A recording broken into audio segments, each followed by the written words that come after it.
Well, hello, everybody. I'm back, and this time I'm on the schedule. How's everyone doing? I hope you're having a good time. Congrats, Wolf, on that excellent run before me. And now it's my turn. You get me for a good 4 hours. Here we go. So, this is the Bard's Tale Trilogy. 3 games from the series of the Bard's Tale from the Bard's Tale series that were once made in the 1980s and have been revamped for the 2018-2019 release. I believe as part of the promotional material for Bard's Tale 4, which came out about that time as well. I believe the trilogy was more did better than the 4th installment, but I've got the 4th installment. I haven't tried it yet. So let's get right into this. I'll show you what we're dealing with here. So we've got 3 games. We're going to be doing them all. And with each game, we can carry our characters and all their equipment and levels and gold forward from game to game. So we're going to start in the Tales of the Unknown. And this game, when it came out, included a legacy mode, so you can select options to roll back the clock and take away some of the modern options that you might have had. So, we are not going to be using these. We're going to be using the full modern experience. The game doesn't start just yet. We'll go through the opening cutscene, and I'll explain what's happening here. So, this is a roster-based RPG, so you can create a bunch of characters, add them into a party, or several parties. You can only send one party out at a time. They go out into the world, and we go and from there we are going to save the world various times. We're going to create 5 characters off the start. Not all of them will be used at the same time. In fact, not all of them will be used until the 3rd game, at which point we'll have the full roster. So I asked in chat a bit for suggestions for names. I'm reserving the name of the bard, but I'm going to need a rogue, a warrior, and 2 spellcasters. The legend of Scarabray. Long ago in the land of Caith, when magic still prevailed, the evil wizard Mangar the Dark threatened a small but harmonious town called Scarabray. Overnight, all the town's militiamen disappeared, and Mangar froze the surrounding countryside with a spell of eternal winter. Totally isolating it from any possible help. As evil creatures oozed into the sewers to join Mangar's shadow crusade, the future of Scarabray hung in the balance. And who was left to resist? Only a handful of unproven young warriors, some junior magic users, a couple of bards barely old enough to drink, and a few out-of-work rogues. You, meaning me, are the leader of this ragtag group of freedom fighters. Luckily you have a bard with you to sing your glories if you survive, for this is the stuff of legends. And thus the story begins. And we get some instructions here on what's going on. First thing I do is delete the pre-made party. So we've got no characters in the roster. Alright, so the way I'm going to do this is whatever suggestion for a name was last in chat when I get an acceptable character, that's the name I'm going to pick. So, we're going to start by creating... Well, I'll show you how the character creation works with the bard. So we're going to create a dwarf bard. We're going to look for constitution in this particular case. We get 5 stats to roll for: strength, intelligence, dexterity, constitution, and luck. The game implies by this over here that it's doing the old Dungeons and Dragons thing of rolling 3 6-sided dice and coming up with a number that way. In fact, what it's doing is rolling a number between 1 and 8 for each of those and adding it to a racial modifier depending on the character's race. So the reason I picked a dwarf is so that we could get high constitution, strength is a nice bonus, and 29 hit points is the maximum you can roll at any time. So, this game was also, in the original original publication by Interplay and, believe it or not, Electronic Arts, one of the key figures in the game was Rebecca Heinemann as a programmer. She has left us, unfortunately, only a few weeks ago. So, in her honor, our bard shall be Burger Becky. There we go. Alright, next up, we're going to have ourselves... So whenever I get a good character throw here for our Hobbit rogue. So what I'm looking for is 18 dexterity and enough hit points to make life worthwhile, and some good luck. That's good luck and good hit points, not enough dexterity. We'll go with that. Okay, the last name suggestion I see on the list was Bilbo. Alright. Next we're going to create our warrior, and our warrior in this case is going to be an half-orc... half-orc? No, gnome. Hunter. So, we're looking here for high constitution and high, believe it or not, high intelligence. So would I get a 17 intelligence, and some good hit points. There we are, we're going to lock in on that one, and I see Legless. Alright, next we've got 2 spellcasters to create. A Hobbit Conjurer. Could pick Conjurer or Magician. They're both going to start as Conjurers. Again, I'll explain that as we go. I'm looking here for high dexterity and high intelligence. And high luck. So, you know, just everything. If the game would just be so kind as to give me all the benefits. Not with that low intelligence.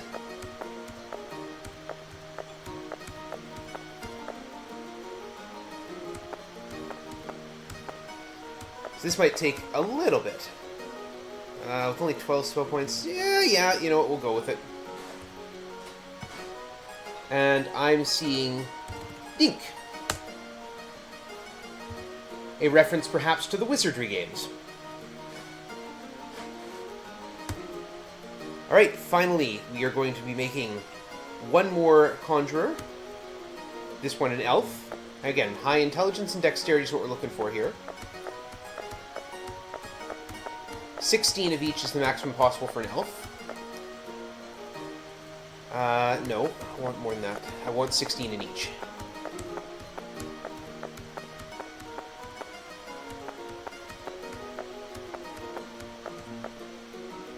I really want 16 in each. I will accept lower intelligence if I get 16 dexterity. But, like, it's gotta be at least 15. Like that, for example. That right there. I see Martha is the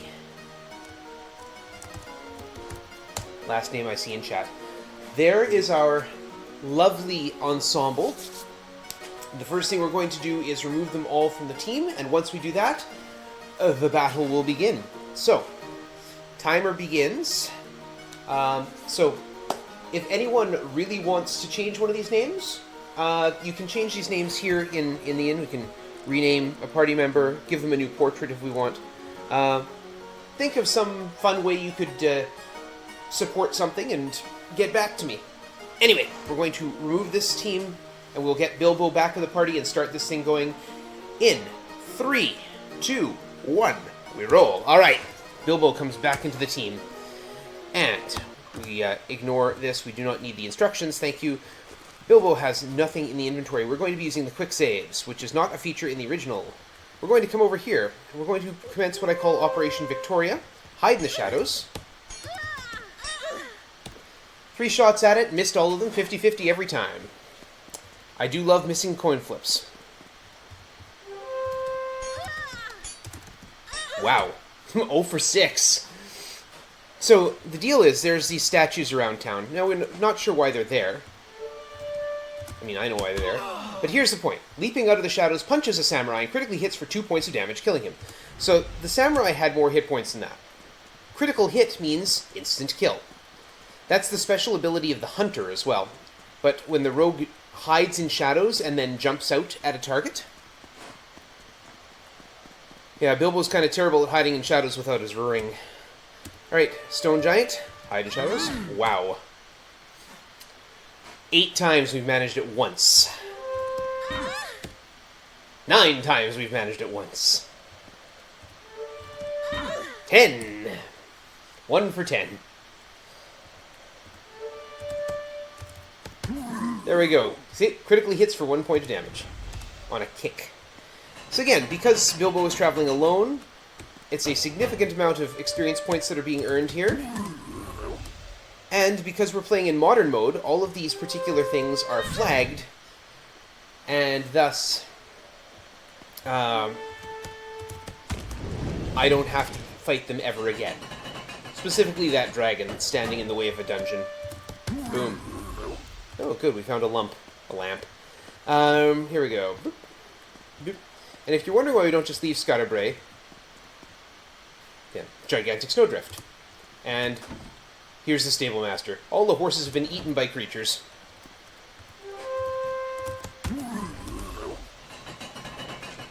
See how Operation Victoria is going quite well now that Bilbo seems to have discovered how to actually hide in the shadows.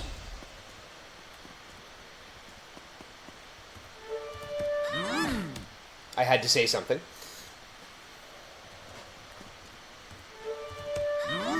Come on.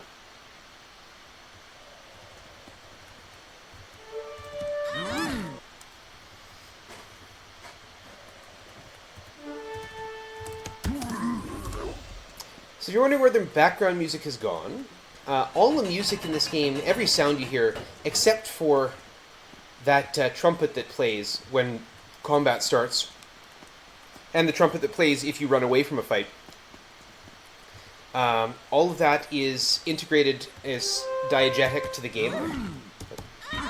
Not worried about that. We do need to death warp here.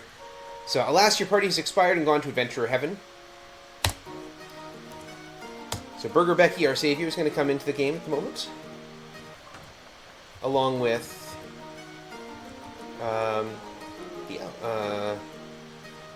which one? Dink. Dink's going to come in. Because... yes. Okay. So here is something that was added for this game. No charge to guild member. This was always the Thieves' Temple. No charge to guild members for the services. Well, that is just, perfect. Free healing. Who could ask for more?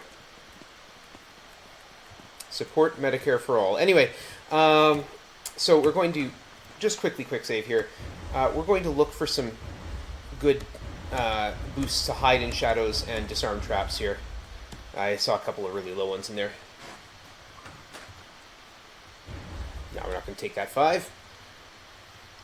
So a little bit of save scumming here is worthwhile. Yeah, we'll take that.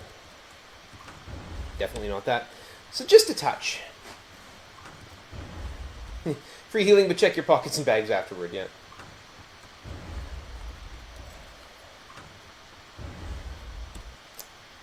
Well, that's the Thieves' Temple, you don't make a donation. The donation just happens.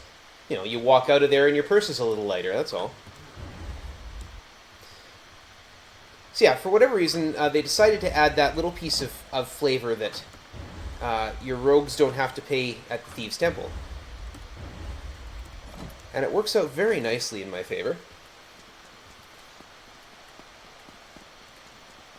Alright, and now with our party assembled and such as it is, and we are going to play the Bodder Kiln Fest, an ancient elven melody which will heal the bard's wounds while traveling and heal the party's wounds during combat. Has no instrument equipped. Alright, we need a flute, harp, or mandolin first before I do that, because, it's, 3:30, and my brain is doing 3:30 brain. Alright, now,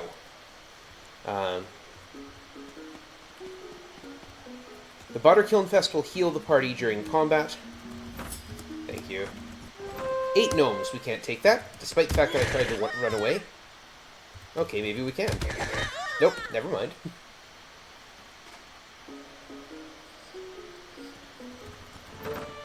So 3 magicians. So we are right near the Thieves' Temple. And just going back and forth between these houses. 4 very durable hobbits looking for a ring. 7 orcs, I can't... I tried to run. This is why I save after every encounter. Make sure Bilbo's at the front, because Bilbo will have the high luck. Run away, thank you. So yeah, those 5 stats. Strength affects damage you do in combat, and I am of the belief at the moment, through experimentation and nothing else, that strength also affects our chance to hit in combat. So, I'm trying to make sure that the characters that need that, specifically Bilbo, have a high strength. I've been considering that enough to actually consider using a different build for the rogue. Oh, come on. Survive, please. Thank you. Now we are actually going to go pay for healing. Heal the party. Yes, heal everyone.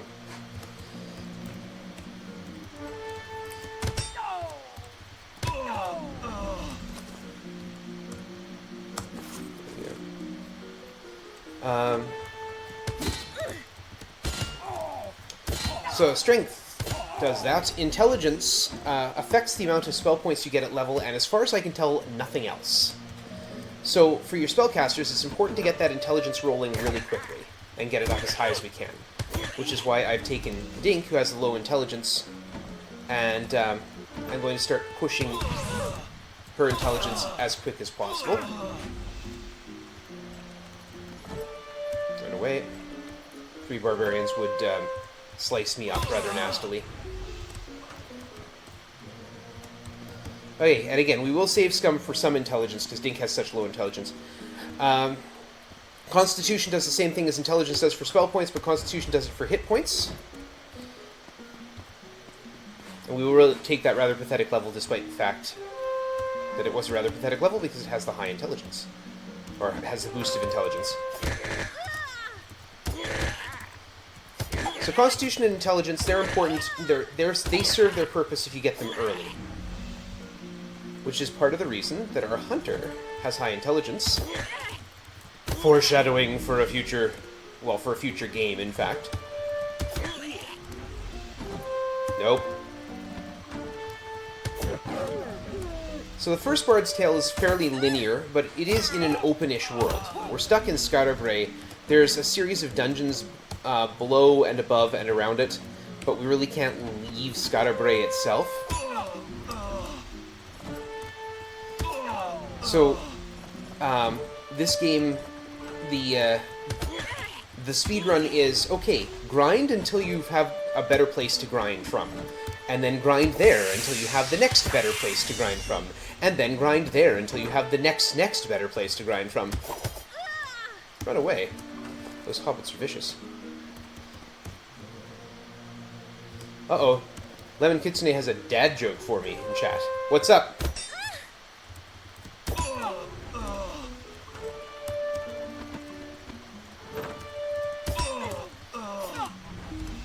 Yes, the games plural do get more exciting over time, but this is a speedrun. This is the grind that we would normally be doing while we were exploring the game for the first time.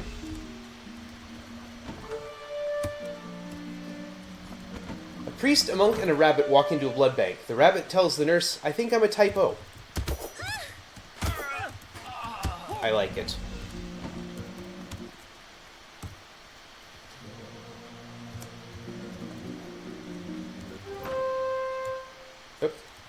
Tried my best to run, did not. This game is nice in that if you fail a run check, it just starts a round of combat. It doesn't cause you to lose a round. You don't stand around staring at the wall. You just start a normal round of combat.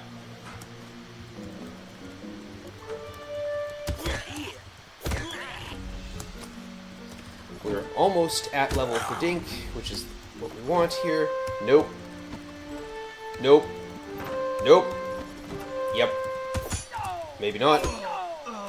Maybe. Thank you. There we go. Heal up.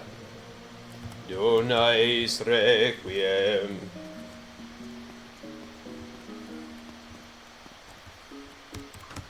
There's that dexterity point. Thank you, Burger Becky. Spell acquisition. So every odd level, so in this case level 3, we get a new level of spells. So there's new spells we're getting. Not all of them particularly useful, but still nice to have.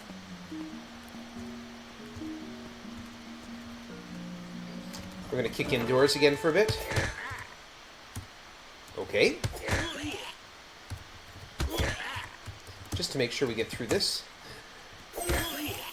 You might see me do that So the way one of the updates they've made to the game is to put the spells in a big list that you can select from. Oh, Burger Becky got aged, withered.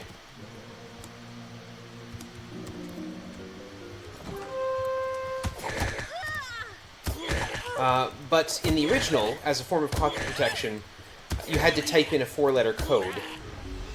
And I still remember most of those 4-letter codes. Word of Healing, WHL. And the game still accepts them, so I still use them.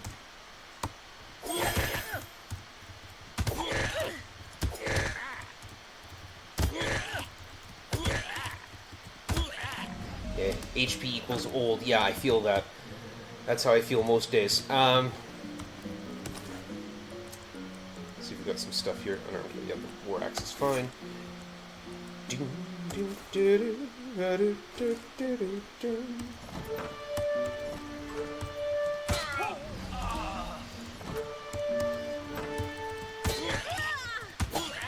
So anyway, yeah, Intelligence, Constitution, we've gone over those now. Strength, we've gone over.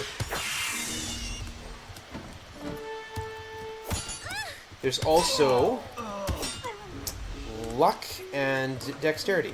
Dexterity has a bunch of little uses. You might notice that when we leveled up there, Dink's armor class went down. This is based on old Dungeons & Dragons rules. Lower armor class is better. So your armor class bonus, Bilbo started at 7. Your armor class bonus is dictated by your armor, whatever armor you're wearing, plus a bonus off of your dexterity. Or I guess minus a bonus off your dexterity. But the lower that number gets, the better.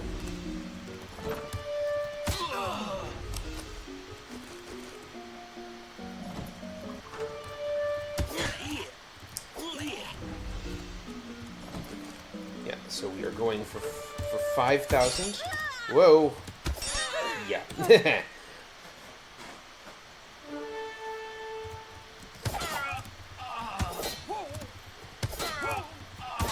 Oh, not nice. No. Okay, fine. Yeah, that's why I don't fight 8 barbarians. A group of 8 barbarians is the worst thing I can face in here, during the day anyway. At night, we get different fights. Yes, the game has a day-night cycle in real time. One of the many real-time elements of the game. That Bard song, too, has a real-time element. You can see it's 543 minutes. Those are in-game minutes. 1 minute lasts about 3 seconds, but the time doesn't progress during combat.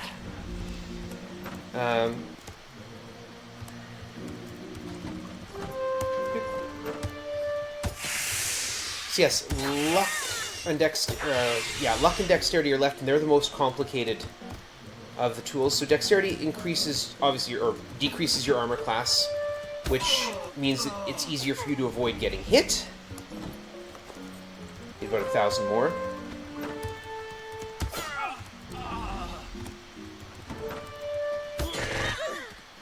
Oops. Obviously, avoiding getting hit is a goal.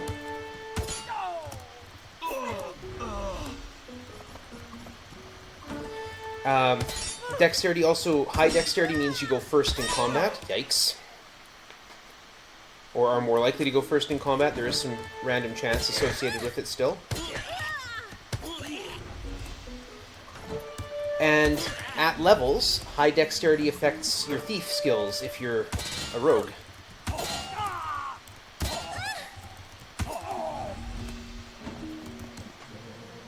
Nice requiem. Get away. And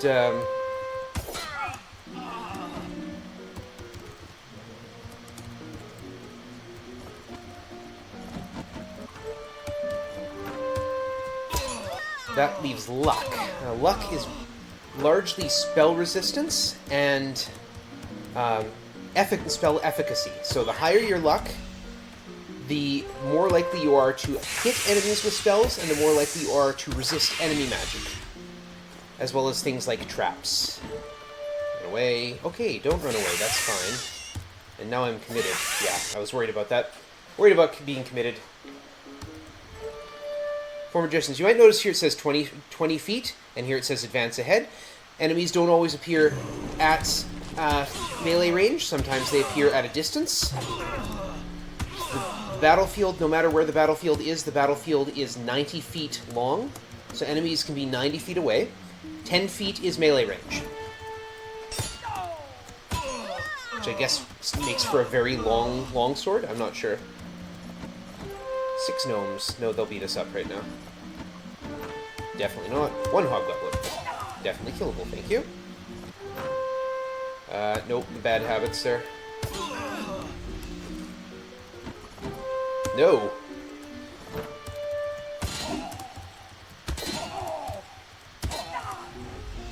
That should be enough, yeah. So we're looking for 5,000 experience, we've got it, and even Bilbo got another level, that's great.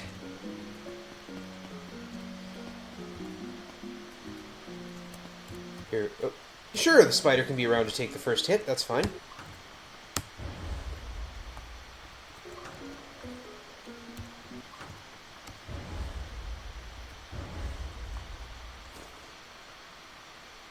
You got the dexterity, good, yep. So here's what we want here, is War Strike. It affects an entire group of enemies. There can be up to 4 groups in a fight. So, we're going to make sure that Burger Becky gets some good levels. Yep, perfect.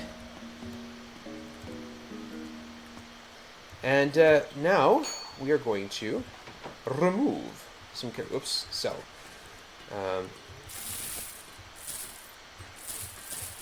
Yeah, we're just going to sell everything except those. I'm going to remove some characters. We're going to see how this works. Got 18 dexterity, so we're going to remove everyone who is not Dink. We're going to go down into the first dungeon. Dink is going to order some wine. Go down to the cellar to pick out a bottle. This is the only place in the game that sells wine, and we're going to use the torch. And walk through here, and I know my way around. So we get a random encounter there. We get stairs going down. And through this door, it's a group of 6 spiders. Cast War Strike on the 6 spiders, and generally they die. We can trap zap the treasure chest, and now look at that. Where we're getting experience in the very, very much smaller digits earlier, now we're getting 900 to go. Because we're taking a character by herself down there. Well, we can only do it 3 times.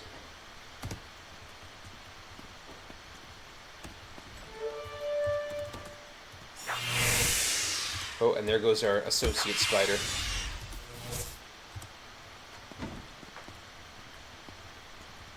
His War Strike is not a cheap spell. Run away.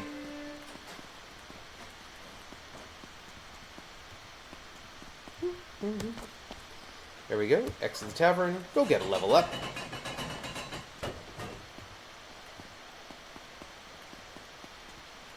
Right over here. No, I got the wrong one. There we go. Intelligence. Yes, thank you. I could go to the temple and revive that spider, but the spider's not really all that useful. We're going to head over here. And we're going to restore spell points. This is Roscoe. Roscoe sells spell points.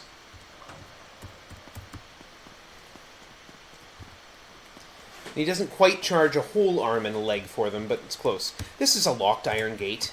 Killiaran's tower's behind it. Killiaran's a good guy, so we're going to go talk to him later.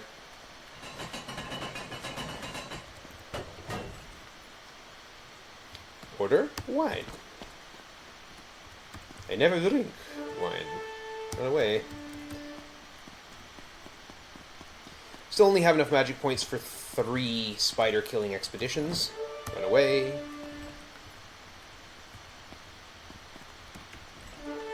Fight. Cast War Strike. Fortunately, we only need one more? One more, yep. Because then we will get some very good boys. Cast War Strike. Yep.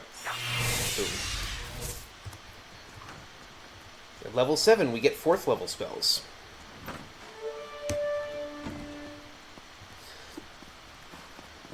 Hate Roscoe's prices, but imagine if he weren't there. Yeah, he isn't there in the third game, but we'll get there. We miss him dearly. Because by the end of the game, we have so much money, nothing to spend it on. No. I want that intelligence to come up. Thank you. Oh, yes, with the force. So here's what we want. Alex Instant Wolf. So just like the spider joined the party, I can summon wolves. Out of spell points. You can attempt to cast spells you don't have enough spell points for, in battle and out.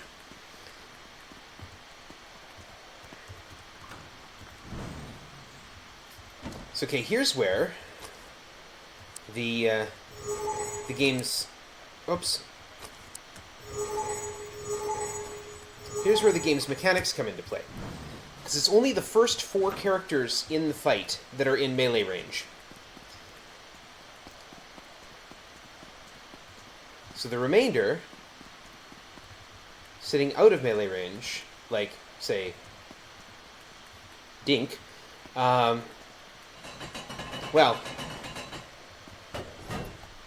order some wine. So Dink is not attackable at the moment, except by long-range spells and long-range attacks. There we go.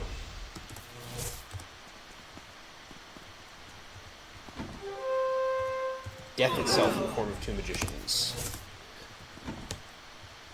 So what we're doing there is the Trap Zap spell. The Trap Zap spell is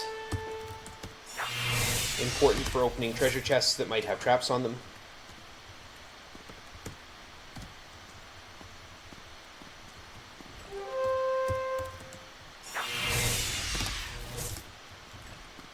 But yes, the idea here is to get Dink into some bigger magic as quickly as we can. We're not going to be able to grab that, so we're going to leave it alone, unfortunately.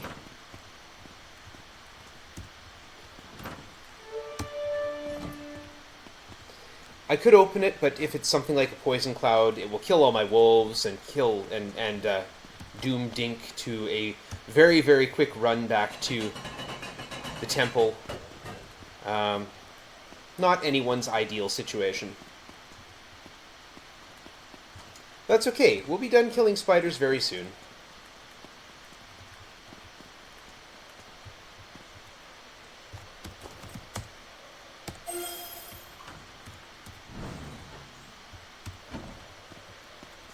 Won't need to kill too many more spiders.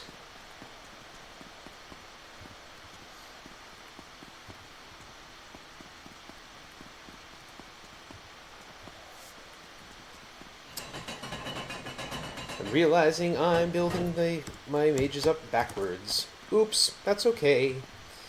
So I have notes for my run. But my notes are so outdated. Like, if you follow my notes exactly, they will get you through. But this grind here does not appear in those notes. And the techniques I'm using at the moment for... Ooh, an unidentified offhand. That could be actually very useful. It's probably a buckler, or possibly a tower shield, but it could also be a light wand. It's funny that shields and wands are in the same category of equipment. So yeah, I need to redo my notes rather desperately.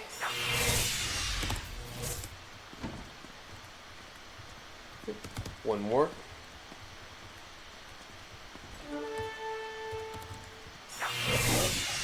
And that's the other advantage of wolves, is they will do some of the fighting for me. See? I'm going to leave that alone, unfortunately.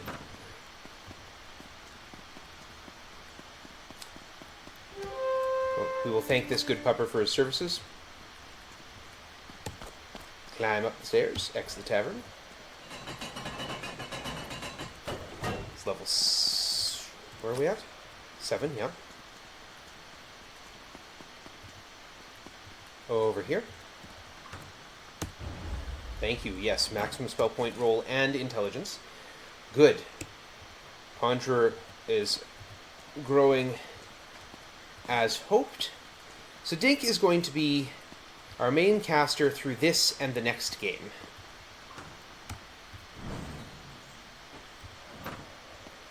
Our other spellcaster is going to... I mean, we can... Sure.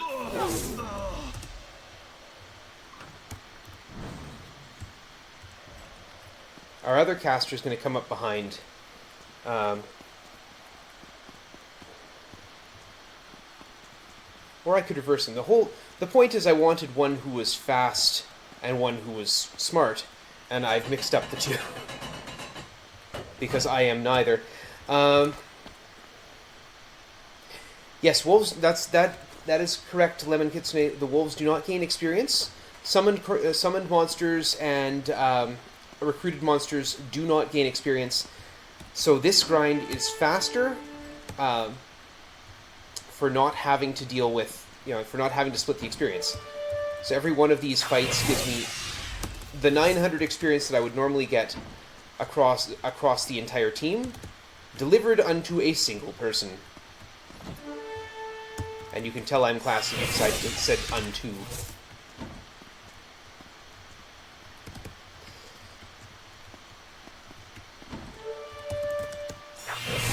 So chat, I do have eyes on you if you want, if you have any questions for me, if you have anything you'd like to know.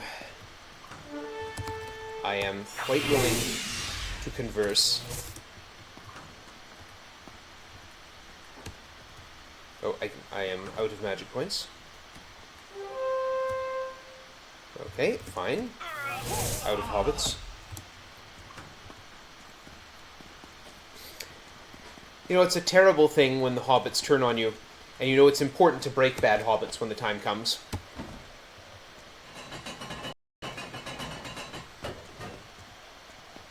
So you can check on the time. It's afternoon.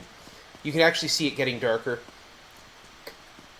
Somewhere in the sky, if you look around for it, there is a sun.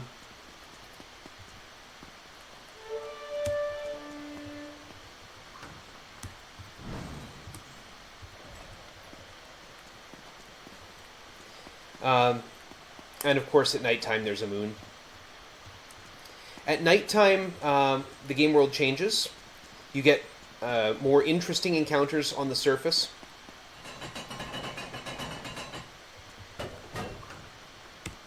And you get more interesting encounters on the surface. Okay, fine. Goodbye. And in Garth's equipment shop and the review board are closed, so you can't actually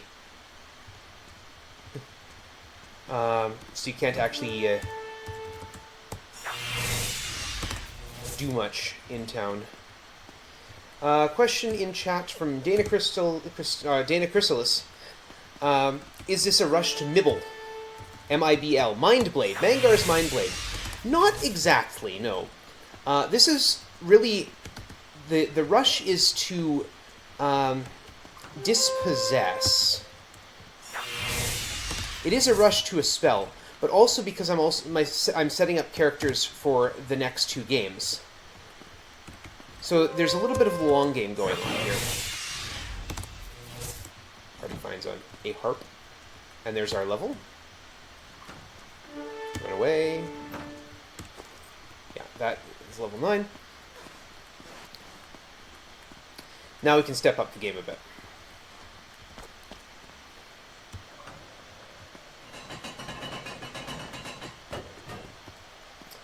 So, yeah, Mindblade is a 5th level sorcerer spell. It is the only spell in this game that affects all parties. Not just... Oh, wait, what am I doing? No, I'm still looking for intelligence. Still saves coming for intelligence.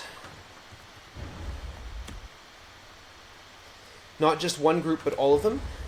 We'll take the 6 spell points, even though the intelligence isn't there with it. Here's where we go. We've got Shock Sphere. It does more damage, 10 to 50. And now, we go and see Goff.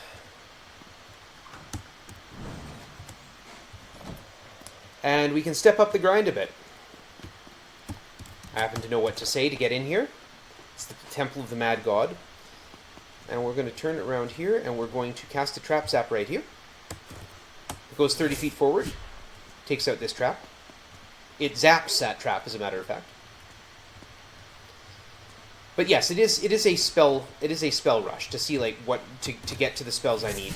But I'm also setting up, as I said, setting up characters for future games. Shock Sphere.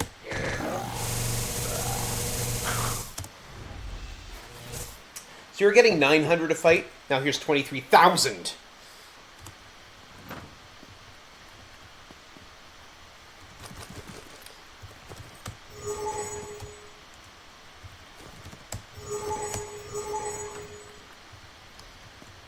So yeah, and better equipment that we find here.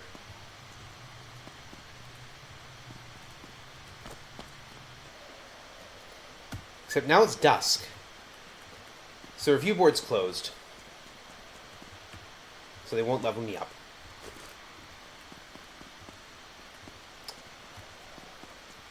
So I don't need to go and fix that particular problem right now. I can. But there's no hurry.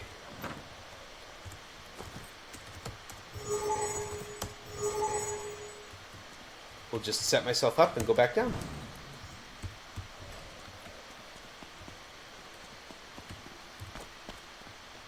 And they remember that I've been here. I don't have to tell them the name again every time.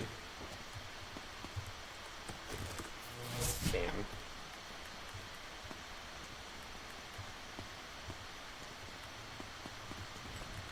And one more here. There's a trap right through the secret door. Cast a Shock Sphere. And if I'm lucky, I'll get in first. Hence the need for high dexterity. Get a Mithril Shield out of the deal. I can keep going. Now the skeletons I'm about to fight through here, they aren't going to give as much experience, but because of the nature of the way drops work, I'm more likely to get something from that fight.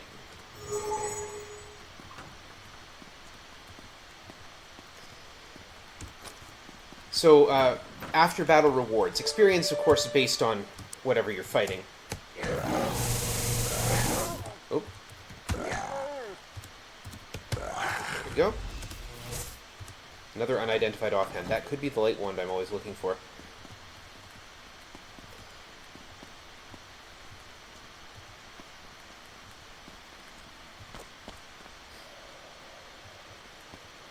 You expect to know who the bard is. The bard is not with the party right now. Okay, run away, thank you.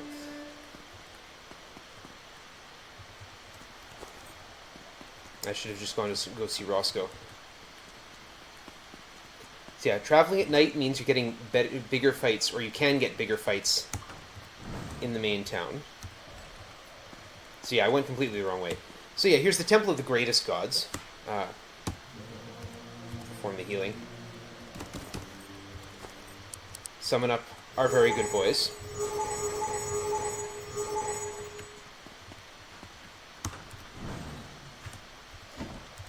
And since the fights have changed in town, sometimes it's worth going through here.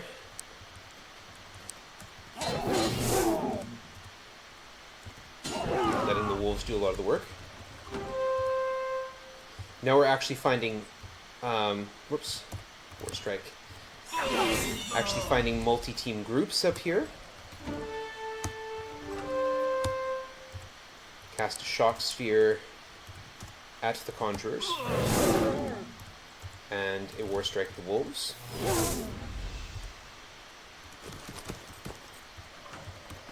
So 3,000 up here for a fight is not bad. It's not the tens of thousands that we're getting in the underground.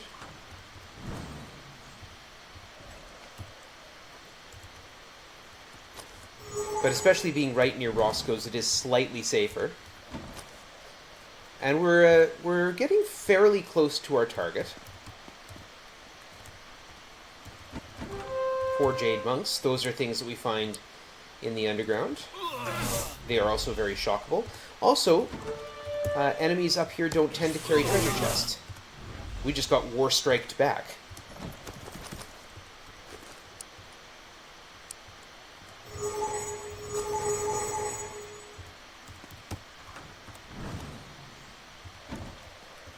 Yeah, enemies up here don't carry treasure chests, so I don't have to worry about...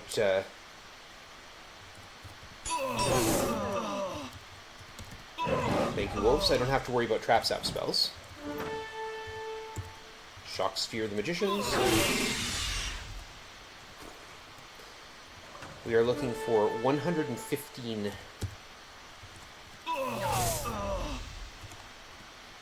Maybe a couple good fights. So yeah, the experience you get is based on the enemies you're fighting, as it would be in most games. The other rewards you get are not. The amount of money you get is just based strictly on the number of enemies you fight, as is your chance of finding some useful item afterwards. And the items you find are based on where you're fighting. Though we can get items from the dungeon pool while fighting here at night. That's the catch. During the day, you're only getting stuff that Garth can already sell you. Oh no, my very old wolf. But at night, it's got a different draw. Not completely, the leather gloves. So we're almost there.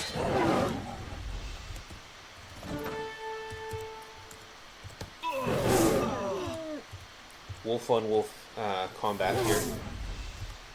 That's, yeah, we're 1,500 points away. There we go. Okay, so we're going to restore the spell points to Dink. We're going to go to the Adventurers Guild. At nighttime, if we walk into the Adventurers Guild and walk out again, it becomes first light of the morning. So we're going to do that. But first, Martha is going to join the group.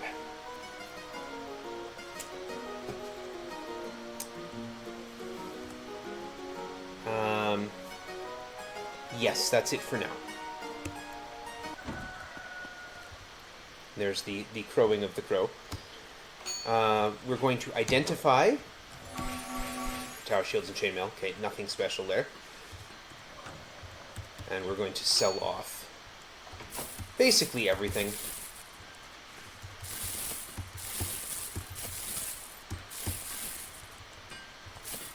Not those, because I can put them on my other characters, but pretty much everything else. And we're going to take Dink up to... Come on, intelligence. Come on, intelligence.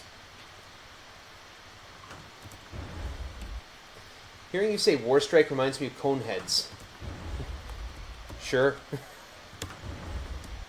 Consume mass quantities and all that.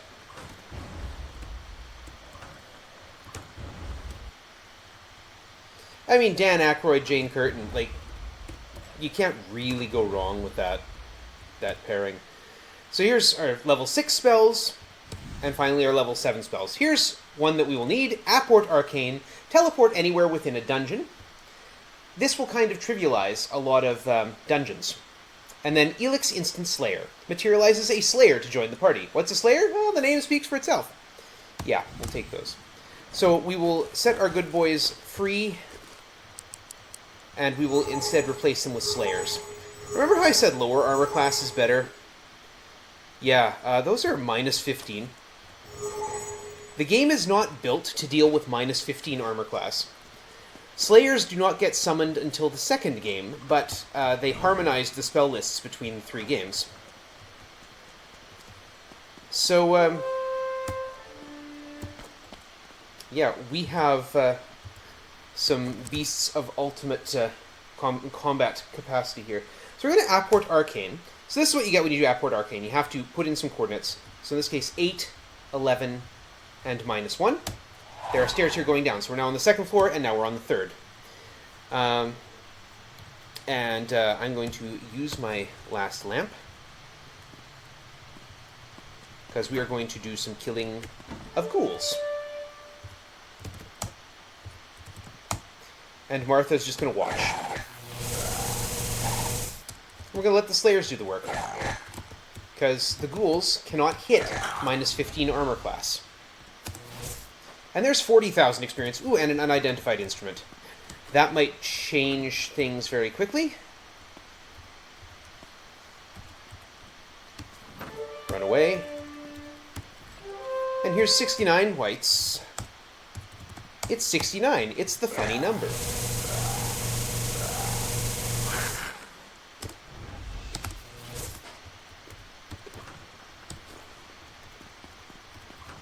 So Martha now has 76,000 experience.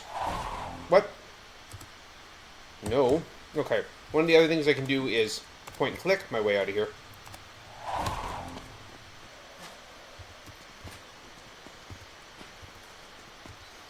Unfortunately, with those particular encounters, we cannot retake them. So Martha already has decently high intelligence. I still want to get that intelligence up as quick as I can. Okay, there, it's at 18 now. That's where the stats cap in this game is 18. Next game's not so much. Martha also needs, whoops, to get to 115,000 experience, because she will also need Apport Arcane. Because Martha is going to carry us through the next game.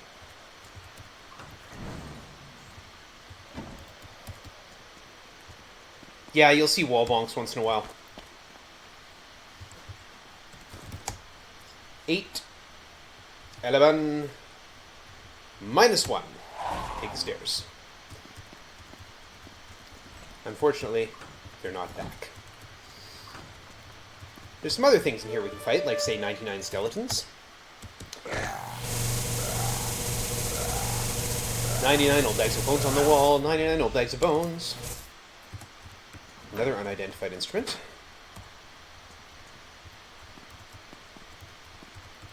There's a trap here.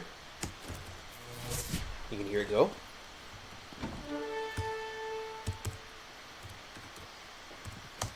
So chat, what do you say after the 99 bottles of beer? The correct answer is if one of those bottles should happen to fall, right? Because it rhymes and it fits the melody a lot better. The rhythm.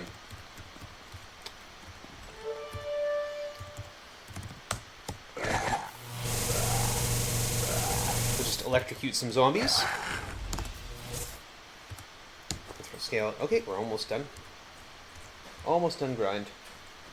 And in fact, while we're here, let's finish the dungeon too. So we're going to go through this door. We're going to get teleported. Which means, horror of horrors, we've lost our minimap. Because we got teleported and we don't know where we are now. I mean, I know where I am. I rely a lot on that minimap, I found out. Because that minimap doesn't exist when you're doing legacy mode. Oh, tried to run. Hopefully this won't kill me. Run away. Thank you. Run away again. Thank you. One of the things on what just happened there, one of the things that's on a timer is the random encounter. So the game checks for random encounters every set amount of or every tick of the clock, every set amount of turns. Okay, we went through a teleporter there. That's why the screen went warbly, warbly, warbly. This is darkness up here. It puts out our light. So you're going to see me bonk. I'm going to trap zap. Particle effects are neat.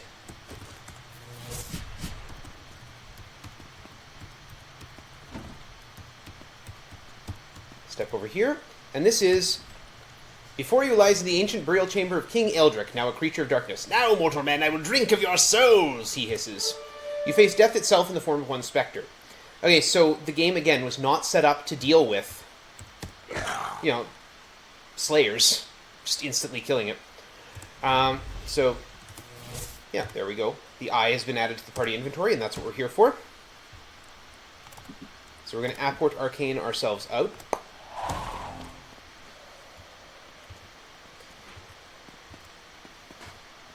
And we are going to claim some levels.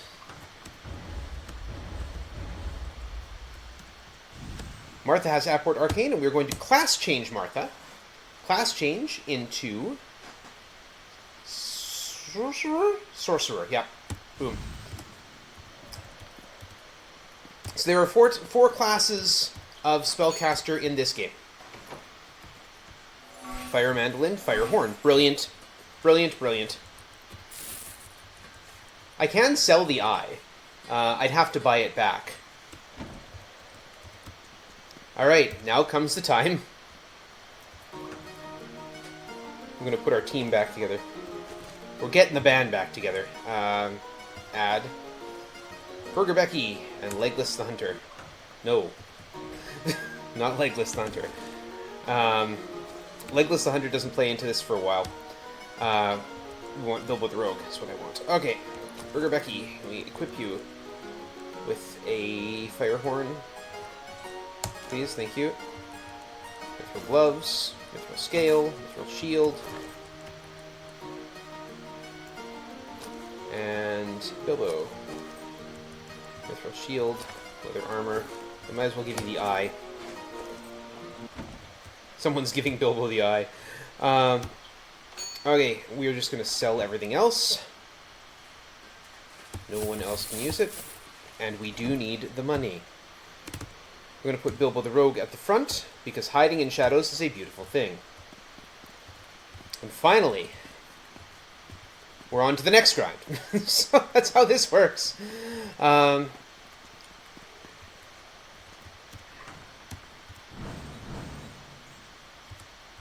Considering how long the eye's been sitting up, might even be the stink eye. Thank you. Yes, that is entirely possible. Okay. I remember when we came over here and broke some statues. Those statues are still broken.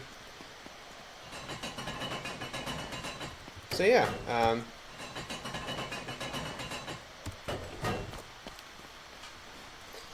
So this is the next bit.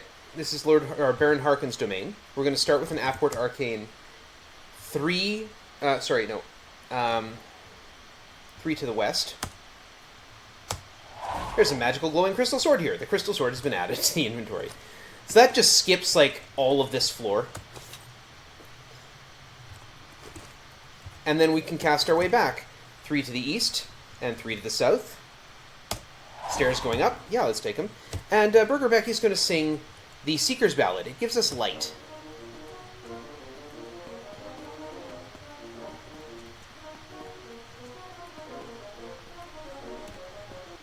Run away. Because we're badly outclassed. We're going to trap zap. Boom. Thank you. Run away.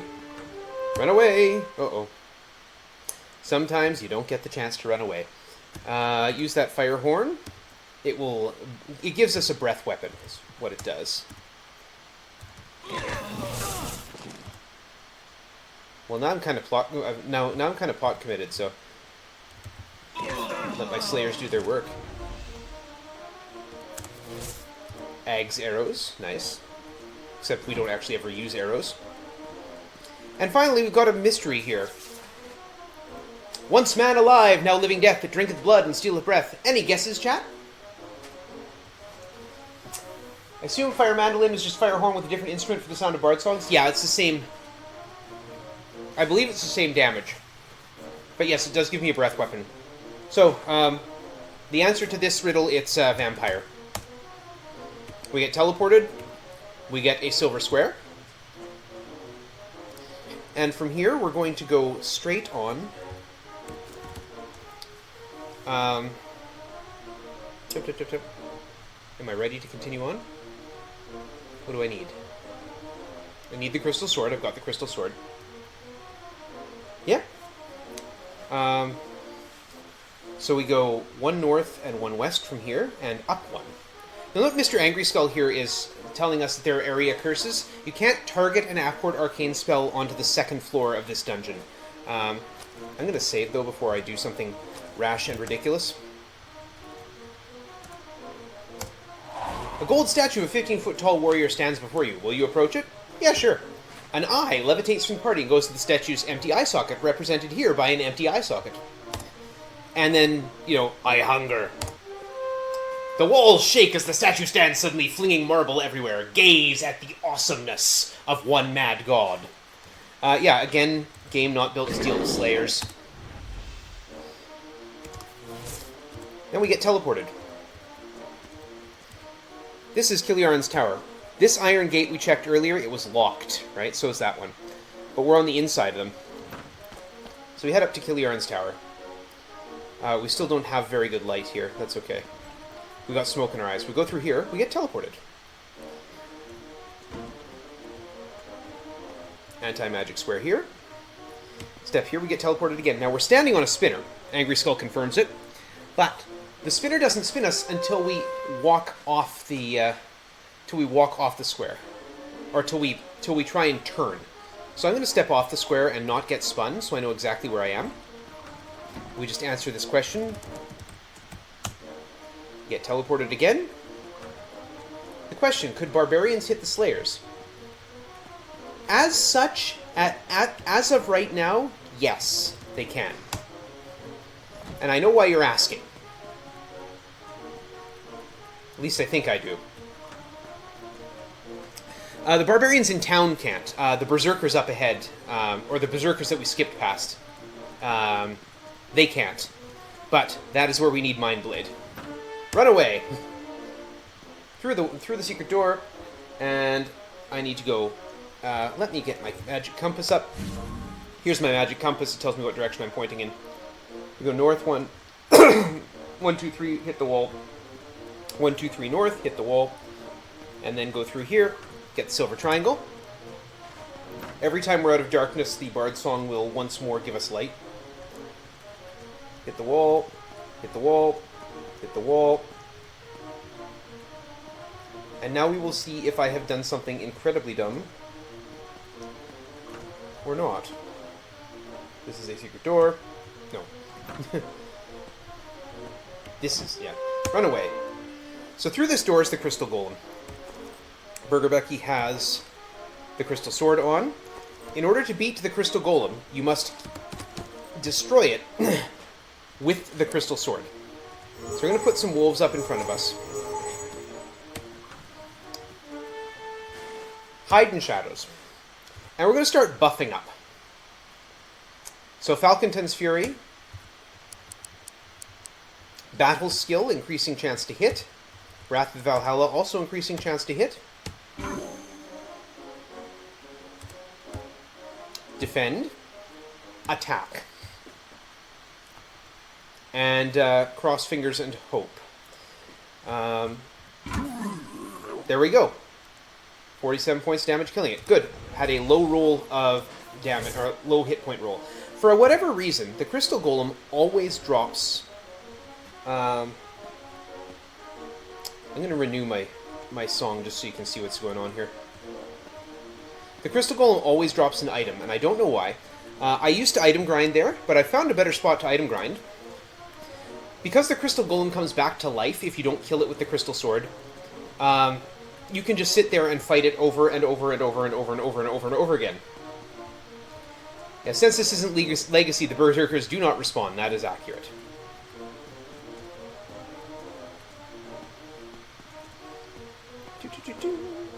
So here is the sting. If you go through that, if you remember that area that we were in earlier, where it was all dark. If you go through there and wandering through, you'll get a message say, "Beware the sting at the end south of the serpent's tail." Well, this is a door facing south. You walk through here. There's no way out. It's a trap. The door's gone. Now, if you stand there and cast healing spells enough, eventually the door does come back. But it takes a while. Walk around here. Get this teleporter specifically. If I walk out that door, I head back to the entrance. I don't want to do that. I just want to follow this winding corridor to the top of the tower. Here's Kiliaran. He's going to give me an Onyx key because he's a nice guy. And we get out of here. No, we don't. And I think you can use Adamant Chain. Just as good as Mithril Scale. And no one can use Adamant Gloves. Okay. I want to equip the Onyx key so I don't accidentally sell it. But yeah, coming back through here, that's locked. Turn my map back on. So we're going to sell off the adamant gloves, the mithril scale, the ags, arrows. Going to get rid of the wolves once more, thanking them for their services.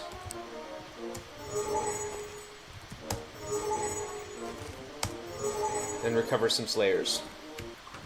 Get Burger Becky a level, and get Martha a level. Martha's not... Oh yeah, it's a sorcerer. What am I saying? Yeah, now we're going to go back to killing zombies for a bit. Before I do that... Actually, no. What am I doing? I don't need to before I do that. Because I have a fire horn. I can hear it. So yeah, what instrument you play does affect the sound you're getting. Bard's Tale 1's all about Conjurer, yeah. Trap Zap. And Conjurer is the theoretically lowest level spellcaster class. So there's the fire horn in action.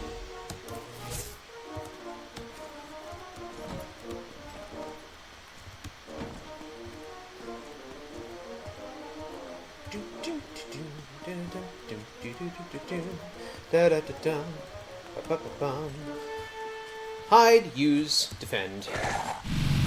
Trap Zap.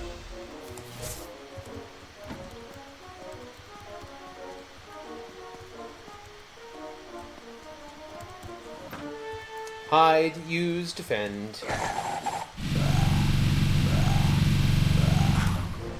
You might think Bard's Tale 2 is all about Sorcerer. Bard's Tale 2 is all about knowing the answers to the puzzles before you even start the game. Hide, use, defend.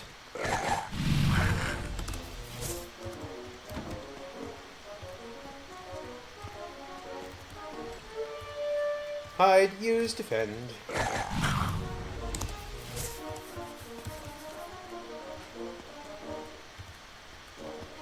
And we'll go recover our spell points now.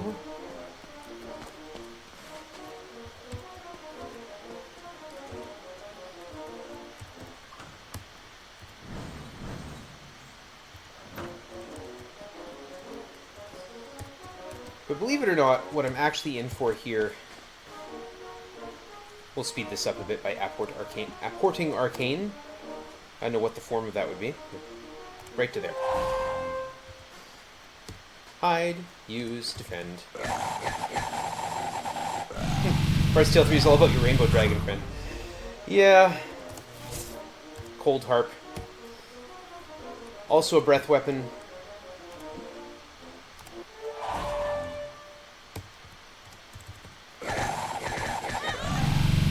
Bilbo missed the hide. Great. So what do we do when someone misses their hide check? We go back to the temple. So we'll go to the Temple of Great Gods this time. That's 4,000 gold. Nah, we'll go to the Thieves' Temple. Get it for free. And we'll stop on the way. Bunch of hit points. Spell points.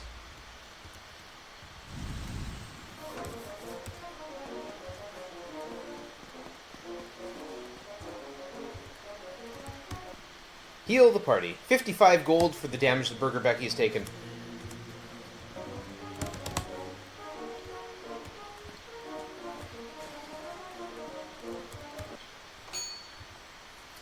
Oh, solar armor, tower shield, unidentified armor. Let's identify that unidentified armor. It is Mithril Chain. We'll hold on to the Cold Harp. We will not sell the Silver Square and Silver Triangle, because I don't want to have to buy them back, even though they're much cheaper than the Eye or the Onyx Key. Oh, thank you. Especially with that point of strength. What am I doing? Yeah. Let the Slayers do the work. Okay, now I've got enough money, but I still want some experience here. Because again, I want, as explained, I want Martha to be able to pick up Mangar's Mind Blade, which hits the entire enemy cadre, not just one group.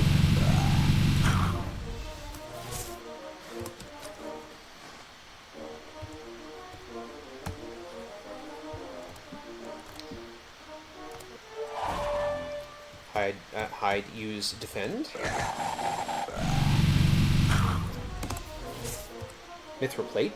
I mean, it sells nicely. Which is also important because we do need money for various things.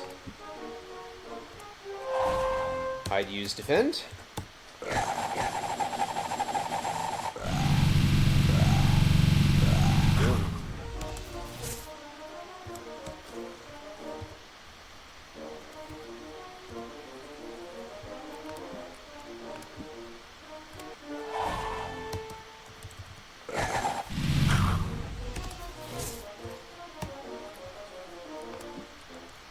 It's somewhat unfortunate that the big groups of monsters on the 3rd floor don't come back in non-legacy mode. Modern mode.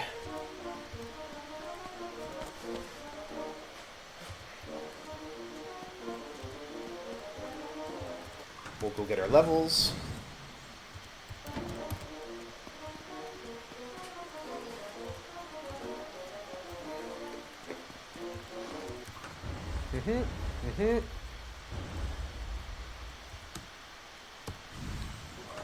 Two more levels.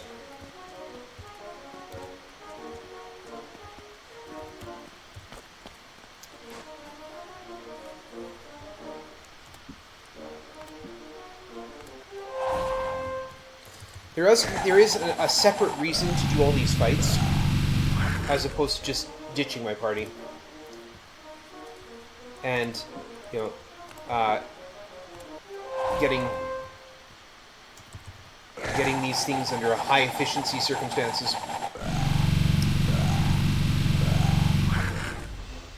Mithril plate.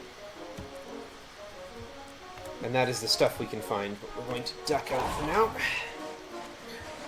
I think we're close enough to get what I want.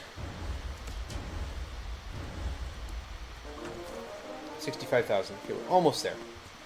Then we'll have Mind Blade, and we will switch over to Wizard, and we will move along. Rapport Arcane. Hide, use, defend.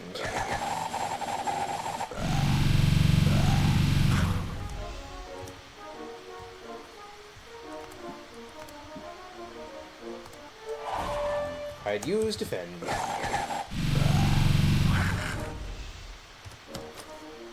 One more fight.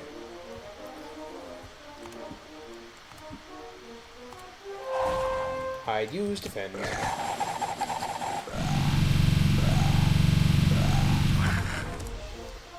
There we go. Of course, I don't want to just walk out. Walking out is for peasants, but also there's a trap in the way. Also, you might have noticed I haven't changed Dink's class yet. That was supposed to be Martha's fate, but I have my reasons. And they will be explained. There's Mangar's Mind Blade. Class change. Martha, Wizard. Do it.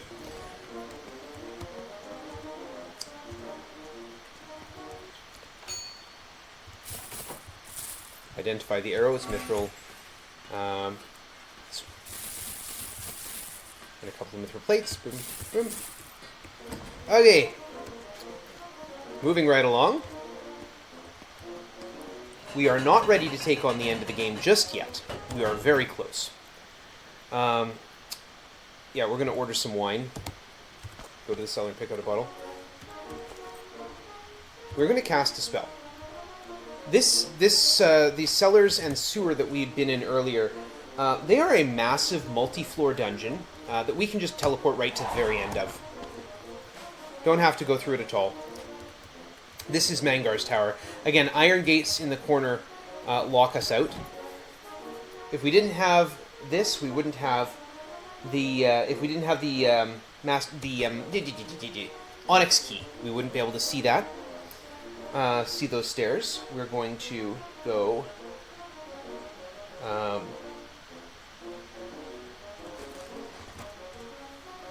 make sure my notes are good. We need to go No, this one's always one tripping me up.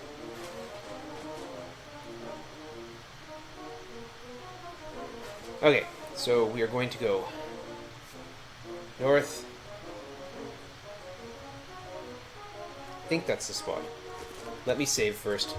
I don't have it in my notes.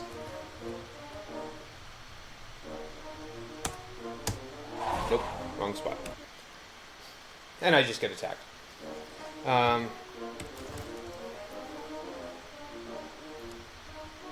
7, 4. Yeah, there it is. 2 shapes yours, one's around. Speak the shape and final found. Circle. We've got a square and a triangle. A circle makes sense. Or at least I'm claiming a circle makes sense. And I'm the one doing the run. So there. That's right, it's 9-7. There's stairs going up. It's dark. I'm going to cast a magic compass so I can see which way I'm going. Can't see where I'm going, but I'll see which way I'm going. Back up. 1, 2. Go north to there. This is important because there's several spinners in here.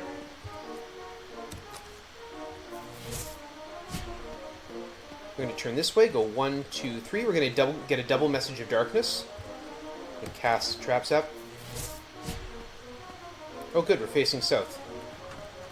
Speak the 7. This,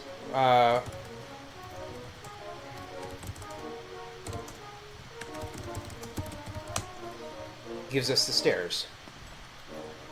1, 2, 3. I get spun. Now I need the compass to face to the right, please. Thank you.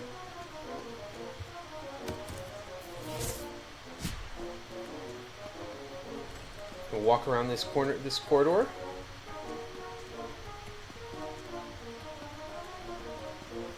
It's a nice spiral. Step in here. This is the Keymaster. Yeah, we're going to buy it. We get the Master Key. Equipping the Master Key has an unidentified special on it, and we cannot teleport to this area, but we can teleport out of it.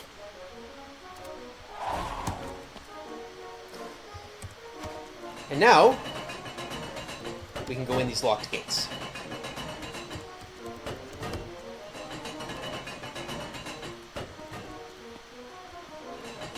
I mean, we can go through the unlocked gates, too. That hasn't changed. We're going to head over here. Up here. We're going to talk to Roscoe, because I need my spell points back. Thank you. And we're going to finish our grind in one massive explosion. So just to warn headphone users, this can get noisy. So be aware. We go north 5, we go east 11, and we go up 2. Sign on the wall reads, the barracks. Official robes are required. I don't have official robes, so I'm just going to kick down the door. But first I need the Traveler's Tune. So we're going to kick down the door. The legions of Baron Harkin stand before you. Intruder alert down there. Death to them, they scream. There's 99 berserkers at 20, 99 berserkers at 30 feet, and 99 berserkers at 40 feet. Fight bravely, hide in the shadows. I'm going to use that fire horn a little bit, but that's not the important part. The important part is Mangar's Mind Blade, which affects every enemy you face. So, be aware this gets noisy. Here we go.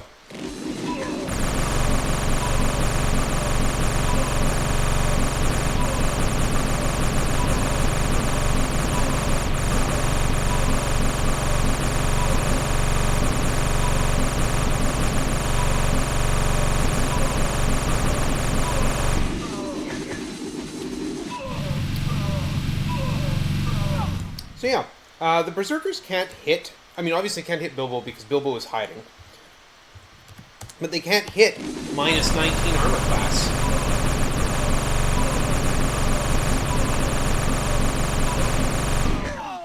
And then we just let the Slayers do their work.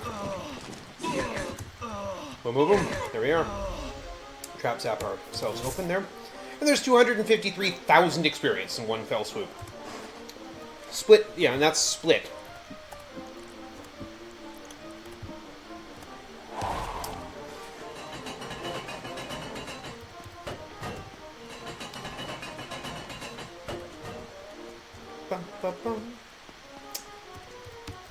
The Traveler's Tune reduces armor class, so it's not a bad tune in general. If only they respawned. They do in Legacy mode, they do in the original.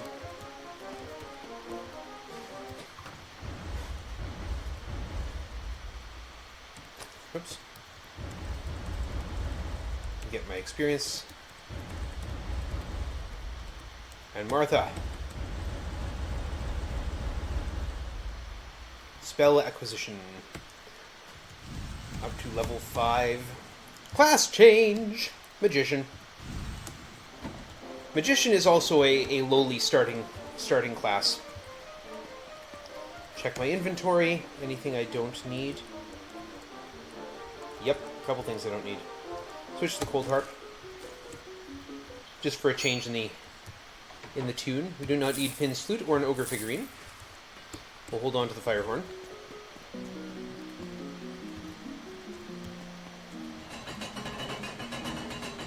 Why did I go there? I've got the master key. You made many loops of Berserkers to Spectre. Oh, yeah. So the Spectre does level drain. In the original, level drain is not a... well, it is a condition that can be cured at the temple. In this version, it's not a condition in the same way. It's an actual... It doesn't actually drain your level, it's just a status effect. But in the original, it would drain a level off you. So what people noticed is that you could drain that, and you could recover that lost level, and then take a level in training. Go to Arcane 211. I don't know why I'm doing it this way. I could just click on the thing. Okay, back up to the 3rd floor. So you get your level. You go back. You recover your level through training. And then you go to the temple and cure it, and all of a sudden, you've cured the level drain and got a free level out of nowhere. 1, 2, trap zap, 3, 4. Turn off the there, and we'll go over here.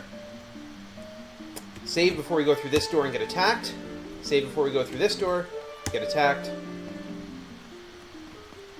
Go up the stairs. We're going to switch back to our Seeker's Ballad. And cast the traps up. Now in past, I used to go here and take on 50 ghouls for my item grind. I no longer do that. So you won't see me going up and down the stairs and getting these ghouls over and over and over again. I'll do it once. Troll ring, yeah, and a Titan figure. I am going to cast a second sight spell, just because often I forget where things are. So I can see the spinner here, but I can walk right through it because I'm equipped with the master key. Something special here. A shape of a skull etched on the floor. We get teleported. Reload the map, just because I can. A little bit of darkness. Spinner. Trap. Without music playing, these dragons would fight me. He's named the greatest son of Odin and win his aid. We get the Thor figurine. We get teleported. Scry sight. Trap zap. Boom boom. We go through that door and run away from this fight. We get teleported to this little spot. This is the most fun square in this whole game. When you... Go away. When you step on this square, it turns all the walls to doors and all the doors to walls.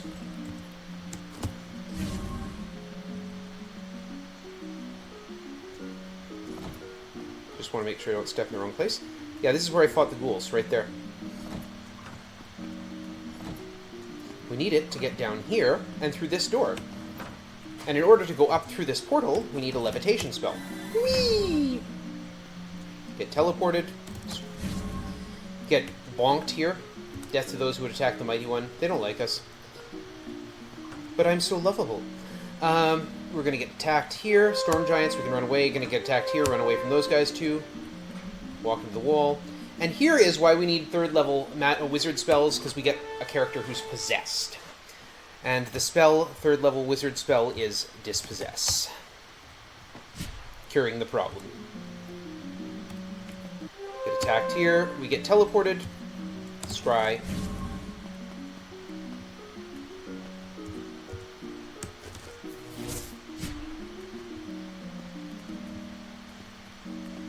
Go through here, go through there. I think Is this the trap zap? Yeah. Yes. I want to step around that square because there's a forced fight in that square and I don't want to take it. That's where we got teleported earlier. And then, of course, in a giant tower, when you see a pool of boiling liquid, what do? You dive in, of course. I don't know how you end up on the same floor when you do that. Oh, look, it's a bunch of King Eldrix. We can run away from them. We're going to zip through here. On the wall to the north are etched 3 geometric shapes, a square, a circle, and a triangle. Back in the 80s, square, circle, triangle, that was the logo for Electronic Arts. And their motto was, "We see farther."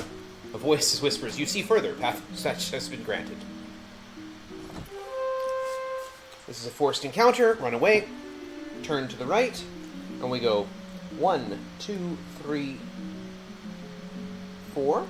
Turn north. 1, 2, 3. Turn east. 1 to the wall. Bonk. Cast the trap zap. Run away. Who combined the mightiest, or what combined the mightiest foes? That's the Spectre Snare. And that is going to be Burger Becky's weapon of choice. There it is. Alright, we are going to remove the front Slayer. And we're going to go in on this fight. We're going to use the Luclaren, which increases our defense against magic.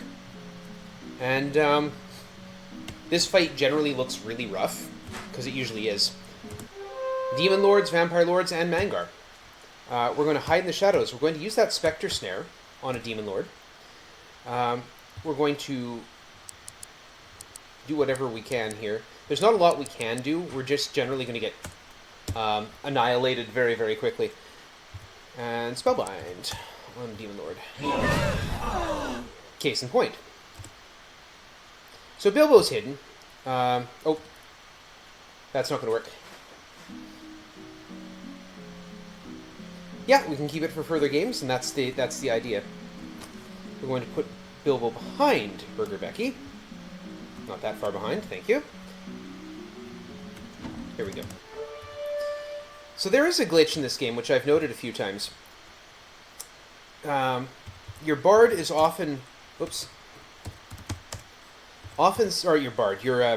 Your rogue is often subject to group attack spells, even if they're hiding. I've discovered the mechanism of the... I don't know how it... or don't know why that happens, but I've discovered how to make it not be so miserable. It only affects a bard if they're in the first position.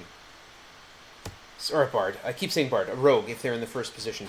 So, they're going to keep summoning things at me. I'm going to keep fighting back. I used Farfo to push the Vampire Lords away, so I have a chance. I'm using Spellbind to bring them up and to bring them to my side. So, yeah, at this point, this one actually went pretty well. We'll attack Mangar directly from the darkness. Battle skill on Bilbo. And...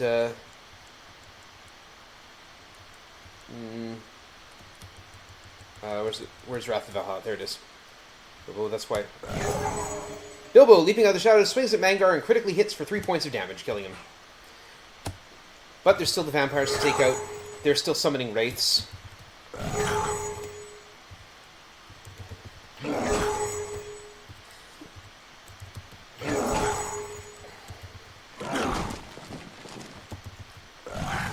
And the Demon Lord that we charmed is now very useful. So this ends the first game. Heliarin shows up, gives us a bunch of money and a bunch of experience. We're going to take that money over here. We're going to kick out the Drain Slayer. And we're going to revive Burger Becky. I don't have any way to revive that's not... Okay, and we're going to move on to the next game, but first we're going to go over here. We are going to check my equipment. Crystal Sword, Spectre Mace, Spirit Helm, and... That's a Spirit Helm? Yeah, not worth keeping. we're going to unequip the Master Key. We're going to unequip the Onyx Key, because I am going to need money in the next game. So I can just sell them. Because I can't carry them forward. The Master Key, Crystal Sword, Troll Ring, and the Onyx Key. Yeah. I've got nearly 500,000 gold. Fantastic. Alright, let's move on. Next game. Begin, Volume 2, The Destiny Knight. Full power transfer. Just wondering if we're going to grab the Spectre Snare. Yeah, I've got it. Alright, so here's a little cutscene. We'll get the information on the game in just a moment, but we'll let this person become extremely buff.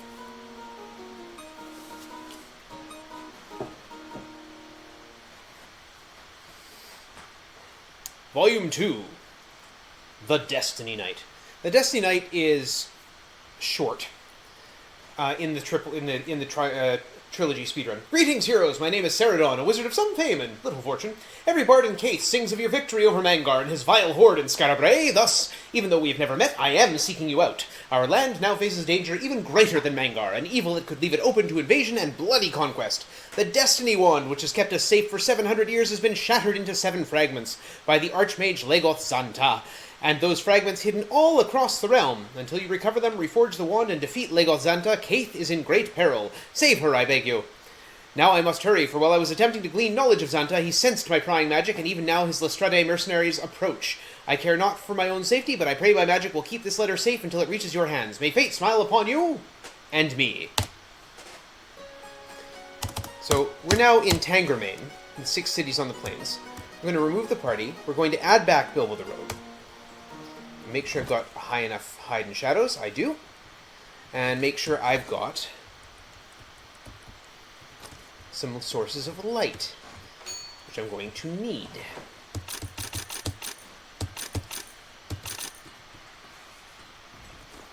How many did I get? Yeah, okay. So here we go. And we're not going to fool around in this area at all. We're going to head straight out. We'll be back to Tangermain briefly. Will we? Yeah, at the end of the game. Okay, this is the Grey Crypt. So we have to find the 7 fragments of the Destiny Wand and put them back together. This is the dungeon for piece number 6. And it says in my notes that I'm supposed to let you all know how much this dungeon sucks. It really does. It's a terrible, terrible place. Now, of course, if you're playing the game normally and not speedrunning it, by this point you'll have a whole bunch of equipment, items that do all sorts of fancy things for you, which is good because this whole dungeon is in anti-magic. Hide in shadows, run away. Thank you. So you can't cast any spells in here, but items don't have the same restriction. Hide in shadows, run away. There we go. To continue is to cut off all hope of life. Then we get a clue to what we have to do later. 2 steps, and we get teleported, which means we lose our map. That's okay, I know where I'm going. Run away.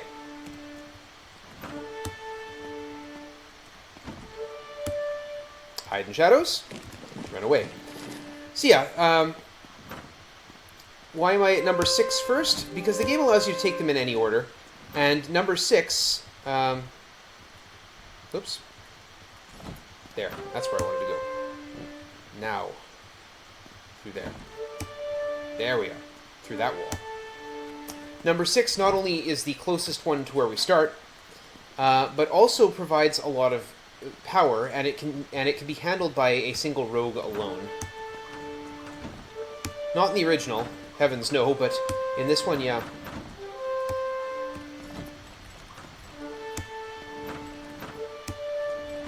One of the interesting things I've done with this game is just figured out how to do this with an entirely solo character. 1, 2, 3, go through the wall.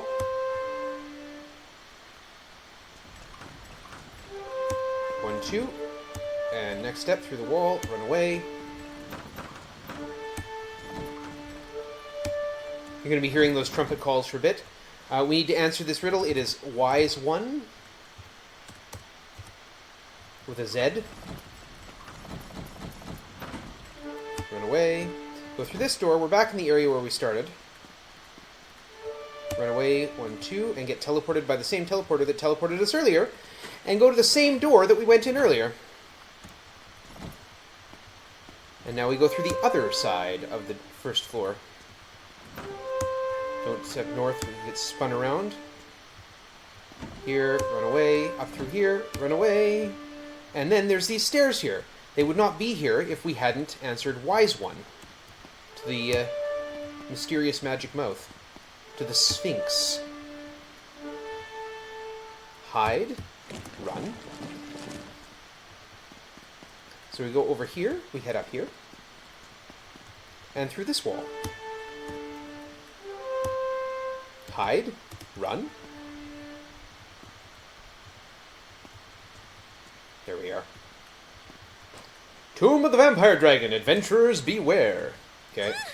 Here's the Vampire Dragon. We're gonna hide in the shadows and then stab it. And then stab it, and then stab it. Thank you. No, we're not opening that because we could die. Teleport. So here's how the death snares work. Each of these segments of the wand are hidden in these death snares. So this is snare number 6. It's a real-time puzzle, and currently the time is ticking. This one gave us 900 seconds. For those of you who are better on the math, that is 15 minutes. I'll turn off the map. The first thing I'm going to do is step here and get teleported. I'm going to turn around here, and I'm going to step over here, and it says, the spinner is gone. So if you come up here, there's this nice little four-way turn that looks identical basically in every direction. That's where a spinner is hidden. That's really mean.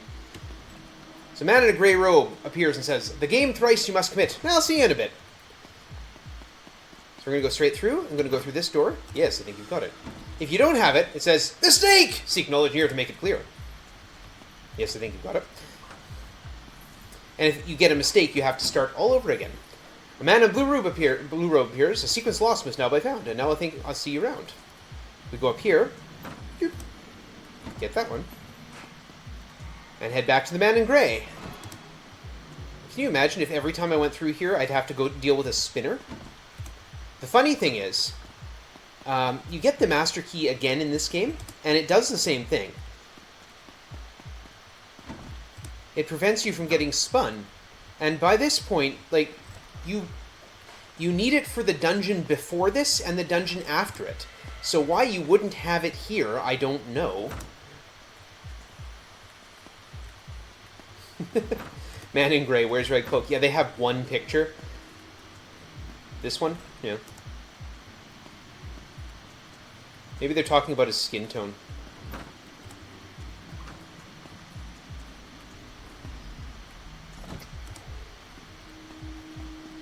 So we've done the sequence twice now. Let's get this nice heartbeat effect in your ears, which does very little to not heighten the tension. Especially because you're, dealing with the timer. And the timer is pretty lenient on these, but it is a real-time timer. There's nothing I can do to stop that timer. I'm not allowed to save in here. And if I get a mistake, I've got to start it all over again. And this is mostly trial and error. It really doesn't tell you anything. And we get wand segment 6 and get teleported out.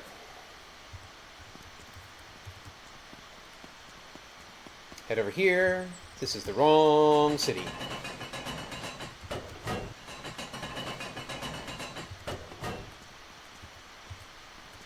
I do want to duck over here. Over here. That's why I travel with a map. We want to find Ceridon's place. Ceridon went down with a fight. We get his ward stone, which we will need to get into his tower. But that's in a little bit. This is Ephesus. Now we're going to re-grab our party. Except poor Legless the Hunter. Legless stays here. Legless stays here. Thank you. Everyone's got some levels, so we're going to take them while we're here.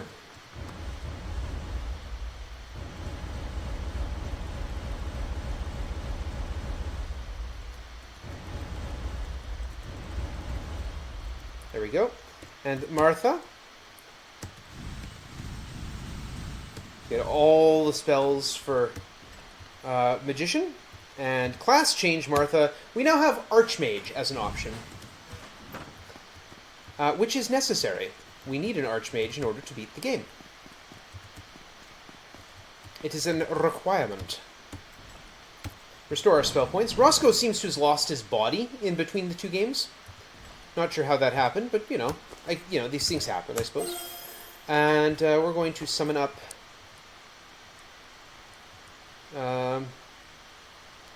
just want something in front of my party.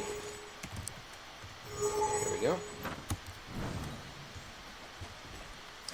And this is the Temple of Darkness. Indiana Jones not included. Okay, so we need to go teleporting.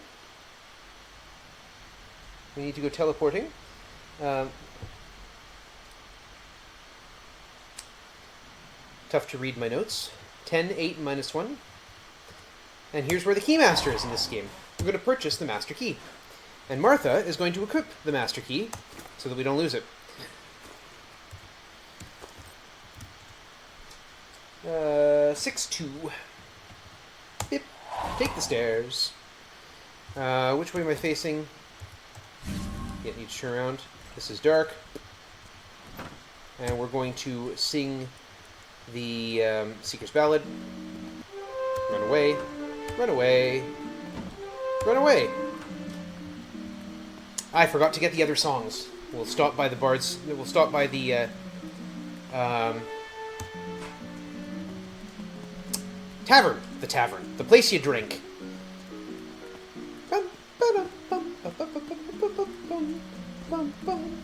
And here is Death Snare number 1. Show the answer to me or perish. So again, it's all in anti-magic. Scry Sight does work in anti-magic, so you can put your map back. Think quickly, mortals. Contrariness is often the key. Well, contrarily, I'm going to drink from a fountain full of foul water. Get everyone poisoned. That's contrary. Hey look, it's a toxic giant. Let's kill it.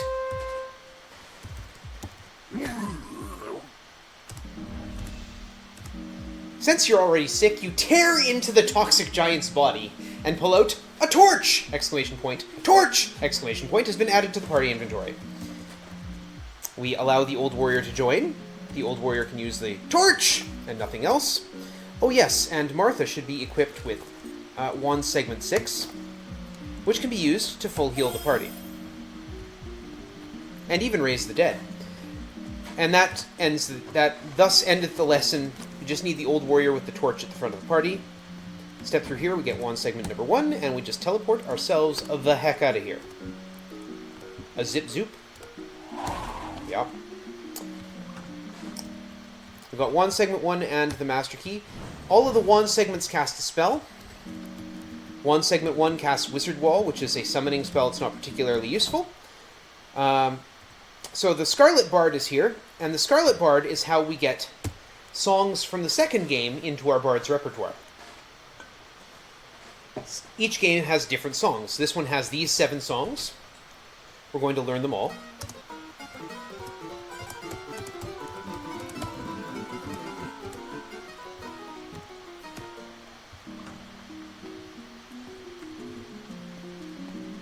And that being accomplished,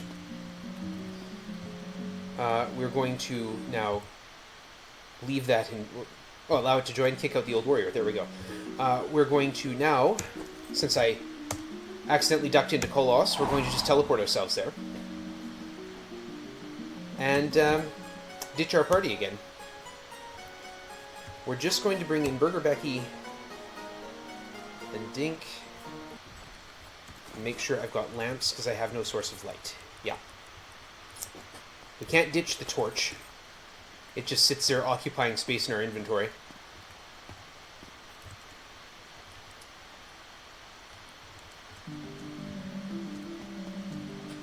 Different light song. Master Key is required to open that. You need the password here. Go into the crevice. And now, we need to run away from a bunch of fights. Or, you know, have that guy join us. That is the difference in level as to what we're fighting here. I tried to run.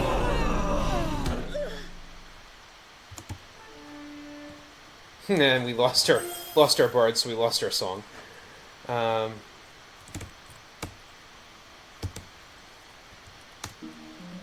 Wrong song. Watchwood is what I wanted.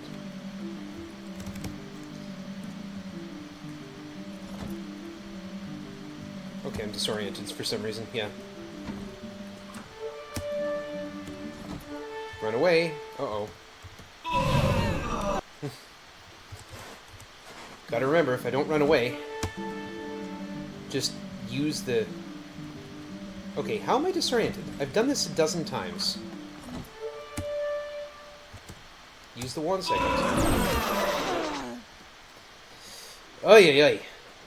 How am I getting lost in this early in the run? There we go. And the reason is very simple. As I've been doing doing this game alone, which is a different route. Oh my goodness! Successfully run away, please. Thank you. Run away. Get teleported. And because we got the Watchwood melody on, we don't lose our map getting teleported. Now that is only a feature of Modern Mode. The song is just a light song in Legacy. One-way road to the final snare. Hey, there's a passage behind me. Hey, there's a wall behind me. Now we just run away. Okay.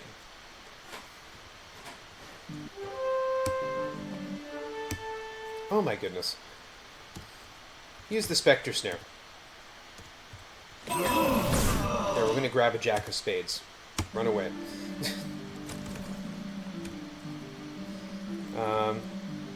We've got segment 1. We get Wizard Walls. For some reason, Wizard Walls appear behind the party, which just kind of defeats the purpose of them. You know, you'd think they'd appear in front of the party.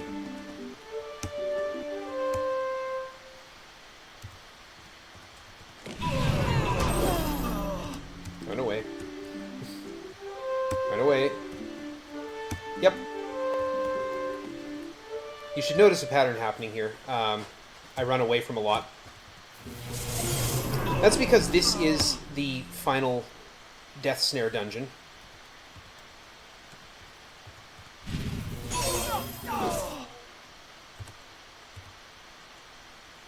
Okay, fine.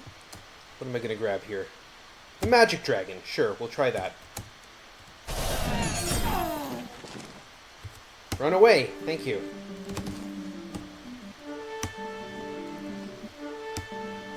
Spectre Snare and Spellbind, which is the spell it imitates. Spellbind.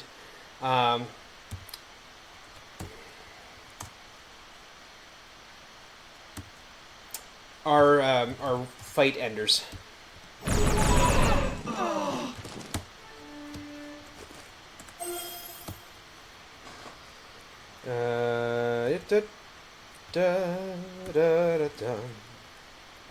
Yep, there we go. Just use a lamp.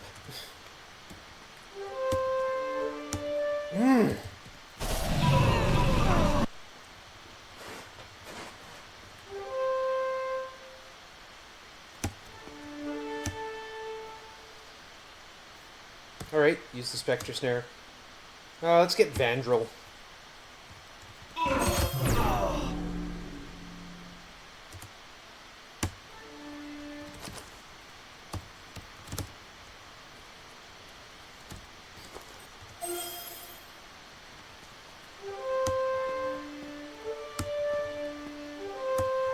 Get teleported by saying it's near.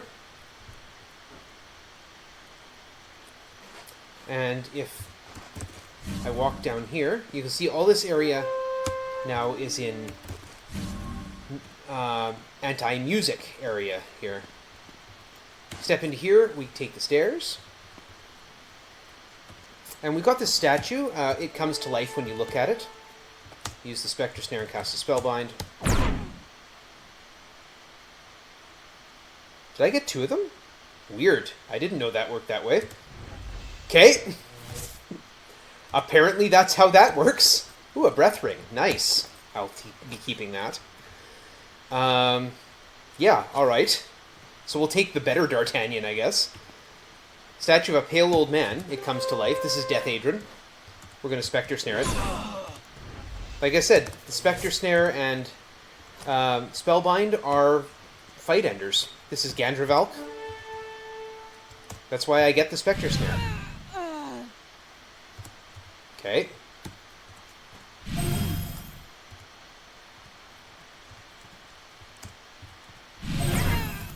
Now we have Gandravalk. Got a Dagstone. If we had a Paladin, that might be useful. We don't, so whatever. Here we go, Death and Drek. We're just going to let the fight happen here. Thank you. And once you've killed all 4 statues, you can go through here and get teleported. And this is, again, all anti-music.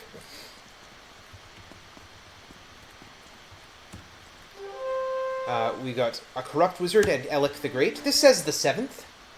This does imply that there are 6 others. There are, in fact, 6 others. But I know what they all are. There's a portal here. No, we're going to save first, and then we're going to go into the portal. Once again, foolish ones, you sprung the snare. This one will beat you, though. The clock is running. So this is snare number 7. This is the longest snare. Oh. There's a bunch of teleporters around. I don't like that. We don't actually know the answer to this, so we're going to get sorry but wrong. We're in the darkness. We've got to turn around. We go 1, 2, turn. And we get this nice little story. We have to know the answer. We've got the Zen Master. Turn around. Can't save during a death snare. They are the ultimate challenge. Now, the reason that this has to come last, basically, is because of this trap. Otherwise, I'd do this first. Oops. And that trap alone complicates everything.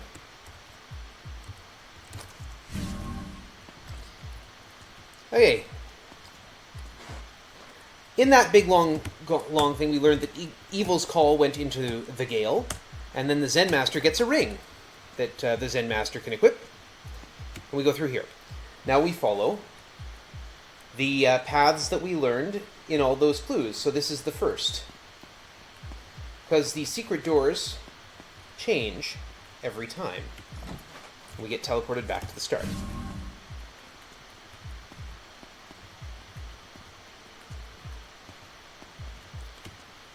Now we do know the answer. It's Storm Fists. And we get teleported right back here. Don't need to go talk about the ring again, but we do need to do the second loop.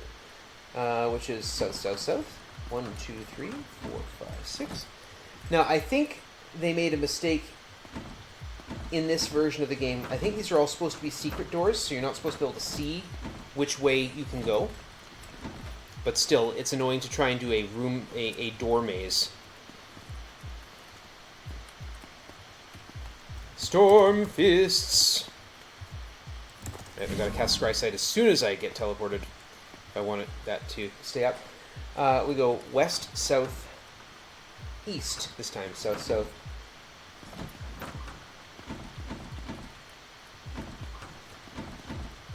Like, you could make your way through this by brute forcing it.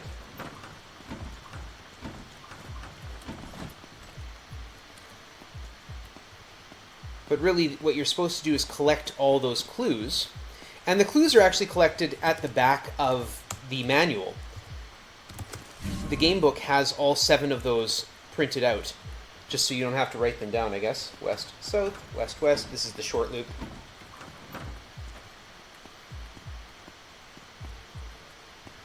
And then we once more get Storm Fists. I don't know why I like Born Free so much. I know, it just amuses me. 2, 3, 4, 5, north. 1, 2, 3, 4. North, west, 2, 3, 4. North, a bunch of easts, and away we go.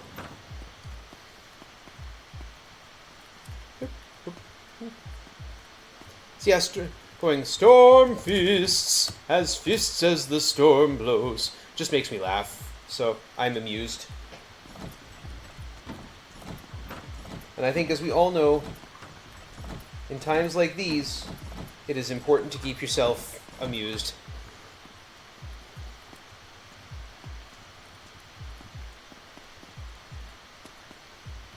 Yeah. Telonius in chat pointing out that yes, this is an anti-music area. It's a silenced area, but the battle trumpet still plays. That's because the battle trumpet, in all respects, is not actually part of the game. It's not actually diegetic. We get our last teleport. We need to know the answer to this. And we get 1 segment 7. And of course, Lego Xanta thinks that we'll see him soon because, you know, this is the last 1 segment and therefore we must almost be done the game. But no, we got 4 more to collect still.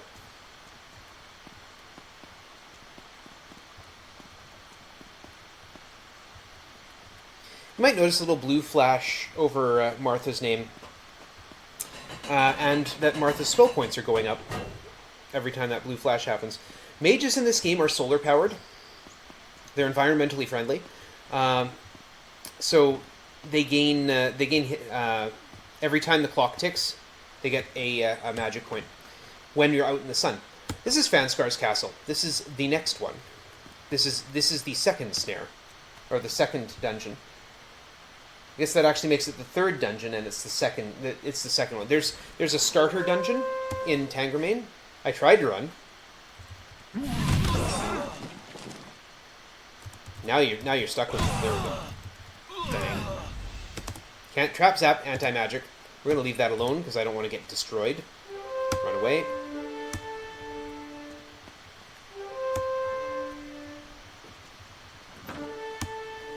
Now we go with Watchwood.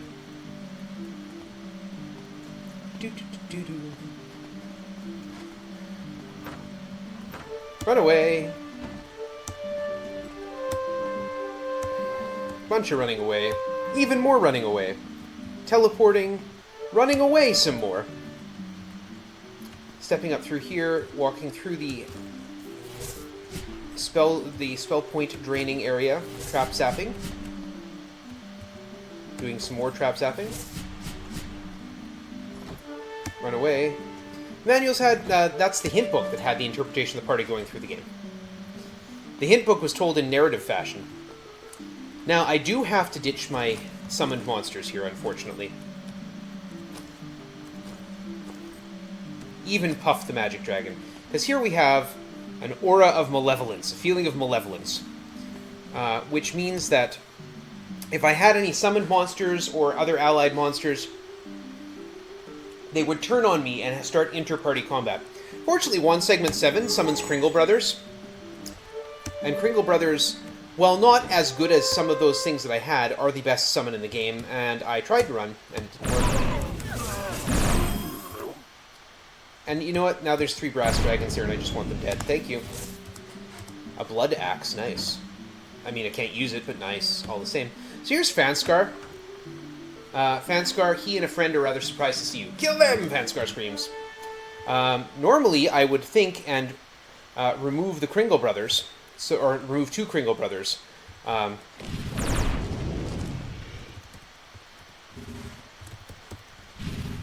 on. Advance.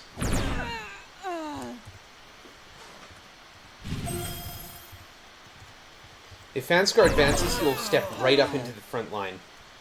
And then get immediately destroyed by the Kringle Brothers, yeah. Hey, through Fanscar's closet, we end up in this death snare. It is the shortest one. We have 4 minutes to solve it. We're going to use a lamp so you can see what's going on. If you go over here, into the corner, you face a lot of things that hurt you, and then you meet a guy in a black robe who says, hey, the door on the right is correct. You go over this way, you see a guy in a white robe who says, hey, the guy in the black robe is always telling you the truth. So why am I going to the left door? Because if you go elsewhere in the dungeon, you'll find someone who says, the guy in the white robe always lies. Here's 1 segment 2.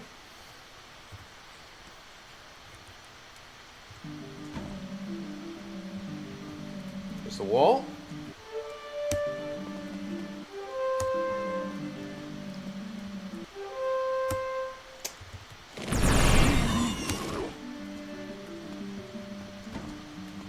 Alright. Out of Vanskar's castle.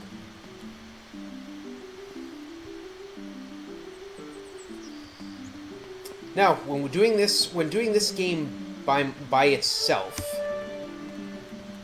we come over here first, actually.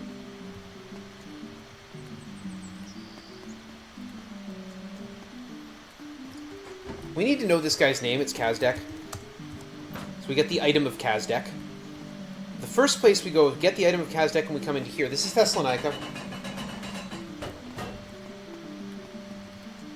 And this is the Maze of Dread. We're going to just pause for a moment and buy Burger Becky a drink, which is not something I ever got a chance to do. Maze of Dread. Take the stairs. The first thing we're going to do is walk through a wall.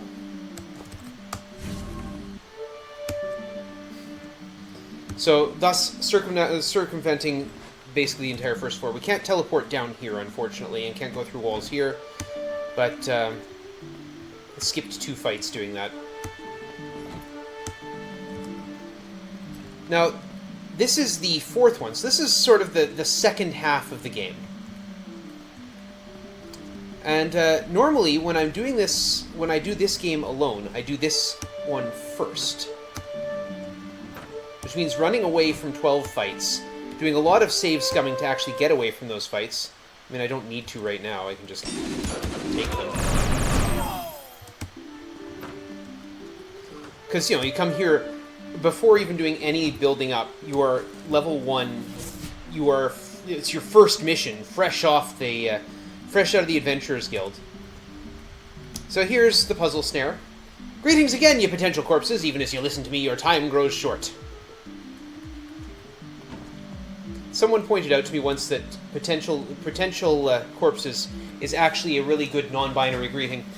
Though seeming of little value, repetitiveness is definitely endurable, at least up to 5 times. Keep the faith, kid. So we're going to go walking through here. There's a spinner right here that torments me, but I have the master key, so... We get a vial from the master alchemist. Go right past the spinner. Listen to how the beat of the heart and the beat of the music don't line up. Go 1, 2, 3 in the darkness, turn this way. And the value of rote actions is that they are endurable. Repetitiveness is definitely endurable, at least up to 5 times. There's the vial again. Whatever's in the vial, the magic mouth is thirsty, and so that's why we have to go get the vial every time, so that's the wrong door. 1, 2, 3. Endurable.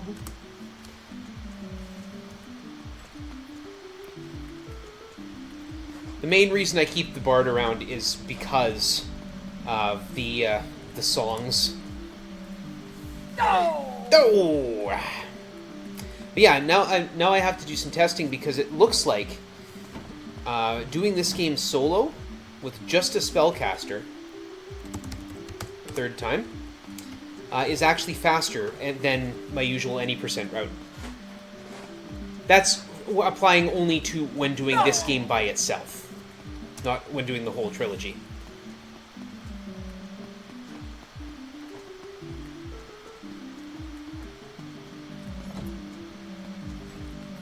One, two, three, boop. They're endurable. That's what the value is. Of course it is.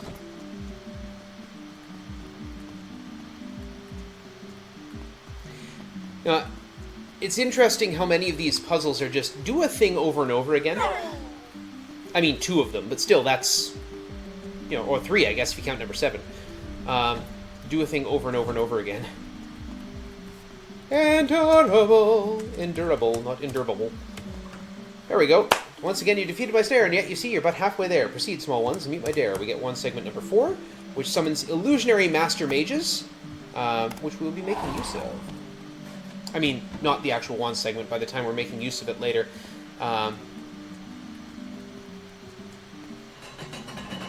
Hey, now we need to go from here over to Philippi.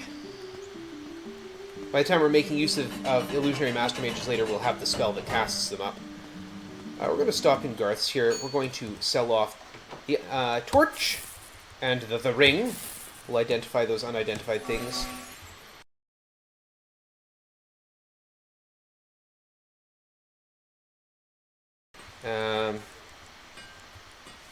We're just going to sell... Yeah, we don't need the Titan figure, blood axe, and arrows. Arms knife. We can sell off the one segments, have to buy them back again. Door figurine, dagstone. Flamehorn, better than Firehorn.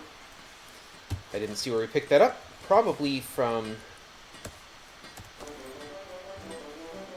them? Fanscar. So, interesting thing, if we go back to buy those back, the instruments, it warns us, the item is missing 28 charges. Garth will not keep it once you leave the shop. It used to be an exploit that you could come back into the shop, you could sell an item, and he would refill the charges. In the originals. But in this one, nope, he doesn't keep them. Where am I going? Oh, right. It's over here. That's Dargoth's tower to the south of us. But first of all, we need the ward stone that we got from Ceradon's corpse. We're going to step in here. Boop. Turn right. 1, 2.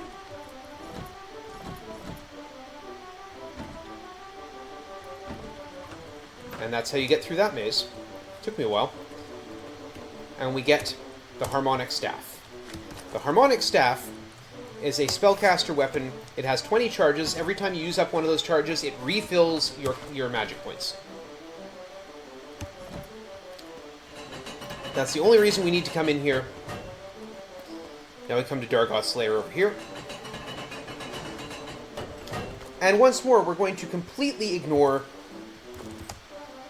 the first 3 floors of the dungeon. Speak the 3 in sequence, because I know the answer. They're Earth, Compass, and Fountain. Portal should be operational. We're going to cast ourselves a little levitation spell so we can go up that portal. Not everything has 2 sides. Take care, friends.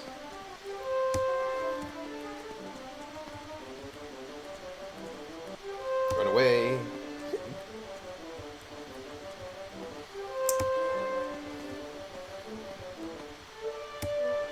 So you can see the walls closing in behind me, if you watch the map. For 3, you see, cannot be free. What does that mean? Anyway, the first thing to note is that you can see the walls closing in behind me. Not spell, Bard's Song. Not Wayland's Watch. If you get trapped in there... Oh, not far enough yet. This is where I went.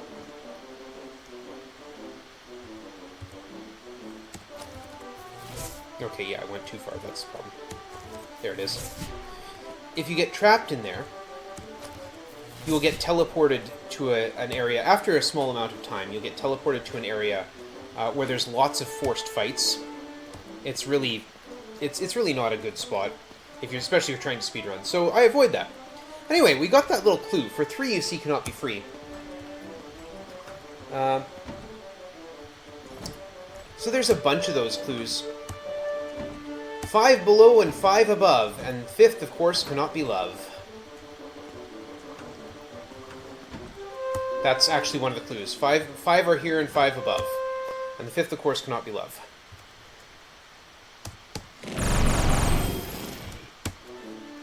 So, we're going to answer those. So, water, lie.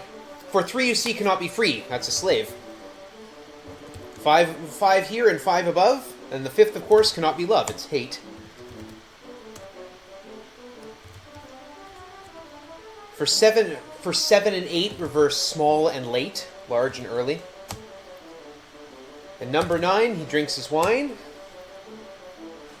And of course, there's number 10. They can never be manly men. You're being teleported. Welcome, foolish mortals. Time runs short. Foolish mortals is also a good non-binary greeting.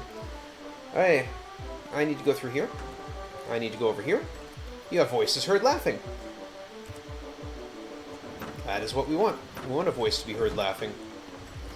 And then we give the battle cry, Havoc. We get the dagger! Get teleported going through there. We go through this door. Look at the wall. Hey, it's a door now. Here's one segment 3. We only have one segment left, and then we'll be out of here.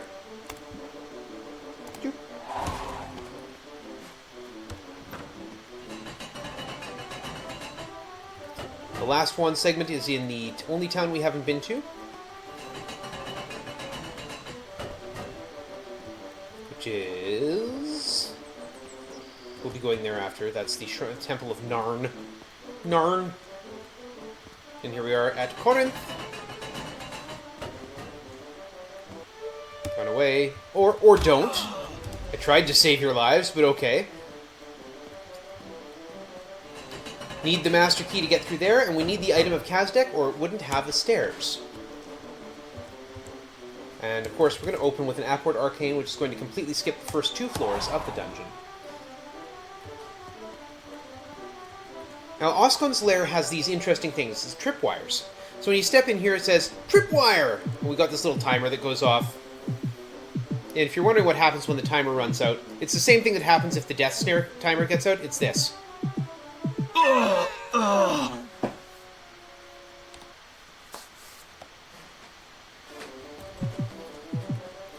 Somehow I'm surprised that Bard's Tale 3 is basically half the run. Not quite. It's 2 is kind of an interruption between it, but it's mostly 1 and 3. 1 because you got to get started somehow, it's a lot of grind, and 3 because it's the longest game.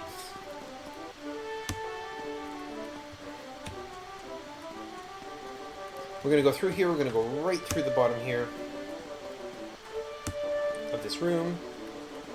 Sorry, bud, yep. Run away. Oh, that didn't run. It didn't run.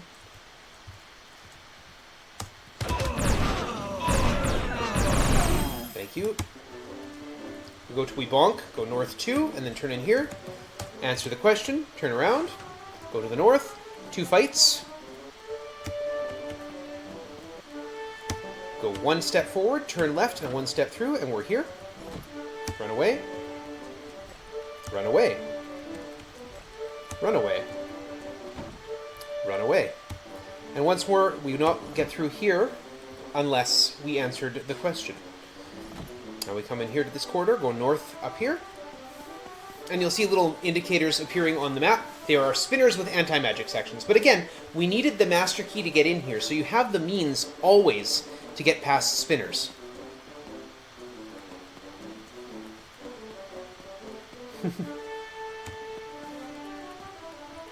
Winged Kitsune pointing out that Martha must have been very good to have Santa Claus and his brothers in the party. We need to go... I've been messing this up lately, so we're going to second sight.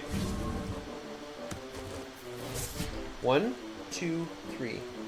1, 2, 3, 4. Should be a fight, yep. 1, 2, 3. That's a magic draining square. Should be a fight here. And a fight here. And we're in the right... We're heading to the end of the tower.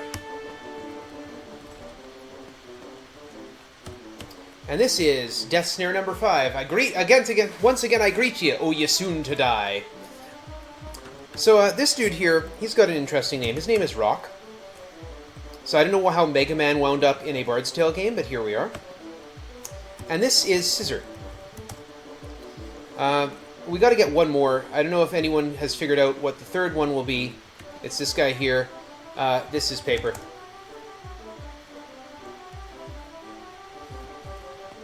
Never thought you'd see a speedrun of the original Bard's Tale game. Well, this isn't quite the original. No, sorry, it's rock, paper, scissors, shoot. And that solves the puzzle, but we still need to figure out how to get out of here, because if you go through the wrong door, you get instantly torched. And then we get 1 segment 5. And out we go. And that is the complete... All the 1 segments are now in my possession. So we're going to head over here. We're going to go see Roscoe. And it's nighttime. We're going to change my choice of song. Get rock, paper, and scissor out of here. We're going to use one segment 7 to fill the party with Kringle Brothers. We're going to use one segment 5 to do the batch spell. So I have all those nice effects. I'm going to change my choice of song to the spell song. Spells do increased damage to monsters at close range and reduces the damage done by enemy spells. We're about to go fight an Archmage. That sounds important. We're going to head over here. We're going to head into the Temple of Narn. We're going to approach the altar. Something strange is happening to Martha. She's gone bald and grown a beard. Martha has become the one of legend known to all as the Destiny Knight. Originally, in the first 2 games, there were no female characters. They only added female characters and female character images in the 3rd game. So, the Scepter has been added to the inventory. So we now have the Destiny Knight, immune to all status conditions and cannot be turned to stone or killed with a critical hit. Any damage to the Destiny Knight that would normally kill them will instead reduce a small amount of their spell points. If they run out of magic, they can still die. So that is how the Destiny Knight works. We've got the dagger. There's the Scepter. 10-point bonus to hit. Equip the Ward Stone, because we no longer need that. Breath Ring will actually serve me quite well here. The Breath Ring reduces the chance that breath weapons hit you. Okay, and we're going to go here to the Sage's Hut, where we've been clearly visiting many, many times. Here's Legolzanta. Death and Drek, you curse, as you see 30 Boulder Guards, and Legolzanta. And we're going to fight bravely, and it's going to go very, very poorly, because that's how this fight goes. We're going to use the Scepter. Yeah, that's normal. And there's the Scepter going off.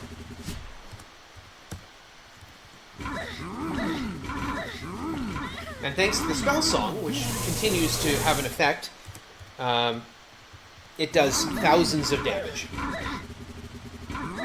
The reason I picked up the Harmonic Staff was, well, as you can see, every time Martha takes a hit, she loses 2 spell points. Does Destiny Knight status carry over? Unfortunately, no.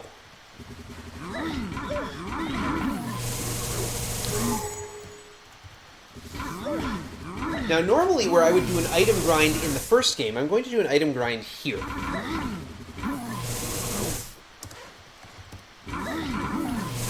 I have my reasons. We're going to go after Legolzanta.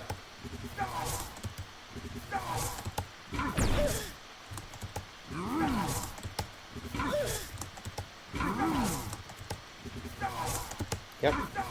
Go down.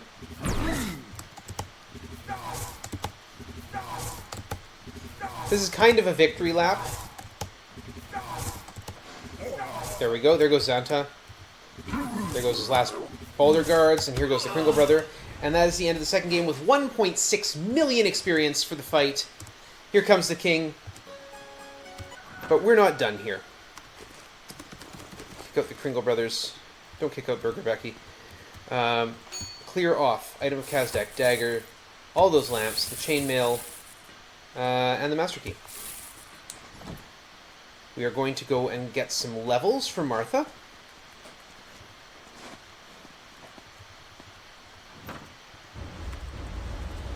Now you notice Martha stopped getting bonus stats. It's because Martha's stats are capped at 20. And we're going to get these spells here.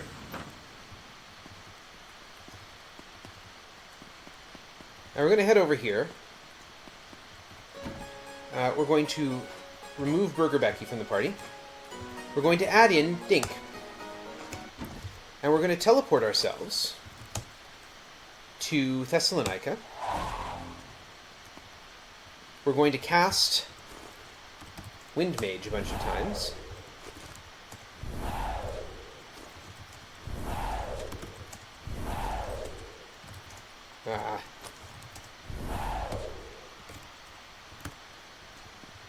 We're going to head back into the Maze of Dread. Now see, the thing is, there's some items here I want to get.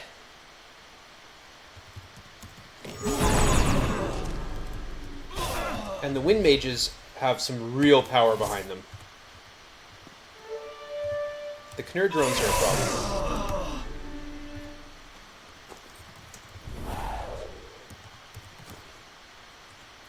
WIMA, thank you.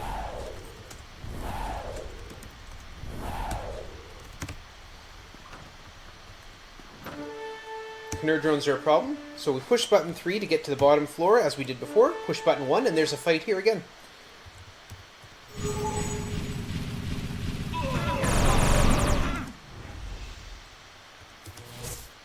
Elf boots, excellent.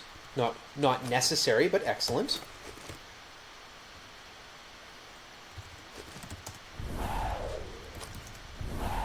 Gonna try and keep them alive as much as possible because I'm running out of magic points. Should be able to fight that. Use the scepter. I still have the scepter.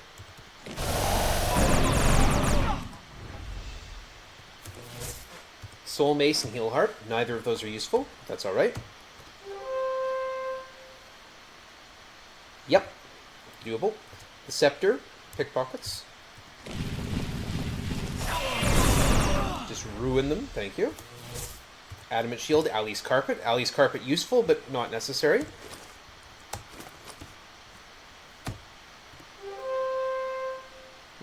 This is doable.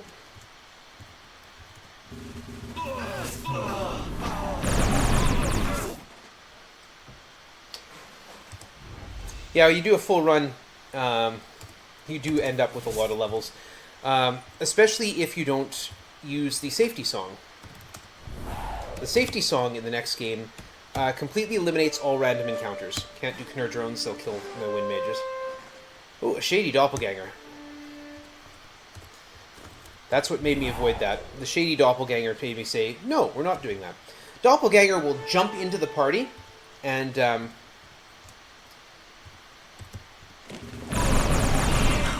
from there will initiate party combat.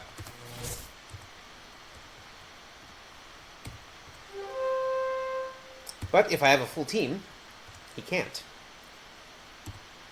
I no longer have a full team, but, you know, these things happen. Also, the Master Mages will sometimes summon demons. It's interesting how an illusionary Master Mage can summon real demons.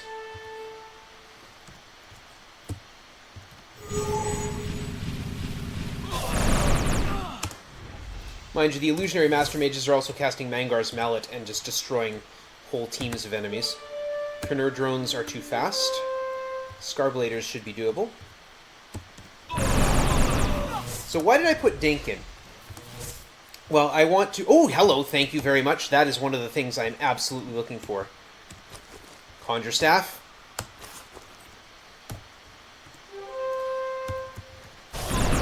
So I want...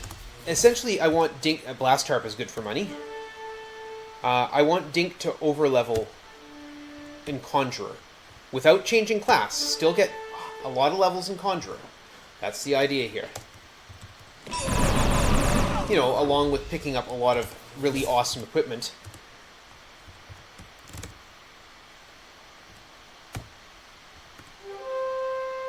That's doable. At least I thought it was. Run away. Exits. Time to duck out. Boop. Boop. Boop. But basically, in the next game, we're going to start off by getting a whole bunch. Like, we're going to do quest number 1, and then we get a ridiculous amount of levels. Just automatically thrown on top of us. So what I want is Dink to have...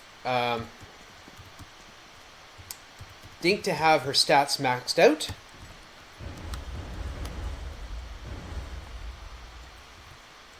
There's Mangar's Mallet.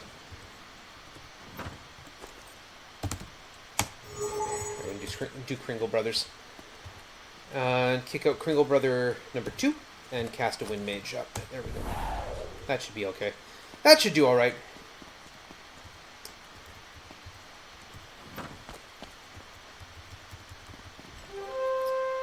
Yep.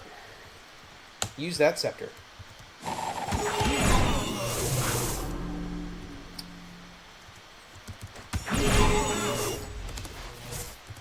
Unidentified instrument, adamant bracers. So this is equipment we would be finding in roughly... well, I mean, this is the mid-game of this game. This is equipment we'd be finding in the end game of the first game, and the stuff we get in the third game is not significantly better than this. Conjure Staff is a big one because, I mean, look, it halves the cost of all spells. You really can't beat that. That's just fantastic. There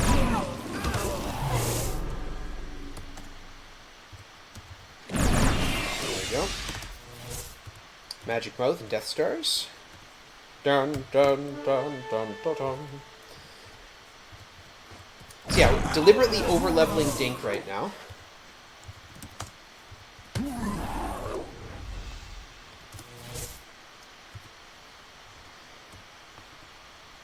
What's experience at? Okay. We're not going to go too far. I want to get...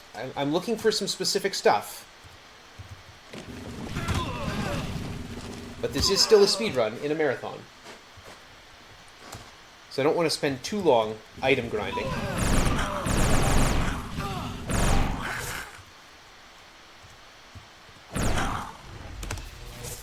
Admin Shield, Axe Arrows, 3.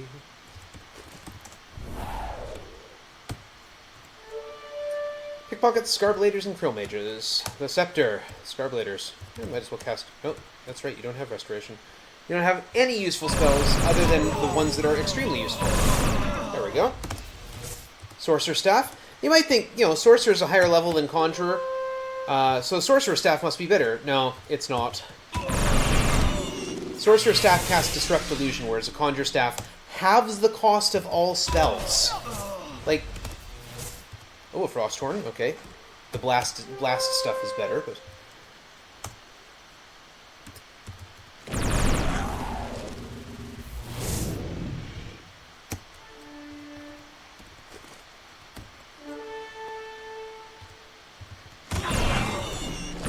Just kill him. Wither Staff, not useful. Vren Dragons and a Shady Doppelganger. Does an unshady doppelganger exist? Basilisks, Vren Dragons.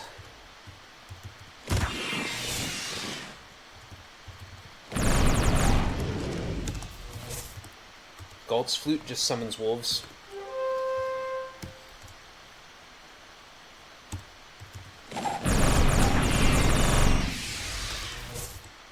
Huntsman's Gloves, Ogre Wand. So yeah, my new start, the solo start, involves going down into the Death Snare here, getting this wand, and using this wand, or getting this wand segment, which summons Wind Mages, and using it to, using the Wind Mages to annihilate the warriors, the enemies here in this elevator shaft, until I have enough fancy equipment, enough money, and enough experience to move on to the rest of the game. And that actually works faster than my usual grind. Unidentified item. I've got 36 items in my 36 items in my backpack. It caps out at 40. It's right here. I don't know why I instinctually pointed at the screen. I'm not sure why I would do that. A Bard Bow. Definitely not useful. Scarbladers and Vren Dragons.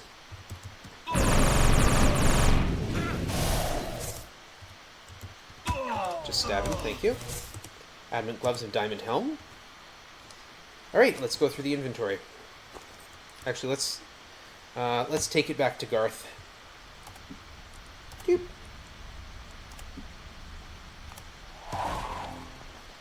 Go up with the stairs. Take it to Garth so I can identify the unidentified stuff and just go through things in a very quick manner to see if I've missed anything important. Where the heck is... Oh yeah, it's right here. Identify stuff, please. Arc Shield, Adamant Scale, Blast Harp, Alley's Carpet.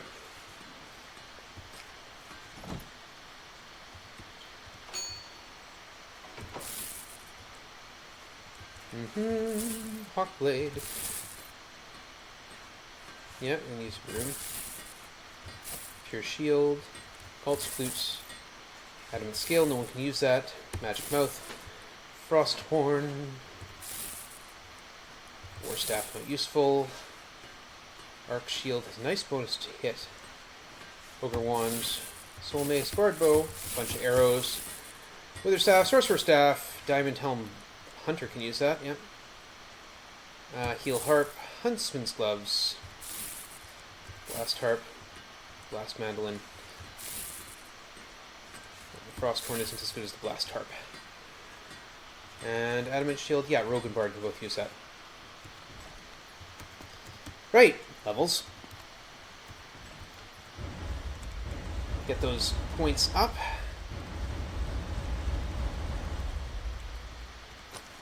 So when we complete the first mission in the next level, or in the next game, we will be given enough levels to push our spellcasters to level 5 Archmage. Now, Martha's already passed that, so she's not going to get anything for that. But Dink is going to get all the levels that she did not pick up in Magician, and all the levels that she did not pick up in Sorcerer, and all the levels she did not pick up in Wizard. So 12 levels in each of Magician, Sorcerer, and Wizard. Mage Staff is, it's alright. I mean, it doesn't hurt. So she's going to pick up 12 levels in each of those classes. That's 36 levels. And then is going to pick up 5 levels of Archmage, meaning 41 levels straight up. And the stat cap in the next game is 30. Unidentified weapon, that could be actually useful. Might be a Song Axe. So the stat cap in this game is 20, the stat cap in the next game is 30.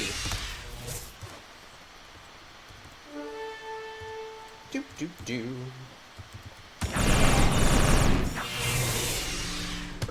So I do kind of want to... I mean, I don't want to grind forever, but I do kind of want to get close to that stat cap so that we can make sure that... Martha has the best option going forward.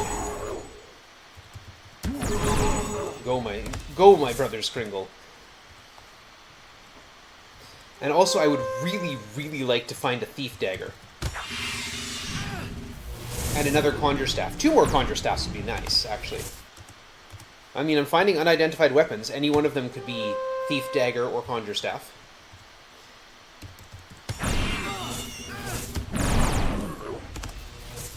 Sorcerer Staff is not going to do me any good.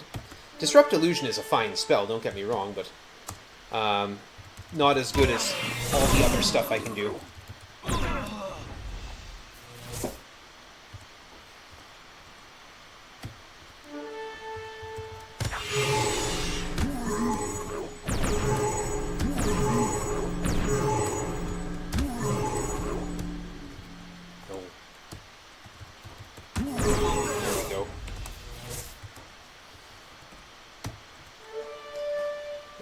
Friend Dragons and Steel Fists.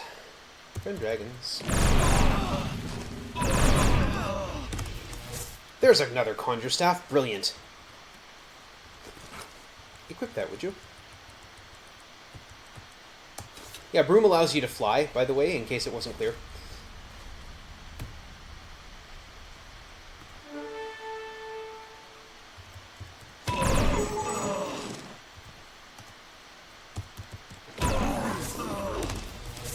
Boomerang. Crow Mages and Crow Mages. And yes, in the next game too, Martha's going to be changing class, and Dink is obviously going to be getting all the benefits of all those levels. But Martha's going to be changing class into Chronomancer, and so Chronomancers are largely useless. From a gameplay standpoint, they're vital, they're necessary. Diamond Dagger, thank you. It's not a Thief Dagger, but, you know, it will do. In a pinch, it will do.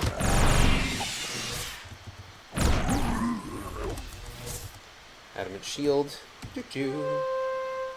Dream Mage and Slaymakers. There they go. Diamond Sword. That will not do me any good. 1 Pickpocket and 1 Pickpocket. They're not going to last very long. Unidentified item. Could be TNT. Or a Holy Hand Grenade. Eggs, arrows, sure. Oops. That's the wrong button, thank you. So yeah, this game, of course, uses arrow keys and WASD.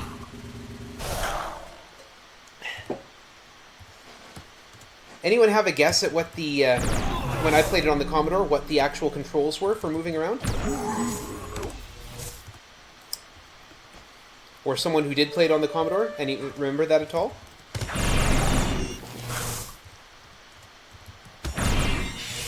So we didn't have up, down, left, and right arrows. Staff of Lore, a very useful item we're going to hold on to. We didn't have arrow keys. Nope. Didn't have a mouse. On the Commodore? No. We don't have arrow keys on the Commodore, not as such. Not in any sort of convenient function.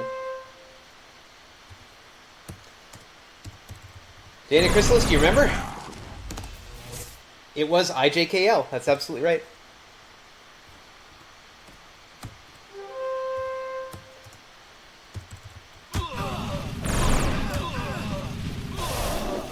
I for forward, J and L for turning, and K for moving forward. Didn't have a number pad on the Commodore.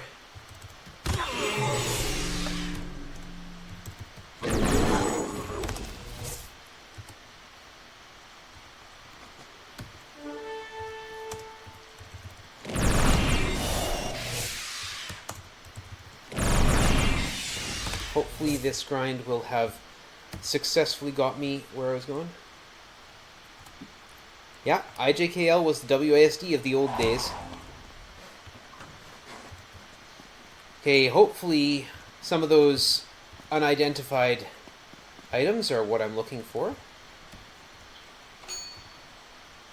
No, not sell, identify. There's the other conjure staff. Ooh, oh yes, yes, yes, yes. We are doing quite well here. Got a lot of adamant shields.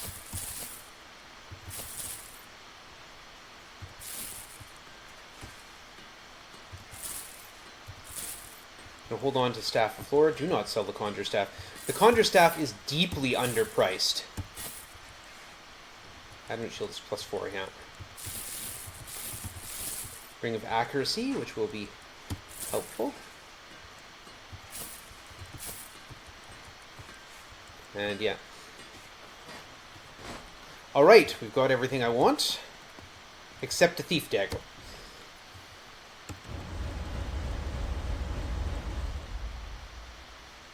Wait, I saved. I don't want to get... If I'm going to go transfer over to the next game, I do not want Martha to be getting more. Oh wait, no, that's right. It doesn't work that way. It will knock her experience down. There we go. That's good. Alright.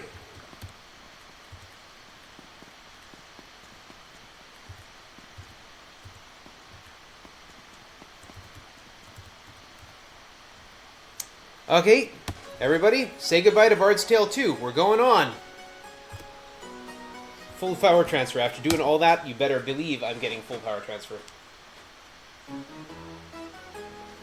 We get another one of these cutscenes.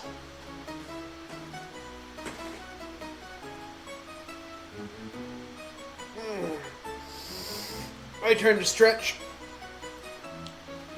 And I think I will take a brief moment while this is going on, and I'm going to take a brief bio break, and I will return.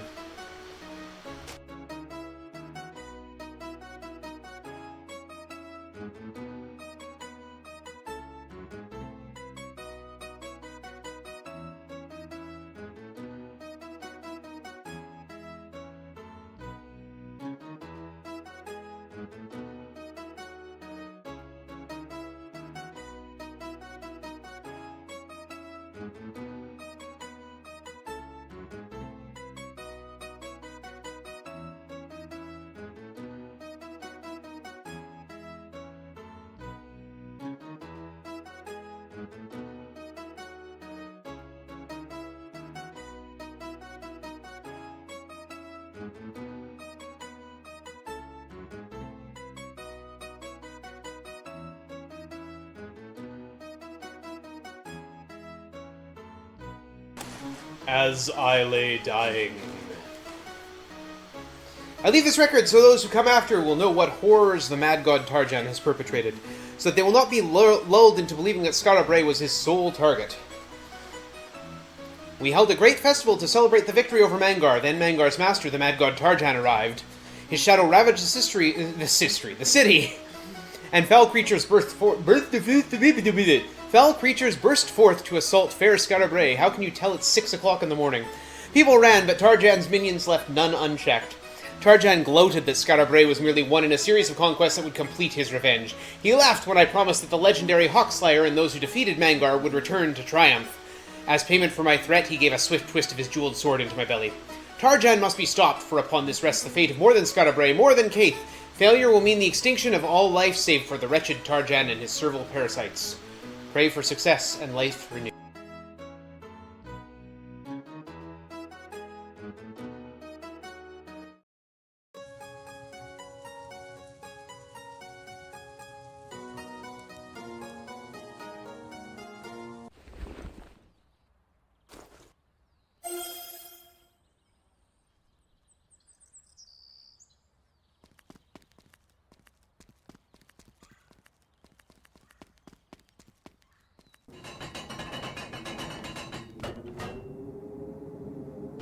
Is that better? There we go.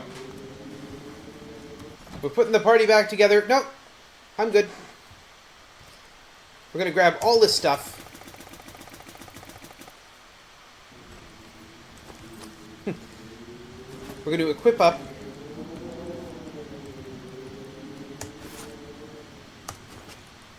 Thank you. What happened is I had the thing in the wrong place, and I pressed the spacebar to start the game, and of course, it just removed my microphone, as it does.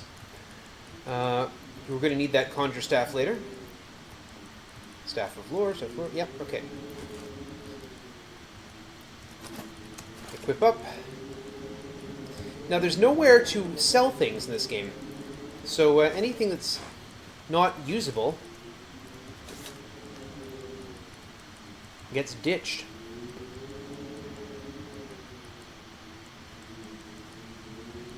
We don't need Soothing Balm, we've got Staffs of Lore.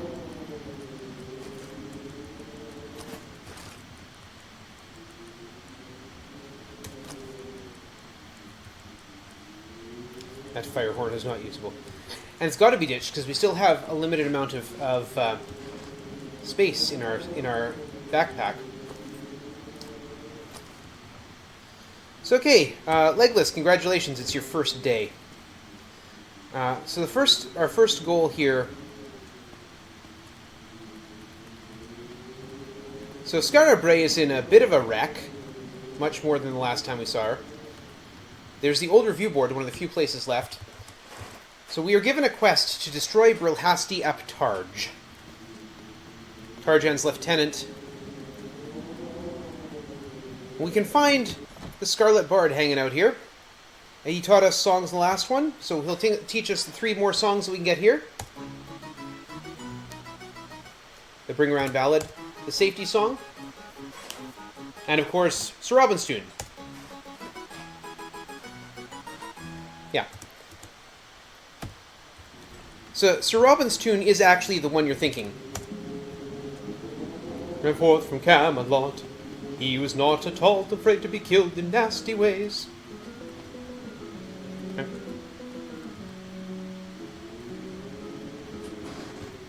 But better still is the Safety Song. So we're not going to say Tarjan, we're going to say Chaos. The Safety Song prevents all random encounters. So we're immediately going to apport Arcane to here. There's a portal below me. I am going to cast Batch Spell. That is not the Batch Spell. That is the Batch Spell. Thank you. And we're going to go down. And there's a portal above me. We're going to get... This is a bunch of spinners here. Smoke in our eyes. We're going to get spun. I'm looking to go this way. 1, 2, 3, 4. Going to get spun north. There we go. I could go through the maze, or I could just do it that way. Let's go around the outside here. 1, 2, 3. Go straight north from here. Bam. And here's where Brilhasti Aptarge lives. So we're going to fight bravely, as we do.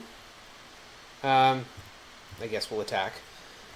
Legless is literally Legless's first day. We're going to use the Spectre Snare on Brilhasti. We're going to cast Spellbind on the Dark Guard. And yeah, we're just going to get nuked a little bit. There, we got Brilhasti and a Dark Guard on our side now. Brilhasti managed to summon up a Demon Lord in the meantime, so it's just, you know, not ideal.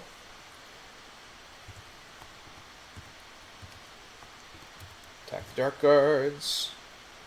Cast. I don't know. What are we going to do here? Spell Whip on the Demon Lord. Farfo on the Dark Guards. Keep them out of range. Demon Lords are summoning more Demon Lords just to make life interesting, I guess.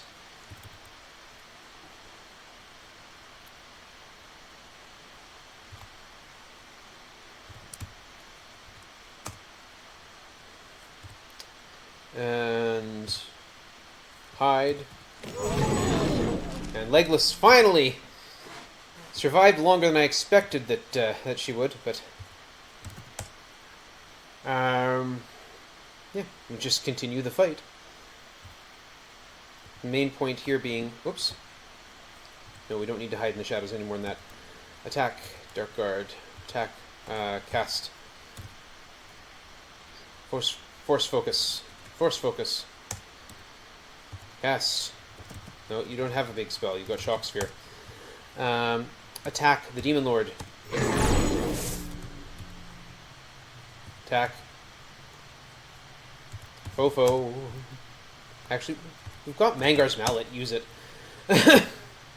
Mangar's Mallet is the top level spell. Attack spell. In the Archmage's repertoire. And there we go. And we get back up to the surface. And Scarab Ray is complete. We killed Brilhasti, but yet there he is. So, you know.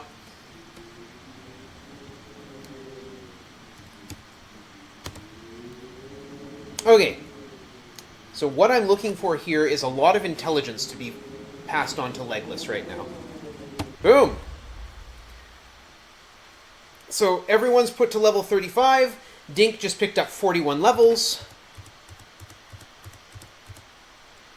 What I need to know is, yeah, that will do.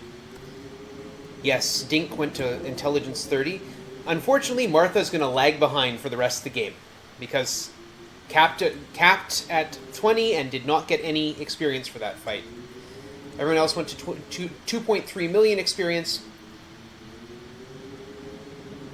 Let's see here. Yeah, intelligence high enough.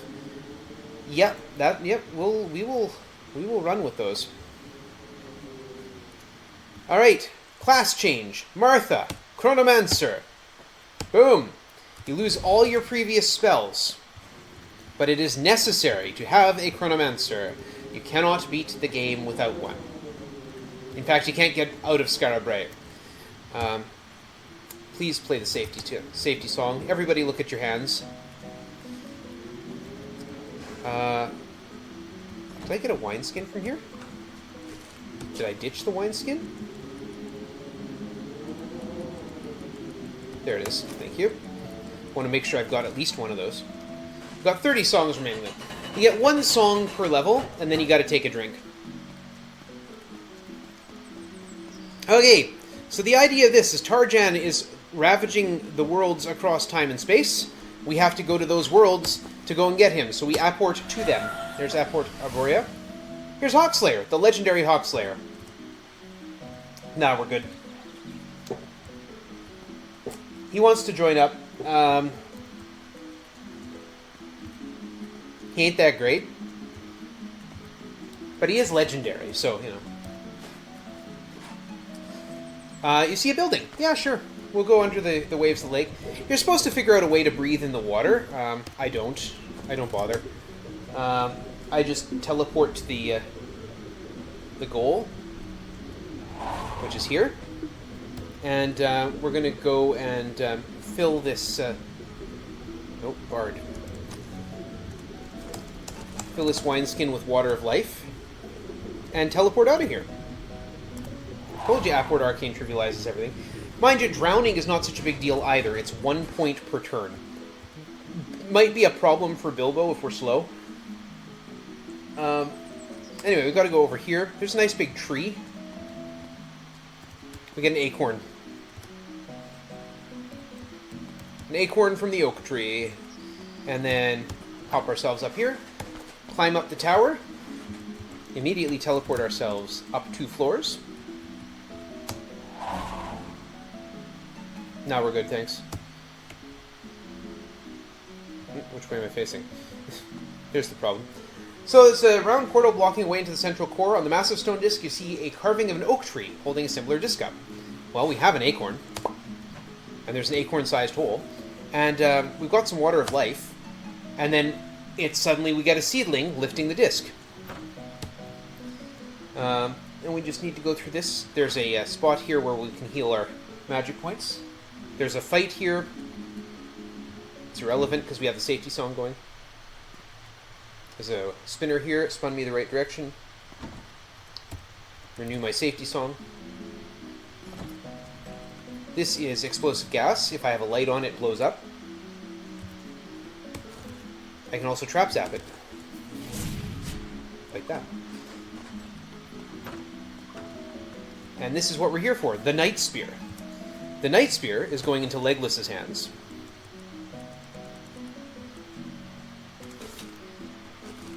And we're just going to jump out of here. Upward Arcane is a beautiful thing, my friends. Never let anyone tell you otherwise. We're going to head over here to the Festering Pit. And we're just going to teleport ourselves straight to the boss. This is Salatha Garnath. Ranged attack. Just tune. Hide in the shadows. Defend, defend. Don't do that. That's not nice. Attack, attack. Defend, cast, heal. No. Oh, you don't have heal all yet. That's right, you'll have Beyond Death. There we go, 1 critical hit later, and we're done. If you don't have the Night Spear, Salatha Garnath comes right back to life. And we get his head and his heart.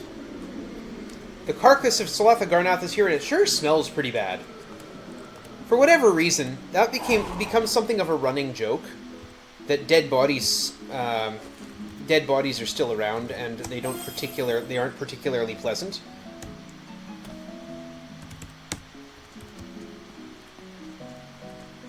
We're going to head over here. We're going to pluck some leaves. We took an acorn earlier. We're going to pluck some leaves. Now we're good. We just need 1.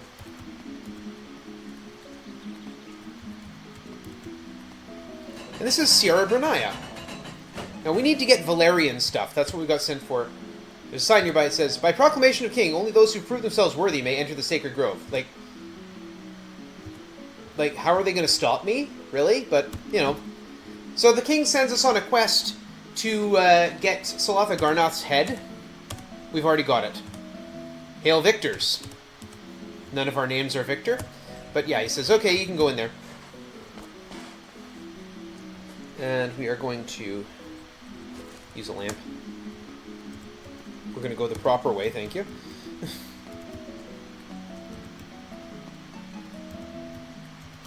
Stuck. Where is the explosive gas? It is... Where is it? Oh. Right there, yeah. You'll hear it explode. There it goes. Yeah. So, in life my heart knew but one ache, one task undone. Heal that pain so I may rest, and what's mine is yours. So we're going to use that heart, and we're going to add some water of life to it. And then it opens the door. We lose our song, but here we find Valerian's bow and the arrows of life, which is what the old man in the review board sent us to get. Well, he actually sent us to go find Valerian. But that doesn't seem to be happening, so Valerian... We didn't find Valerian, we found Valerian's tomb. It's because Tarjan has already been here.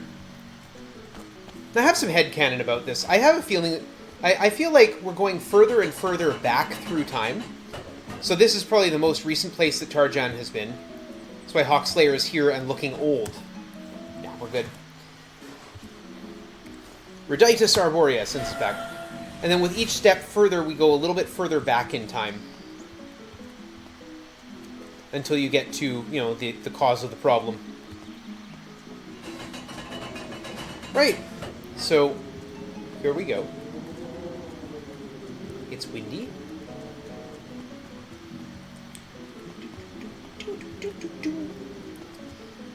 We go talk to the old man in the review board. He takes the thing from us. Hey, where's my code wheel? Yeah. That's how you... That was their copy protection. You had a code wheel. You had to line up a bunch of things. Yeah. We have to go to Cold Peak in the north. We can either bring Lanatir or get the Wand of Power in the Sphere of Lanatir. We get 600,000 experience. Re-energizes the magic users. So we got, you know, levels up to get at. That's nice. Legless, can you get some intelligence, please? Nope. Okay. I really want Legless to get intelligence. It's not super critical that she get only intelligence. Or even a big boost of intelligence. But it is important that she gets some. There's Heal All.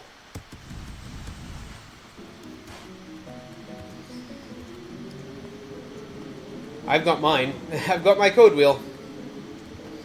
Okay. We still have Brilhasti in the Dark Guard. We can't keep them much longer. I mean, for one thing, they're going to get outclassed very, very quickly. So heading up to Cold Peak.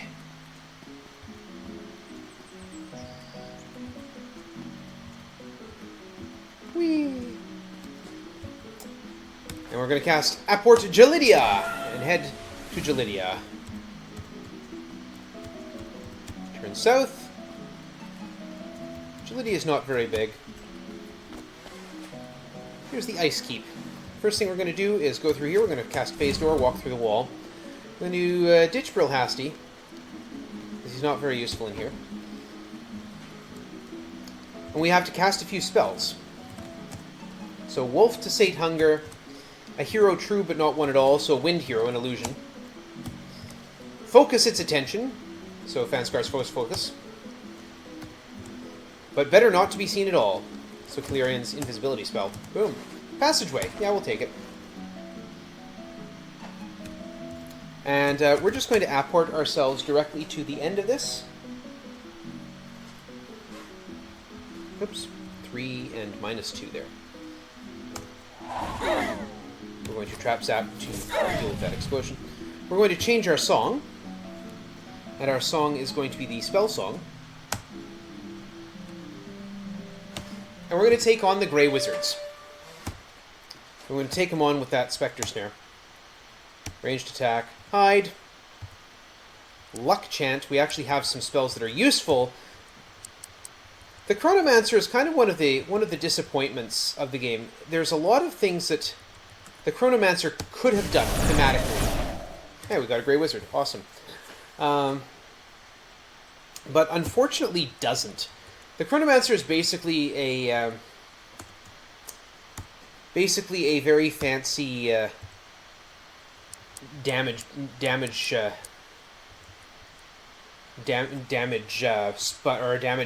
user, a big caster, but not with much.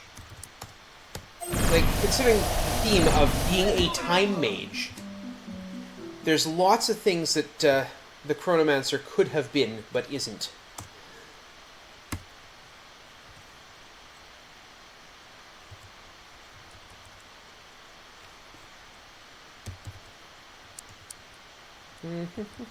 Yeah, preclusion is not important in this fight. Next one. I want to do a thing, and I can't remember what it is. Ogre Strength. Giant Strength. There it is.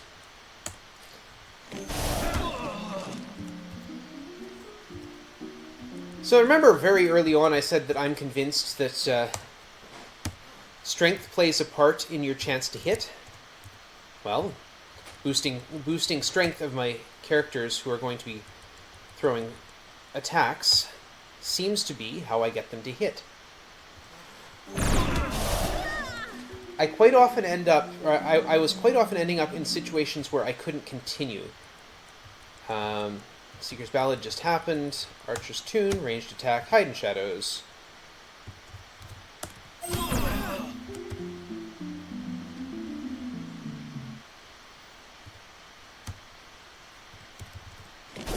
There we go. Got through. All right. Smoky Lens. Several bodies are stacked here, and they look like they've been run through La Machine. I don't actually know what that is, but, you know, it sounds gross.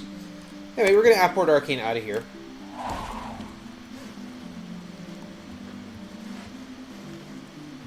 Somebody use a spell song.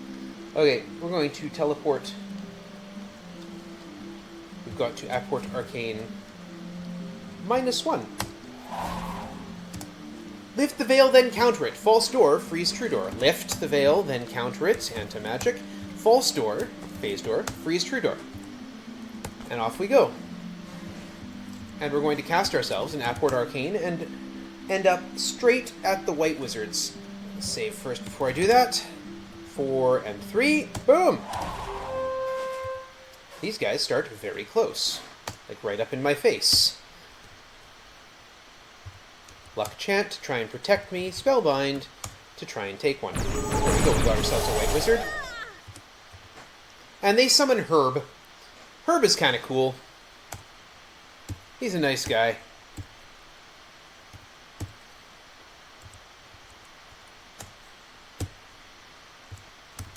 We're going to try and stop them from summoning Herb by casting Conclusion.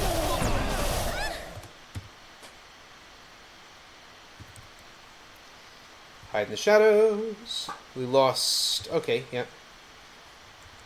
Wither Fist on the White Wizards. Cast Heal All. Thank you for the Heal All going first, so I could still get ravaged by magic afterwards. That's just perfect. Now it's going to go last, and...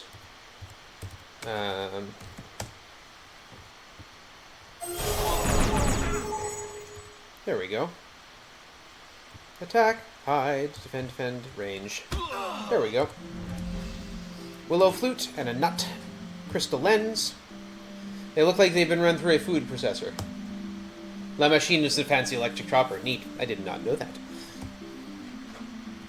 Yeah, so same joke here.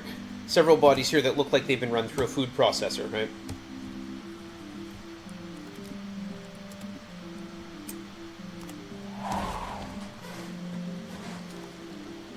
It slices. It dices. It makes julienne fries. Julienne's fries, actually. Now we need to go one north. And here's the Black Tower. Bright Light, Loud Thunder, Whispered Terror Term. Bright Light, any light spell will do. Loud Thunder, specifically Shock Sphere.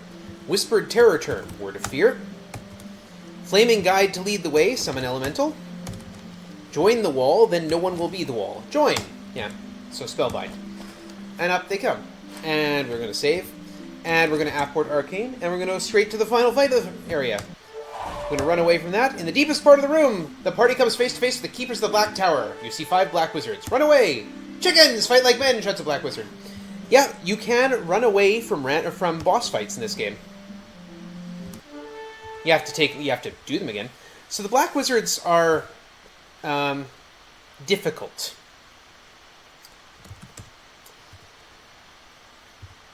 Luck Chant. We're going to try Far Forward Push. Thank you. They are further away. That's good. They do like summoning things, as you can see. They summoned a Slayer. Sanctuary score, please. Hide. Stun. And cast Preclusion, which stops summoning.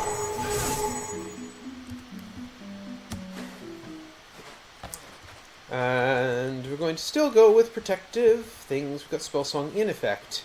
Let's watch. The problem is the Black Wizards not only like to summon up Slayers, who then like to turn around and kill me. The secondary problem is the Black Wizards like to use Petrify at a 60-foot range, which is, you know, a lot. Archer's Tune for accuracy, hide. I failed a hide check, which meant I dropped out of hiding mode. Melee March. Okay, cool, they're walking closer. Do come closer. Valkenton's Fury.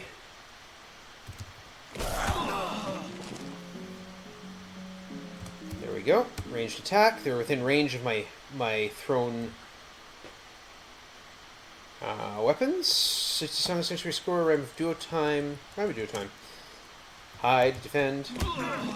Now they're in range of their nastiest spell, but hopefully I have put up enough defenses at this point to keep it from affecting me. Buff Chant and Anti-Magic, just to be sure. And they're not able to summon things at the moment for whatever reason. It's because I've used Preclusion. Attack! And this should be 1-2 critical hits. Done! Hey! That went very smooth, considering how much... These ones look like they've been run through a garbage disposal, by the way. Considering how much trouble that gives me.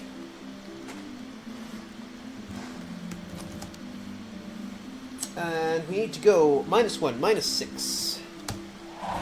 Slab of white marble fits flush into the floor, and a gold plug sits in the center. Light from above it falls directly on the disc. Carved into the stone near the gold, above the gold disc, see 3 overlapping circles. And we got all these lenses: the black lens, the crystal lens, and the smoky lens. Now we have to kick out our wizards, unfortunately. The ones we've picked up here. We need to switch our song back to the safety song, so we don't take all these random encounters. And we're going to cast Magic Compass, so I know which way I'm facing, because I get spun around in here. I no longer have a Master Key equipped, so...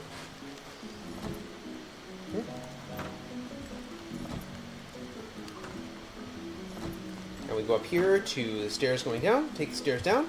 Facing north, I cast a Trap Zap. Takes out 3 traps, which are over here in the south. Gets silenced. And once more, oops, Bard Song, Safety Song, thank you. And now we're being spun again, so I once more need my Magic Compass.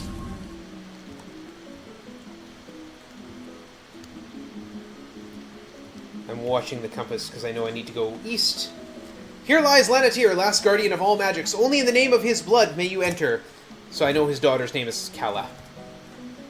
Kala was Hawkslayer's wife. And you can find out her son's name as well. Like Hawkslayer's son's name. Both of them did not survive all the stuff that happened here. And now, we need to go and do a quick money grind. Or do we? With all the stuff we've got... Okay. Can I Aquard Arcane to the first floor? Because usually what I do here is use something called the safety spell. There we go, yes. And the safety spell takes us immediately back to the...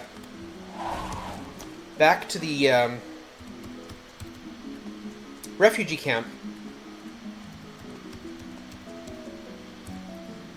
Reditus Gelidia. But it takes away all our money in doing so, and there's nowhere to sell things, despite the fact we have quite the bounty of things we could sell.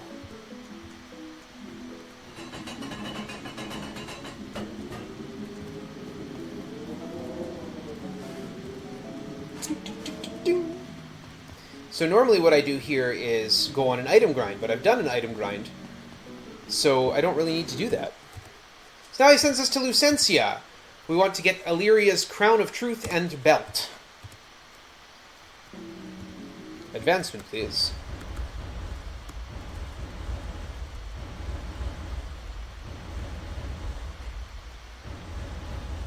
Hawkslayer can be incredibly powerful in this game. I'm not sure how to do that. I'd be very curious.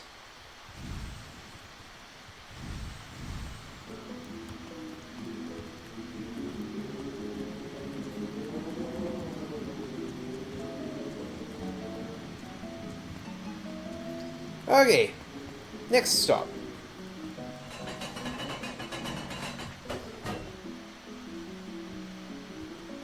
Next stop is Lucentia.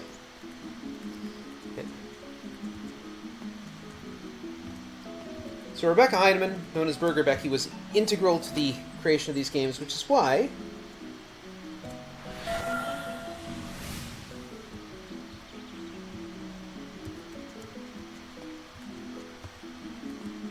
well, see that a lot of lucky drops. Yeah. Anyway, this is why we just lost her a couple months ago. So I gave her. I decided to put her into this game. 3 to 5 hours of grinding. A lot of lucky drops from here, but you can't equip him. So I'm really curious.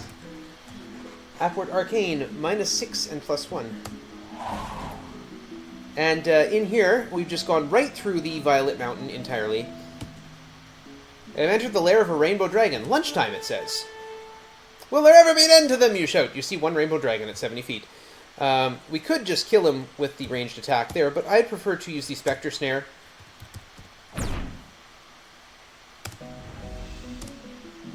And despite the fact that he's joined me, there's a body of the dragon here. I don't know. Anyway, we're going to empty out the Water of Life and collect some dragon blood, and then teleport out of here.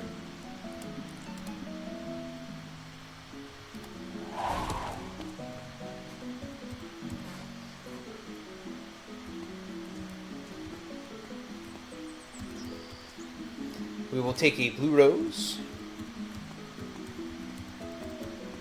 We'll head down here and take a red rose.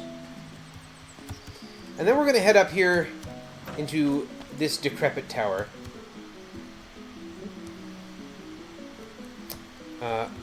Let's use some light in here.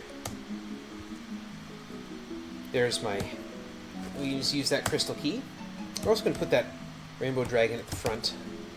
We're going to have to kill that rainbow dragon momentarily, but that's okay. Get teleported. We're standing on a spinner.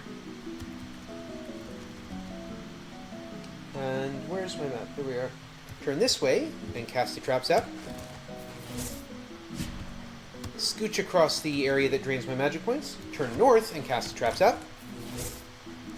Turn south, we lose our song.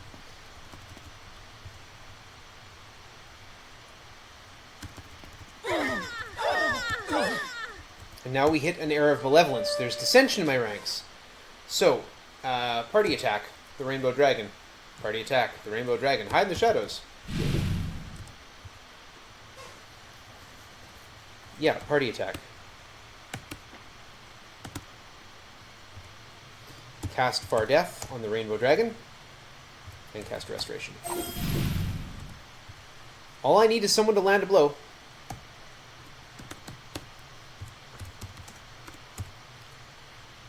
Or I could try and use Camaraderie, but there's more Eras of Malevolence.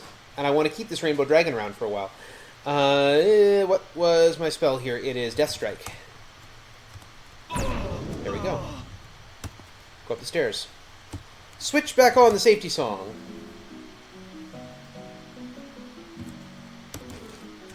Wrong person to be casting that. There's the badge spell. Not going to last very long because there's anti-magic there. What am I doing? I really have no way of creating... Huh. Oh, got an unidentified item there. So, in the absence of Garth, we get our thief to identify items. This harmonic gem, okay. I really have no way of creating light. That is weird.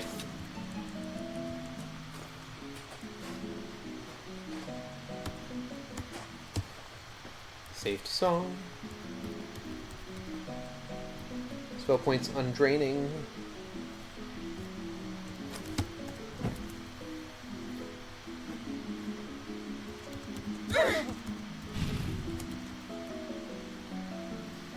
Here's a trap that's going to do a bunch of damage to you, immediately followed by a place to heal damage. Oh yeah, I meant yeah. Dink has spells absolutely, but I mean I have no way of creating no items that create light because spells go out in anti-magic areas. In addition to darkness.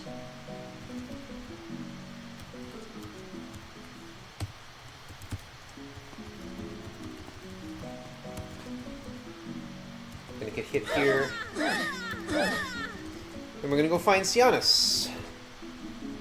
He's up here. He's tormented by the loss of his love. So we cast a healing spell. We cure the madness.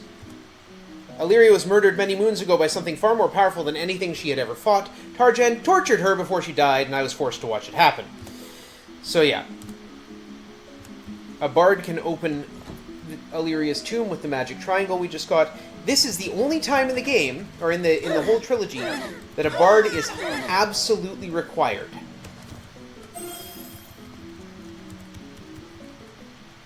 There is no other point of the game where I have needed a bard.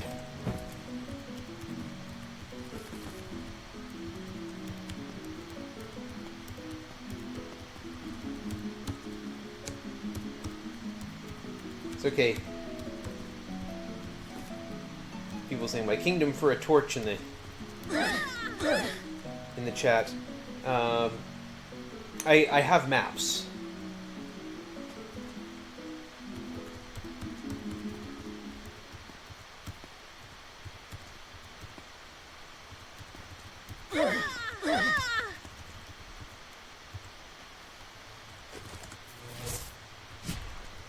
And if I'm ever desperate, I can light the way with spells like that.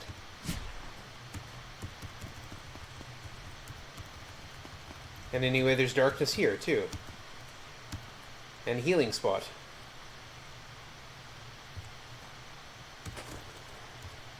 Actually, we're going to use Watchwood Melody. Spinners won't affect them. I mean, spinners will still affect us the first time we step onto it, but they don't keep affecting us. Run away. I said run away! Jerks. Luck, Laren. Luck, Laren. Hide. Run away. Run away! This is why I usually use the safety song. In fact, I'm going to have to go back to it. There's a couple more fights in front of me there. And I should get teleported.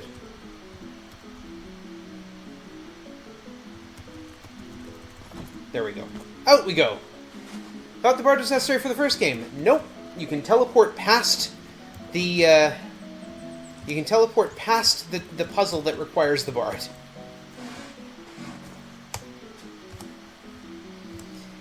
And in the second game, the puzzle that requires the bard is in the introductory dungeon. So it's not actually necessary to complete the game. If you want to save the princess, then yes, you do need to do it. But all that gets you is 200,000 experience. Here's the Bard's Hall. Listen to the Bard. We'll get Kiel's Overture. 30,000 gold. We will need that.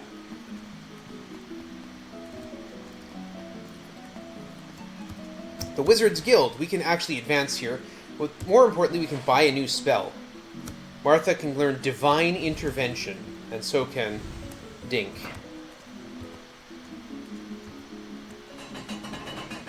Yes, you can teleport past the teleport that requires the teleport to the Bard's teleport. That's absolutely right. At least I think it is. The fact that that makes sense to me just kind of tells you how tired I am. So there we go. Stairs rise up into Illyria's tomb.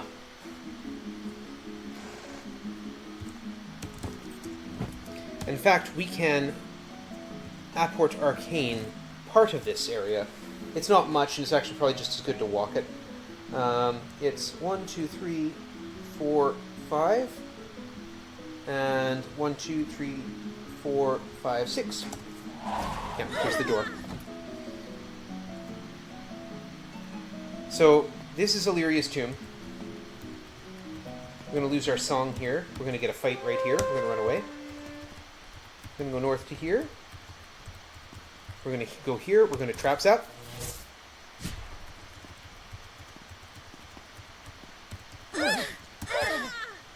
And a large black crystal blocking the way, for which we need the magic triangle. And then we go upstairs.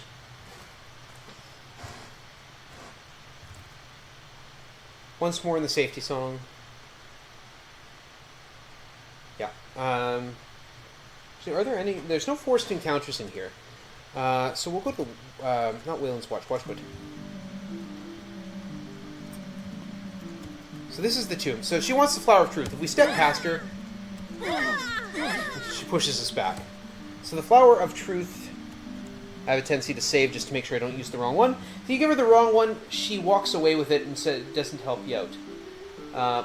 It is white is the first one. All right, yeah.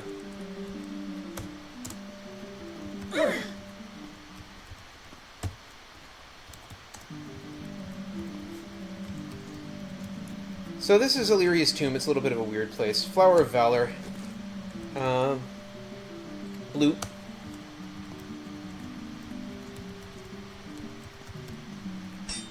Oh yeah, right. Who still got hit? The thief. The thief got hit by the trap. Embarrassing. Flower of Kinship. Kinship is red. There are hints to all of these in the Bard's Hall in Sierra Bernaya. Solaria Bree. Which place am I at? Solaria Bree. Nope. Flower of Nature is the last one left. The Yellow Rose. And of course, the final one, the Rainbow Rose, is the Flower of Illyria.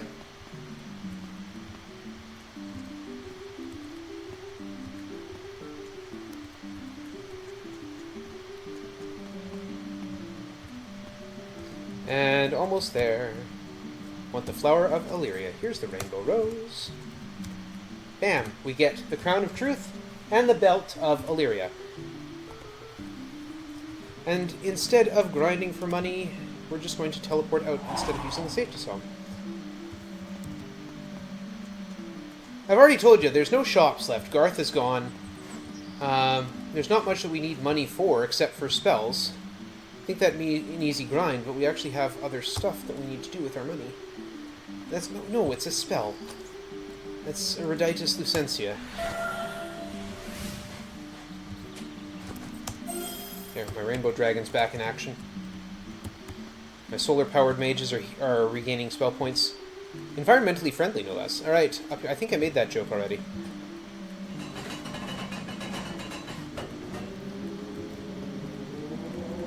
It is windy. Yoo-wee! Yoo-woo! Yoo-woo! We get our 600,000 experience and our spell points back. Boink! Now we need to go to Canestia to deal with Pharaoh Fist. There's a point of intelligence, thank you. Legless, excellent.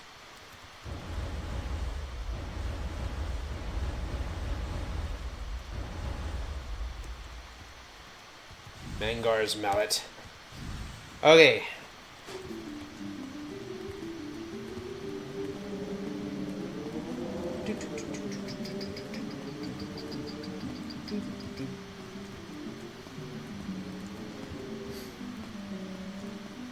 Yeah, threw magic net on a random... Yeah. How did I get the Rainbow Dragon? Yeah, that's the Spectre Snare. A magical lasso. The Spellbind spell works the same, too.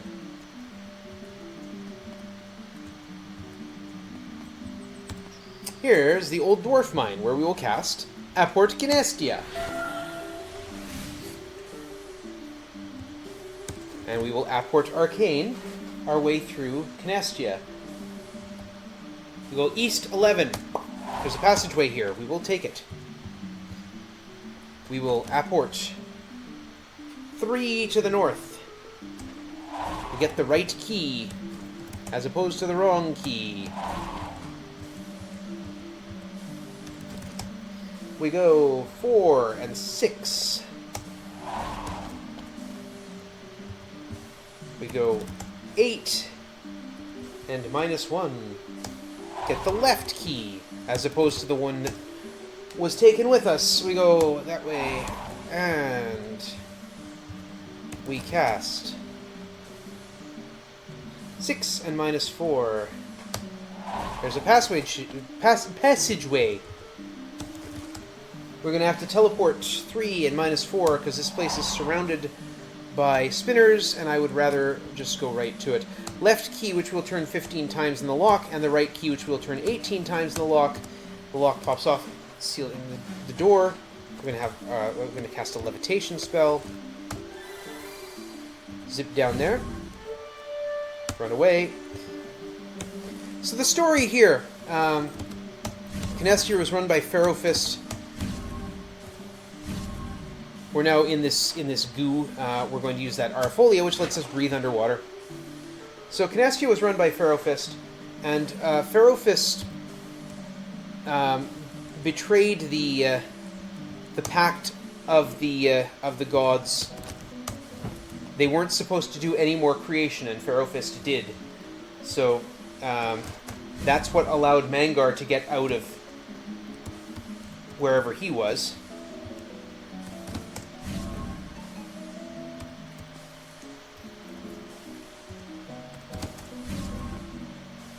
And caused all these problems.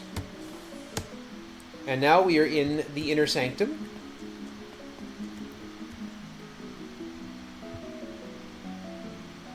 Oh, wait. I know better than that. Yeah. I even got it in my notes. Starting from here, we can apport Arcane 5 to the west.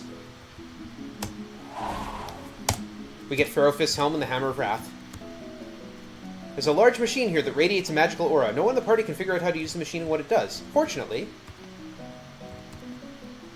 Ormek's private sanctum is a beautiful world of symmetrical metal tubes.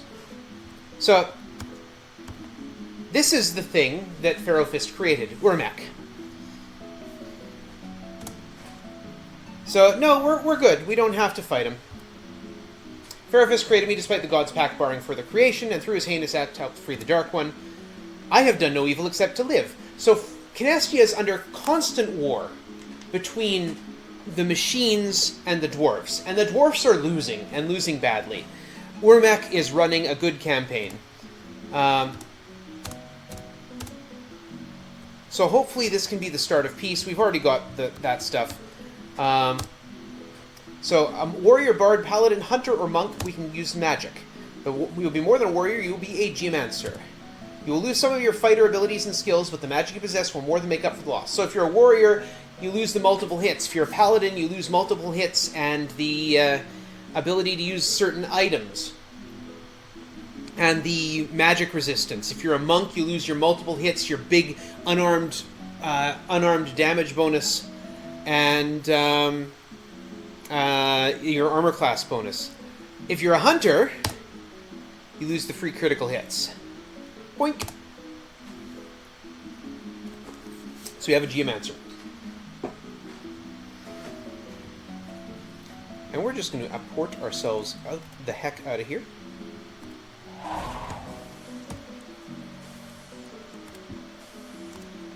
Okay.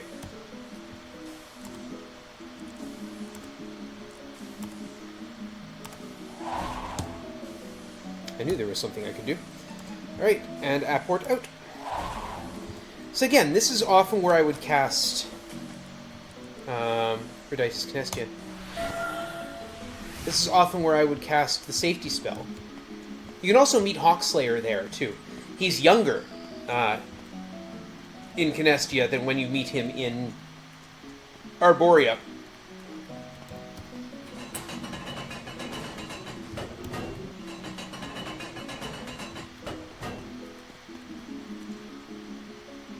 Yes, this is what I want to do. I want to come back over here. I want to release Bilbo and Martha into the wild. They'll be back, don't worry. Because I have a brand new Geomancer who needs some spells, which means some grind must happen. Last grind of the game. I promise. Scout's honor. And I was actually a scout. Chaos. Dink, would you give us... Oh, let's check my equipment. Oh yeah, you can use the Conjure Staff now, which is awesome. We don't need the Crystal Key anymore, but we can't really do much with it. Pharaoh's Helm, Hammer of Wrath, Rock Gems. We can't ditch anything that's important, quote-unquote. Yeah, we actually want the Night Spear. Staff, yeah. Blast Harp, we're using one. Flame Horn. Huntsman's Gloves, we've lost. Willow Flute. Switch up to the better Blast Harp and ditch the old one. Because what we are also hoping for is to find some stuff. And we need to go 1 and -2. It's portal below me. Zip down. Portal above me now. Look at that. Doesn't that just work out perfectly? We're going to cast a Magic Compass. We're going to face north. We're going to go 1, 2 and get spun. We want to go that way. Why don't I just play the Wayland's Watch? No! Watchwood Melody. We'll get spun again, but then it won't spin me after the initial spinning. Diddly high, diddly low, come brave blood sheep, you've a goodly way to go. Now, one of the Geomancer's early spells is called Earth Ward. It trap-zaps the entire floor. There's some traps further ahead. I don't need to worry about them now. They're no longer an issue. 4 Death Claws and 1 Magic Eater. The Magic Eater is the problem. The Bard's song that is the cure for everything else is Kiel's Overture. And then we just murder things.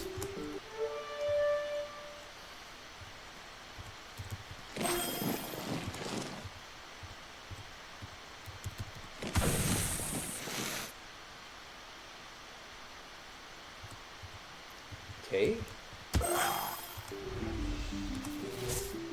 Molten Mandolin.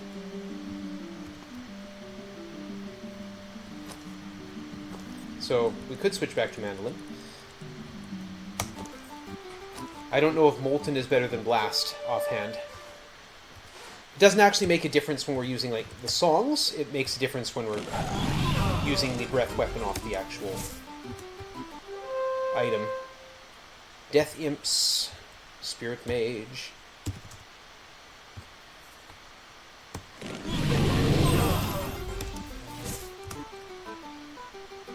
And up here, and I can actually go in here and just cast up Wind Mages. The Brothers Ringle. There we go. Just give us a little more oomph. Make some of these fights a little easier, but Kiel's Overture is the be-all and end-all, really.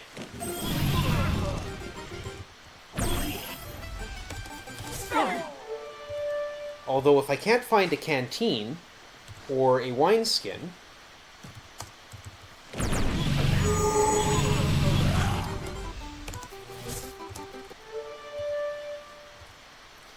Soul Crushers.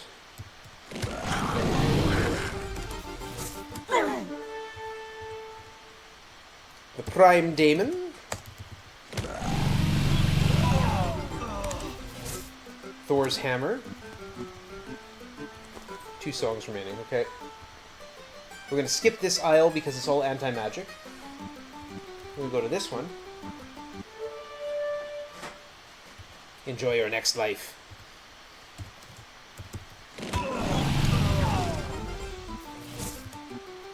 Unidentified ring.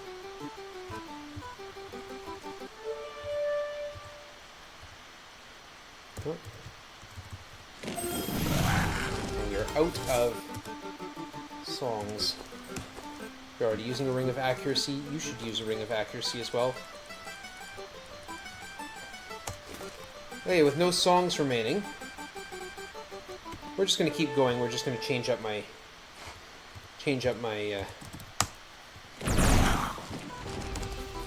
my choice of all attack.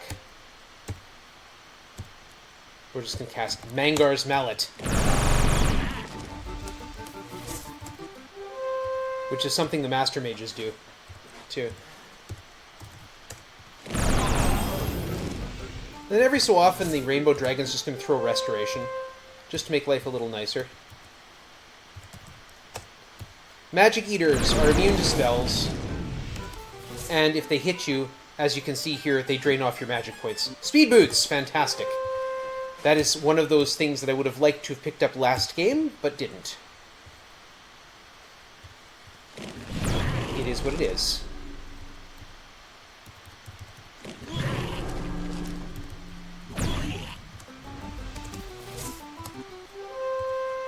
Range attack.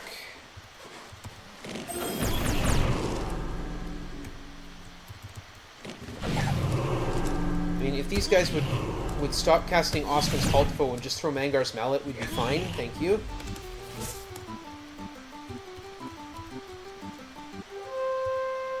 Magic Eaters. Annoying.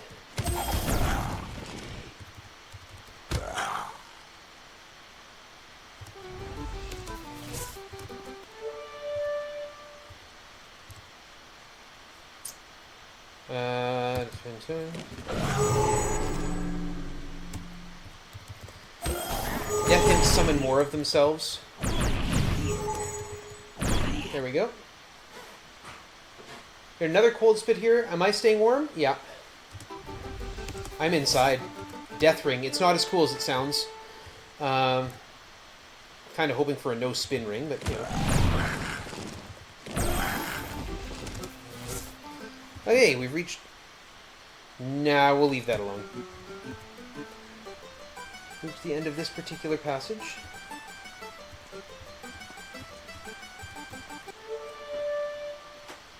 And I think this is an anti-magic. No, no. It's not. Okay. Or at least it doesn't say it is. Throw out the Demon Gar.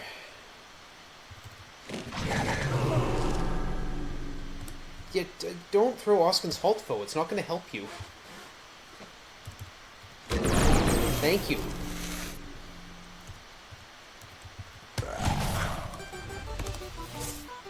And if we walk straight through here, this is where we fought Brilhasti. And we get zapped back up to the review board. I don't want to go in there, because as soon as I do, I'll claim the prize for having beaten Canestia. And I don't have my party back yet. And you might be saying, hey, Mike, that's, 600,000 experience. It is. But, this is the only inn up here, by the way. Order a drink, ginger ale, and buy a wineskin. There we go. Now I don't have to deal with that again.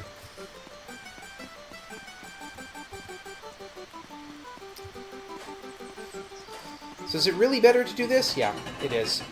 Because at some point, the whole point of changing the Hunter into the Geomancer is that we need that top-tier spell available to us.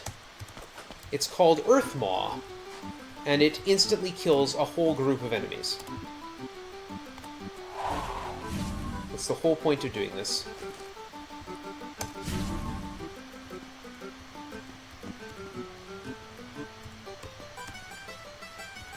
Diddly high, diddly low to you too. 2 Magic Eaters, of course, why not?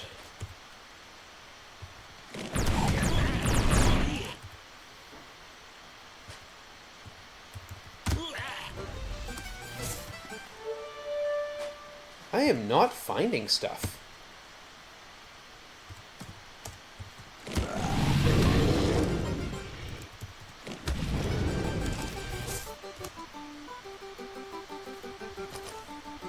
Conjure Staff, yeah. Crystal Key, Dragon Wand.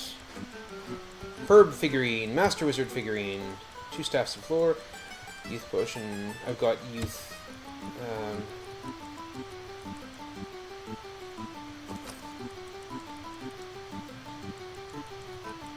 Don't need Thor's Hammer. Don't need Plate Armor, thank you. Death Ring is, again, like I said, not as cool as it sounds.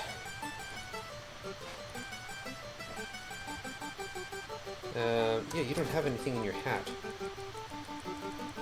Speed Boots. Unidentified Special. The unidentified special on Speed Boots is to let you run away from fights better.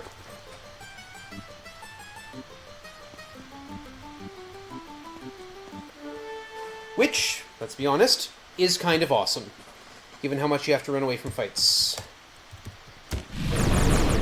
It's more awesome in the first 2 games because we have the safety song in this game to prevent fights from happening entirely.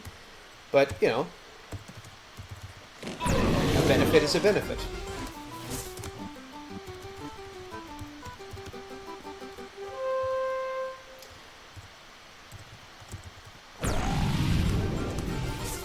there's a no-spin ring. That's lovely. A no-spin ring does what it sounds like. Prevents spinners from affecting you.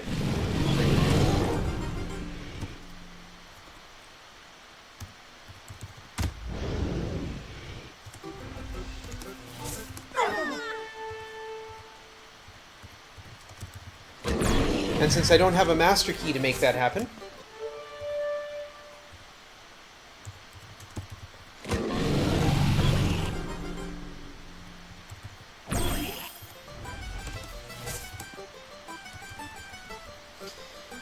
we're going to equip that no-spin ring.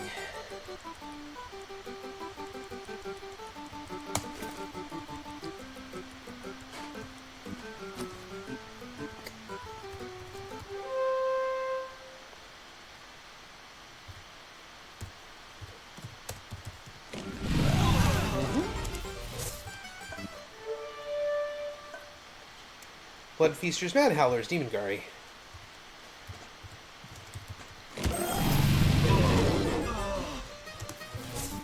Oof, just not finding stuff.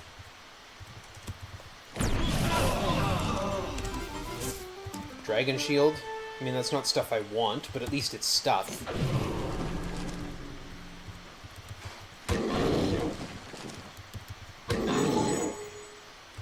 Thank you, I guess.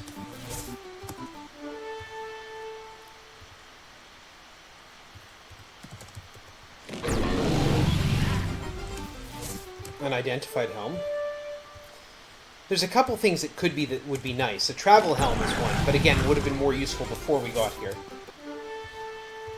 Travel helm casts Apport Arcane. It's only usable by a bard. Kato's Bracer. Now that is extremely useful. Not necessary, but boy is it useful. I will explain it in a moment. Kato's Bracer is something that is usable by monsters. You equip it, and now that monster will no longer be affected by malevolence.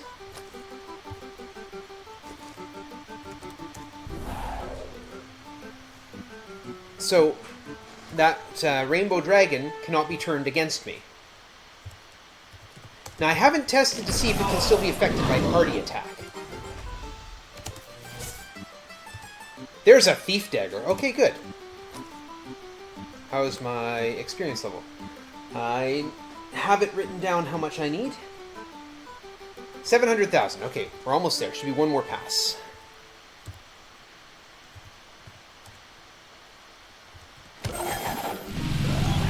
Lidless got poisoned. How come armor class is so... Oh, because... do I have a youth potion? No, I don't.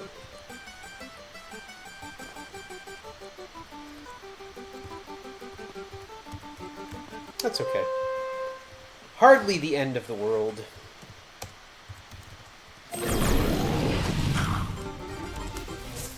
Take it from me, being old is not terrible. I mean, the alternative is much worse.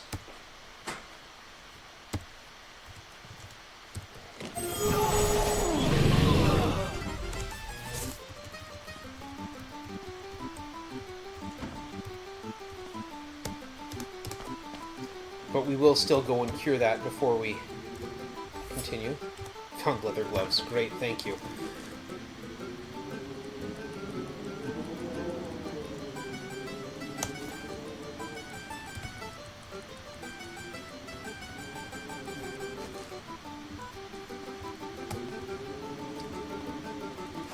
Alright. We need to wait one more pass to get our Geomancer up to level, and then from there, it's straight shot to the end of the game. So in order to deal with that, first of all, we are going to go back. Where's the refugee camp? There's the refugee camp. You know, always tell I'm getting tired when I'm getting turned around in a game that I've played hundreds of times. Equip it. We'll take this moment to equip up. Thief Dagger, thank you. Diamond Helm. Hands Pipes, there's our light source, finally. Another no-spin ring. It doesn't hurt to have more than one, but they don't do anything when you've got more than one. Where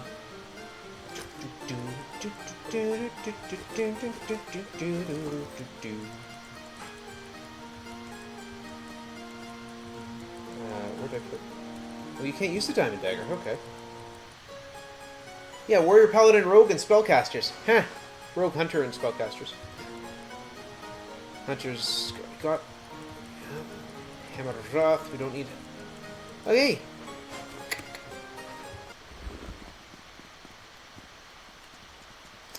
Oh yes, and while we've got Martha here, we'll cast Youth. Picks up Legless. And, that's right, I need to drop them back off. Remove.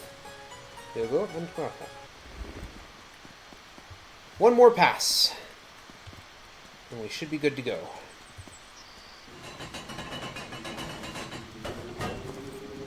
Not even. 100,000, 120,000 experience.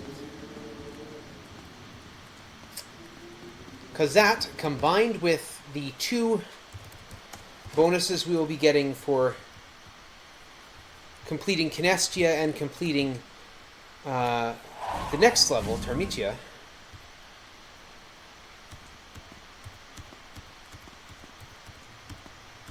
diddly high, diddly low, will be enough to put our lovely Geomancer at top level, which is the ultimate goal.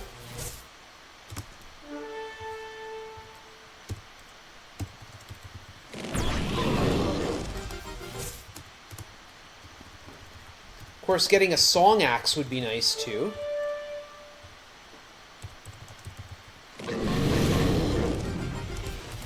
Ring of Power. Again, not as cool as it sounds. A Song Axe would give me unlimited songs. Like literally, Song Axe and the Bard Sword. I didn't see either. I haven't seen either of them yet. They literally give you unlimited songs. There's a Crystal Sword. That thing that was an important quest item in the first game, there it is right there, just as a, you know, an item lying around. A Breath Ring, very useful. Oops, Magic Eaters are in C.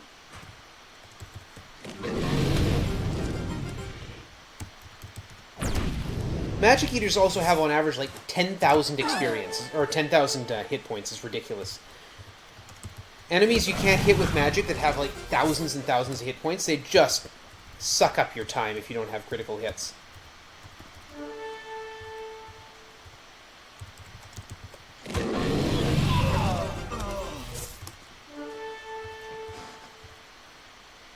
Magic Eaters. Whoops.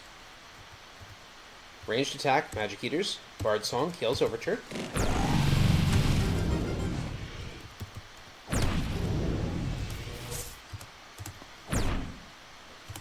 Oh yeah, I didn't zap the traps. Eh, whatever. I can do it now.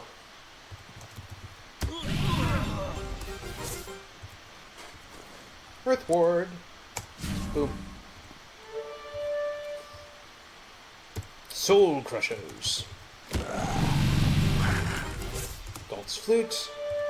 2 Magic Eaters.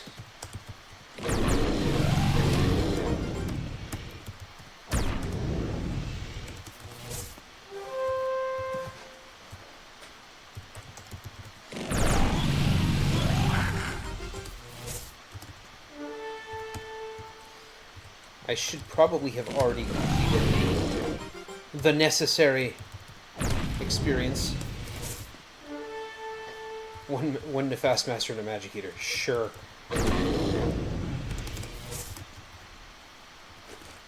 Yeah, we're there. Okay.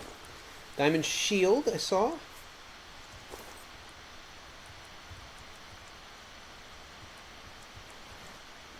Ring of Accuracy for now, but we'll hold the Breath Ring in reserve. Better than the Adamant. Dragon Shield, not as good as what I've got. Master Wizard Figurine, not useful. Ring of Power, not as cool as it sounds. More gloves. Galt's Flute. Pure Shield. Okay. Let's get out of here.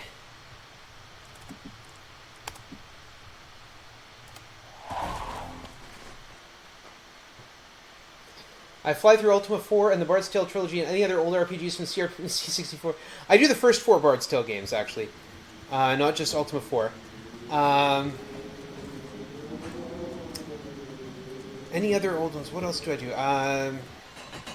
Not at the moment. I'd love to learn Wasteland. I haven't actually beaten it, though, so I want to actually play Wasteland first.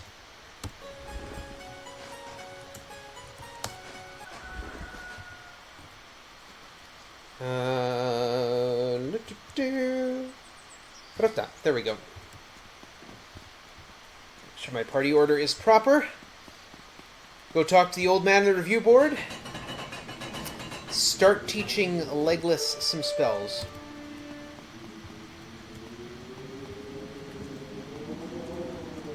Yeah, items have been pretty scant. I mean, I managed to get 3 conjure staffs, so that's nice. Okay, we need to go see Shadow in. And this is why the intelligence grind was important for Legless.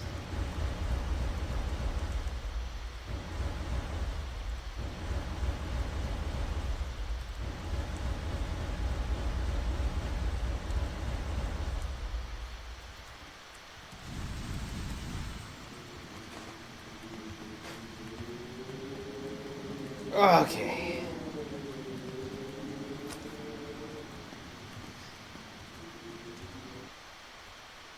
No, I think I prefer my rainbow dragon to the hobgoblin, thank you. Oh, while I'm here, let's get some of this stuff out of my inventory.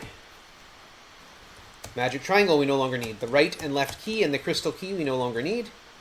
The unidentified item, I don't know what it is, so I don't know. Let's identify it. Rogue. What do we got? Harmonic gem. Okay.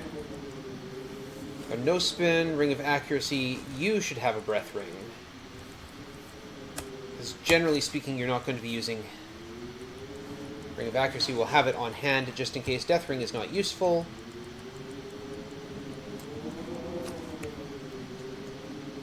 All right, now we need to go to Tenebrosia. Tenebrosia is Shadow Rock over here.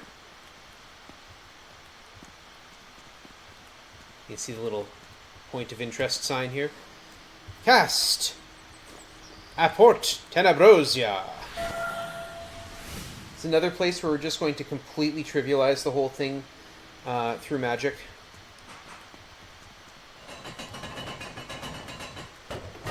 And I am going to use the safety song, because getting in fights here is extremely dangerous, because I am way under level for what you would expect at this part of the game. Because I've just been using the safety song to run through everything and not fighting any fights. But I do want to buy a new spell. For Martha, Götterdämmerung.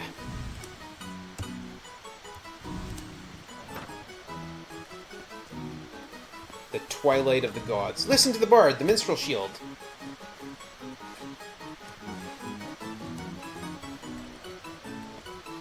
And that completes our list of Bard songs and completes our list of spells. Except for the remaining 4 Chronomancer spells to get us to Tarmitia and Malefia. Yeah, nuke indeed. So to give you an idea of Götterdämmerung, it's an all-attack spell, deals damage to all enemies out to 90 feet. Panpipes, thank you. Gonna ditch the Kringle brother. And this next spot right here is Malevolent.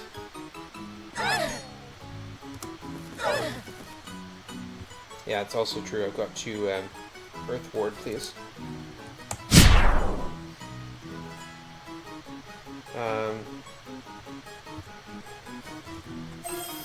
1, 2, 3, 4, 5. Should be 8 down, yeah? Yeah, here's where I want to be. And a fountain jetting viscous black tar. Becky, why don't you equip the other wineskin? And we'll pass the wineskin with dragon blood over to Legless. And if you would be so kind as to use that, collect some of the molten tar. So X here. Thank you.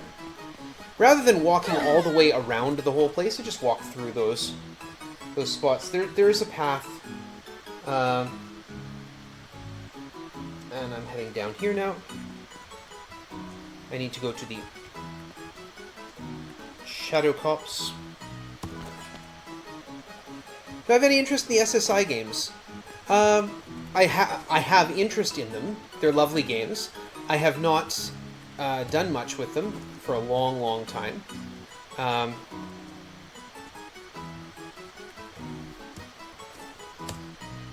know other people run them.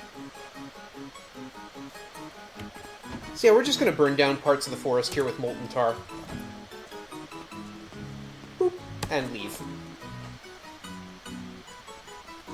We're going to run right across. And here's the Great Canyon.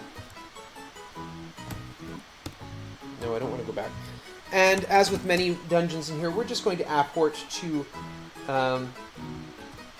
exactly where we need to be, which is -12 and +8. And we're, again, going to Earth Ward and walk through the wall. Interestingly, these are secret doors that we can't see, even with a secret door finding spell. We're going to head over to the middle of nowhere. And we're going to use that door we just picked up. There's a door on the ground. Doesn't seem to be a way to open it. And then we're going to use that lock on the door. Boom. So there's a hole now we can jump in. And we're going to cast Apport Arcane, as you might have guessed, to just not bother going through this whole dungeon. There we are. This is where we're going, right through this door. Seated on a tall throne, you'll see a powerful figure, but you notice almost immediately it's easier to see him by not looking at him. This is Shadow. So yeah, we're going to kill him. Hide in the shadows. The Thief Dagger makes this 95% chance into 100% chance. Luck Chant, cast Preclusion. So he's going to keep pushing us back. And then every so often he's going to advance towards us. I don't think the Spectre Snare works on him, but what the heck, let's give it a shot. Yeah. Yeah, so he decided to move closer. Safety Song, Sanctuary, no, Seeker's Ballad, that's what I wanted. Hide.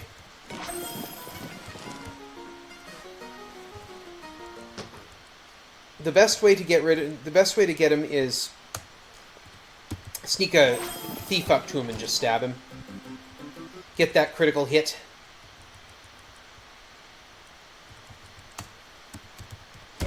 Done. Like that. Oh, we got a canteen, finally. There's Shadow's Cloak and the Helm of Justice. I know why he's got the Helm of Justice. He's kind of a jerk. And we need to levitate ourselves out of here. Batch spell. Zip up. There we go. And that's it for Tenebrosia. Now the next one is Tarmisia. And Tarmisia is actually 8 interlinked maps with a massive puzzle going through all of them, where you have to find the names of different gods of war, associate them with their proper location, and then you get the next name of the next one, and you get the next name of the next one, and you go through all these different worlds, and eventually get back to the beginning. And it's a fantastic puzzle. Bring me Wera's shield and the Strife Spear. Yeah. Advancement.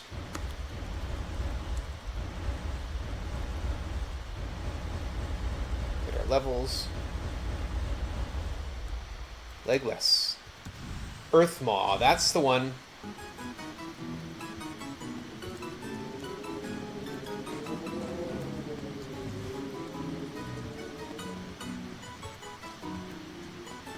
Okay.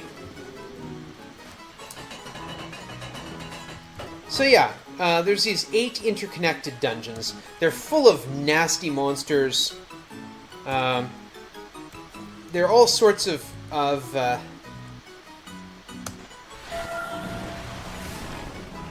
interesting things. So this is Berlin, but this is Berlin in the Second World War.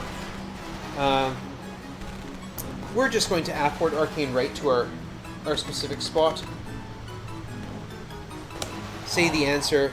Who am I? Your tier. Now speak my true name. You're Wera. And we're going to skip right past Wera's maze here. -8 + 9. Boop. Going to switch over to singing the Minstrel Shield song. A tall, hugely muscled man laughs. You've come for my shield, earn it. Okay. Sure, I'll do that. Archer's Tune, hide in the shadows, cast luck, cast preclusion, and go. Melee march, hide in shadows. Hey, don't whip my dragon. Seeker's Song, hide.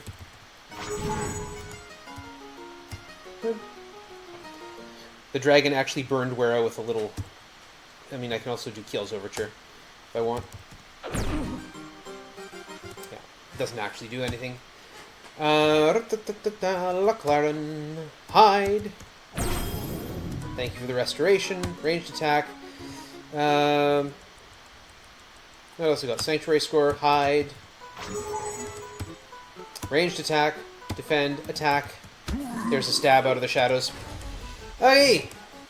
Ooh, Mithril Bracers, woo. Where lies dead before the party's feet? Then he sits back up! That's the best fight I've had since I battled Hawkslayer for the Strife Spear. The best fight you've had. The best fight you had is standing there trying to throw a few spells at us while someone sneaks up behind you and stabs you in the throat. Nice.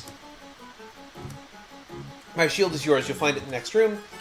And then black shapes manifest themselves. Uh-oh, is all Wera can say. We're just going to run away. The hordes of slayers don't seem really interested in attacking the party. They disappear as fast as they appeared, leaving only the dead behind. Amid the bodies, you see Wera's twisted form. Yeah, he's dying. It takes a god to kill a god. Drink deep of his blood. And gotta make sure you come through here and actually get the shield. And we have to go and tell the old man we're going to cast our Apport Arcane out of here. Which is just -1 + 1. -1 + 1. And we get warped. There's a special square there that warps us back to... Oh, we'll change our song. And the old man is not even going to give us any experience for this. Now, speaking of big dungeons, the last level is Malefia. And Malefia is huge. The old man's not in great shape, right? He's been slain by the Mad One. Wera's dead. Here's Malefia. Place the prizes in the storage building near the entrance. Get yourself hence and help him. Destroy the Mad God Tarjan before he destroys all reality. Boom. So he took all the stuff that we got. There's a nice piece of advice from Ninja Debugger. Don't put an arbitrary teleport into your game unless you want speedrunners to ignore most of it. Yeah. So all the stuff we've been picking up, it's all here. Valerian's Bow, the Arrows of Life, Wand of Power, Sphere of Lanatyr, the Crown of Truth, the Belt of Valyria, the Hammer of Wrath and Fair of his Helm, the Helm of Justice and Shadow's Cloak, and Wera's Shield. It's all here. We're going to equip up Arrows of Life and Valerian's Bow. Still using leather armor. Bard's got the Belt of Valyria.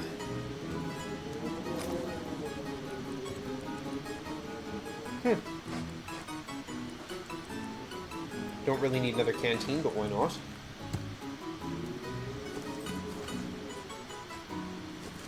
The Geomancer, the Sphere of Lanatyr, the Crown of Truth. I can use both. I can only use one of the Crown of Truth and Fair of his Helm. The Hammer of Wrath we can carry. We've got the Night Spear. Wera's Shield. Better than Diamond Shield. And Sphere of Lanatyr, Crown of Truth. And then we go over here and the Wand of Power. And we are going to trade up rings here. You use the No-Spin ring. You use the Breath ring. Oh, and Shadow's Cloak should be on the rogue. On the rogue. Better than Mythical Bracers by a long way. Okay, we are equipped up.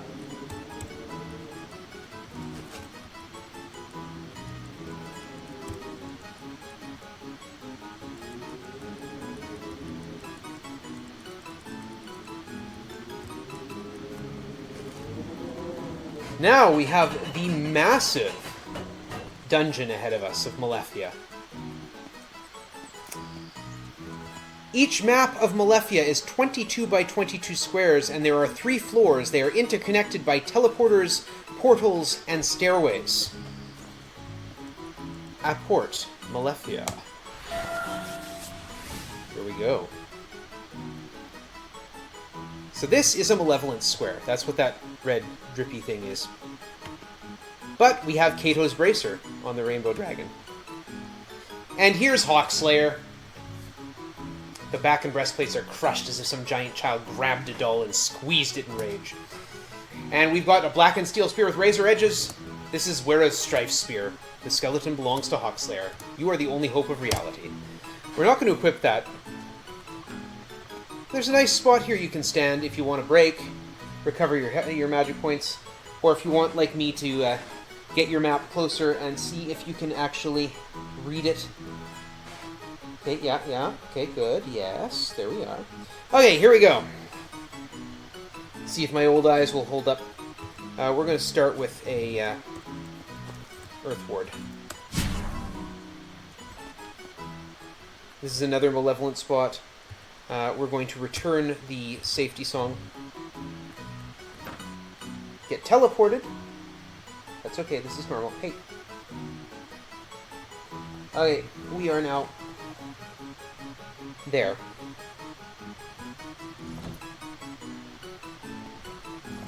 And we are following pink, so we're going up here. Which is there.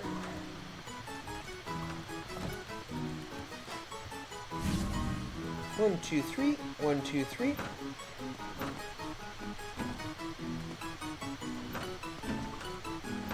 Go down. Face north. And finally, we reach the first of our goal. You see the form of a god. Only weak light burning in the eyes and the expression of utter horror in the face tells you something is very wrong. The statue looks like Valerian. So we're going to use Valerian's bow. The statue fades into nothingness. You hear a voice say, "He cannot be defeated by what he can see." The game is telling you how to beat Tarjan. The game also tells you... The game is also called The Thief of Fate. And also, for reference, there's a line in the book that I love so very much. And it is... Make a party without a bard or a rogue. Oh, cool. Earthboard doesn't affect those, eh? Huh. I can ignore the spinner because I have a no spin ring. Make a party without rogue or bard, and you will have no one to sing at your funeral or steal flowers for your grave. Hint, hint. Yeah, falling purple.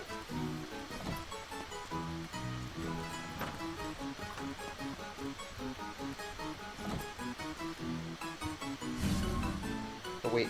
Went the wrong way. It's up. Up? Nope. It's down.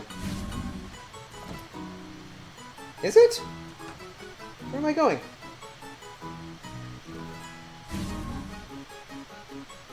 Yeah, okay, no, it's up. Where's my map? The heck am I? Okay, I've built... Again, you can tell I'm tired. I've built this map. For whatever reason, I was reading the map backwards. Like I was reading floor 1 as floor 3. Okay, we're going to have to take an encounter here. We're going to run away from it. Goodbye. Because we lose our song right there. And we're going to trap zap. Boom. Whap whap. There we go. We're going over here to the portal and down. And... here's the form of a god, Lanatir. We need the sphere of Lanatir. Statue fades away. To oppose usurpers, usurpers.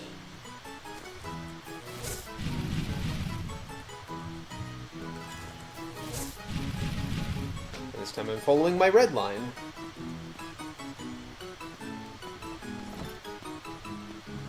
All the way up to here. Go up. Across this way to the corner. Down over here. We will be taking that portal, but first we gotta go over here and find Illyria. We don't have to do these in order. This is just the fastest way I've found. Her statement is Legions, Horde, and Vast. Yeah, this is just the most direct route I've found. This is certainly not going to be the only route, or even necessarily the best route. It's just the only one I've found. There's a trap ahead of me. Here's my song. Put the song back up. Get teleported again, following the green line this time. And we get Shadow! And he says, hold his allies at bay. And I never knew until I started trying to speedrun it and figured out what that actually meant. Now I know, and I will show you. In but a few minutes' time. Warbled over here. We don't need to go through those traps. We need to go this way.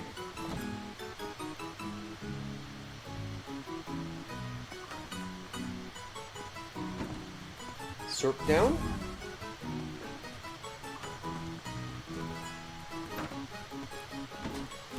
Here's Pharaoh Fist. We do need someone in the party who can use Pharaoh Fist's helm.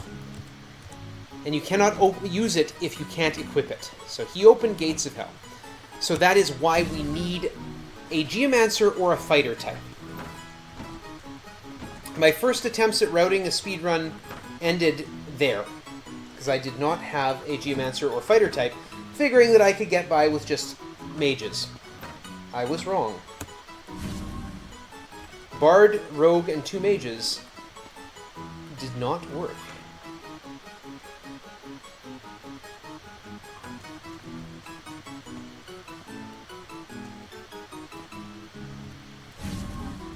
Earth Ward, please. And here's the last one. This is Wera. It can be stolen from the jaws of defeat. Open the way to a new generation. Here's where we go. They will make a perfect sacrifice for the Mad One. The High Priestess, 20 Black Paladins, 3 Rock Demons, and 3 Pit Demons. We are going to cast Earthmaw on the Black Paladins. And hopefully it works. We're going to use that Spectre Snare on the High Priestess. Hide in the shadows. 100% accuracy. Cast Luck Chant and cast Farfo on the Rock Demons. It didn't work. Cast Earthmaw on the Black Paladins, please.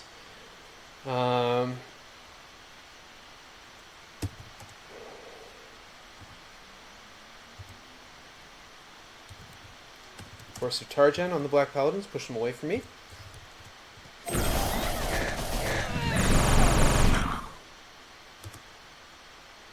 Why didn't my restoration... Oh, my restoration went off too early. Okay. We have an interesting situation here. Attack a Rock Demon. Cast a Grave Robber on Burgerbecky. Cast a Restoration, please.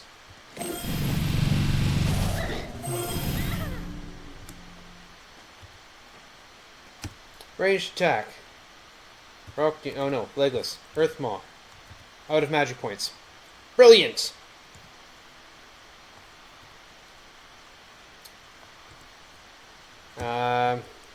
I guess we equip a Harmonic Staff. Attack a Rock Demon. How are we gonna do this now? What we want to do is run away. Shadow Shield.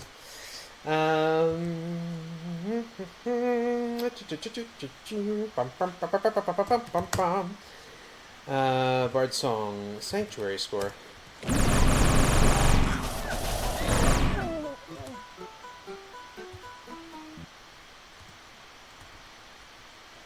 Legless died again. Okay, cool. Hide. Grave Robber. No. Divine Intervention. We got the spell, might as well use it. Nuke!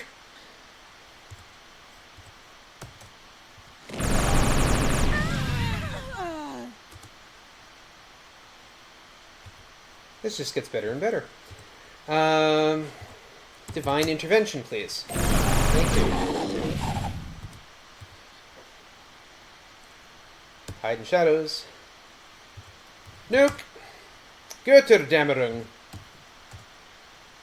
Well, we got a High Priestess to help us out. Yay.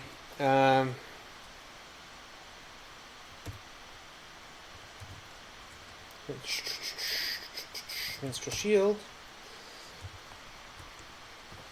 Use that Harmonic Gem. Okay, at this point we don't need...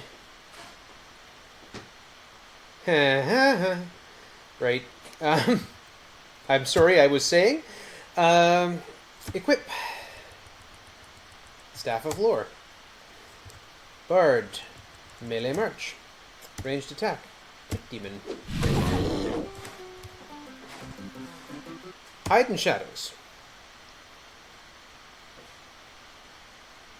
My order is all messed up now.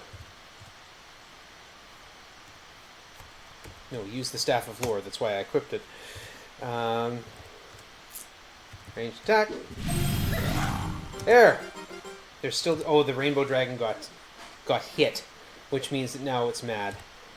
So we're going to try Camaraderie. There we go. Or maybe the High Priestess did. Molten Horn and Ogre Wand. So interestingly, we can find in this place items from the entire the entire order of the game. Like it's kind of ridiculous. We can get basically anything here. We can get leather armor. Okay, no, we're set. I want legless with the yep, Night Spirit, yes.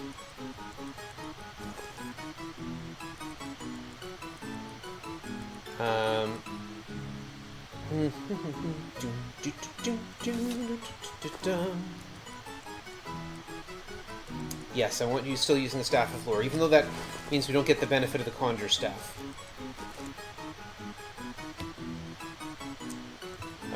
We're going to Trap Zap. I'm going to switch these two around too.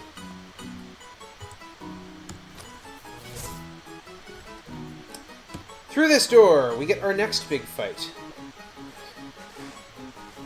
for which I am tempted to let the Rainbow Dragon go.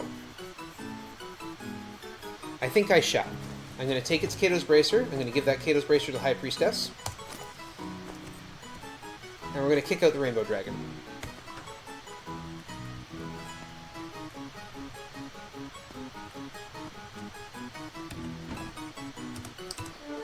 So here we go. 10 Vortexes, 20 Tarjan Warriors, 2 Black Dragons, and 1 Redbeard. We're going to, first of all, start with some Sanctuary. We're going to use Earth Maw on the 20 Tarjan Warriors, and this time it will work! Luck and Spellbind on Redbeard.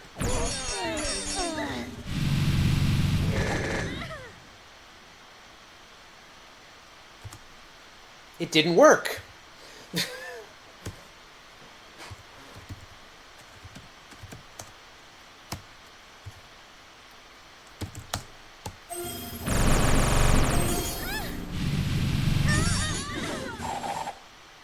Both my casters are dead. Cool.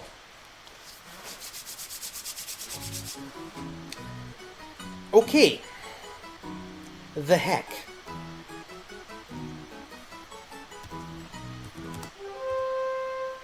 This game always has new surprises for me.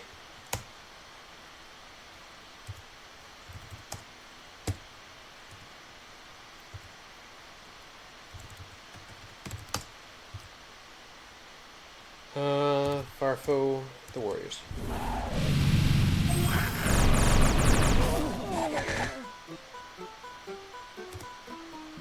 Legless got killed, the Warriors got pushed back, at least there's that.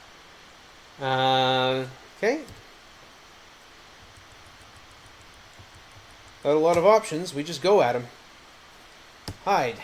Actually, no. First things first. Burger Becky, use that Spectre Snare on Redbeard. Hide. Cast. Luck. Cast. Heal all. Yeah, I knew Martha was going to get killed. Just got to make sure my heal all gets out there before...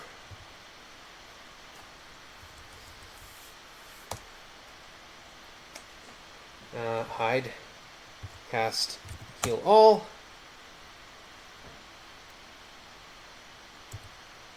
Earthmaw. Please get rid of the Tarjan Warriors. Thank you. Boom. They're all gone. One hit, they're done. Now, unfortunately, because Dink is in range of the Vortexes, I have no magic points left. That's actually not terrible, because the Vortexes are immune to magic anyway. So we're just going to defend. Ranged attack, Black Dragons. Actually, we're going to back up here. We're going to, attack Vortexes. Attack Vortexes. Use, not the Harmonic Staff. Harmonic Staff isn't going to do you any good. Staff of Lore. Ranged attack, Black Dragons. You're going to use it. You're going to equip a Harmonic Gem. Thank you.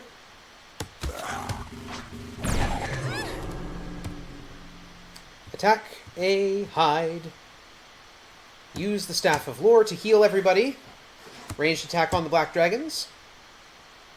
Actually, no, we'll go back and use Archer's Tune to try and make that accuracy a little higher. Ranged attack on the Black Dragons. Use that Harmonic Gem.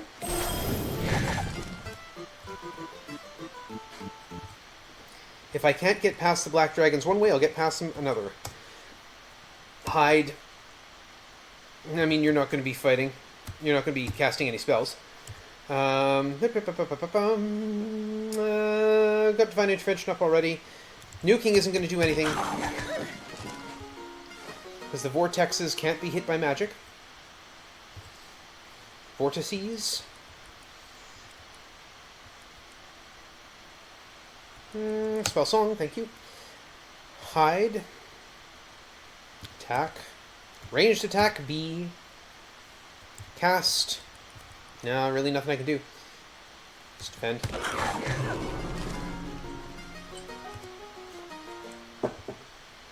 Okay. Attack. Attack B. Attack A. Ranged attack B. We'll use Grave Robber. Grave Robber, thank you. One Black Dragon down. Attack A. Hide. Attack A. Ranged A, I guess.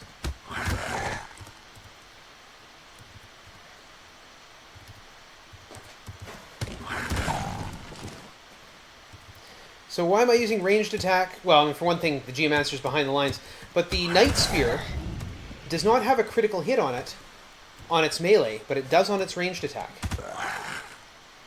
Okay. Wow. Whiz Helm and Blood Mesh Robe. I don't know what a Blood Mesh Robe does. I imagine it's good armor.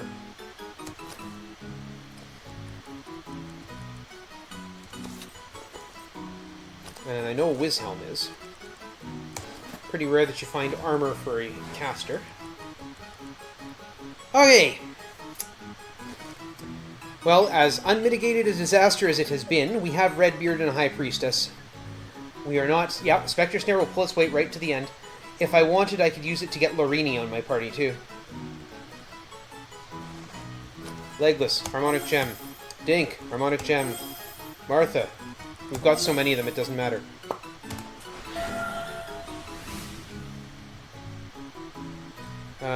Becky, Pan's Pipes, give us light. Thank you. That's the way back. This is the way forward.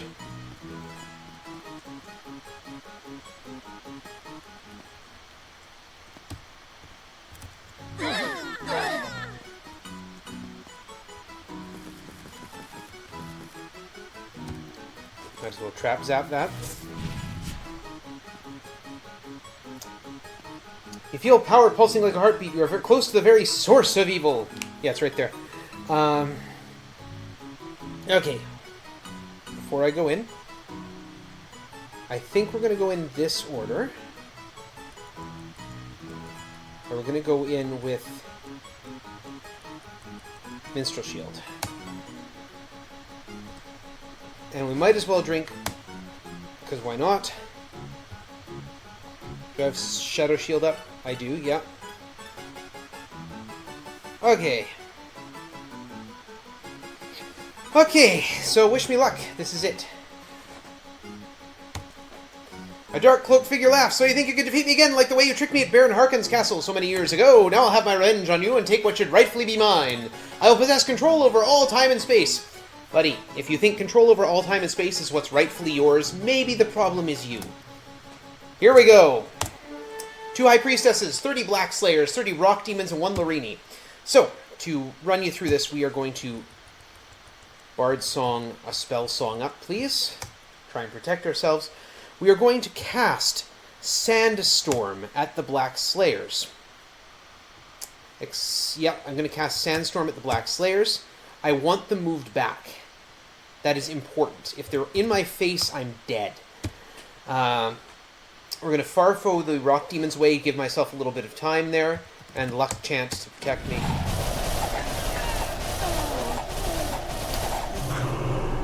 This is why if the Black Slayers are in my face, I'm dead.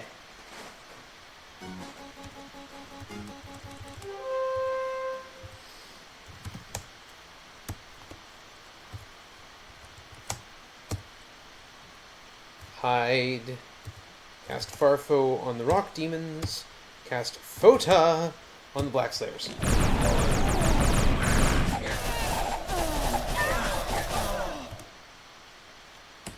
Nope.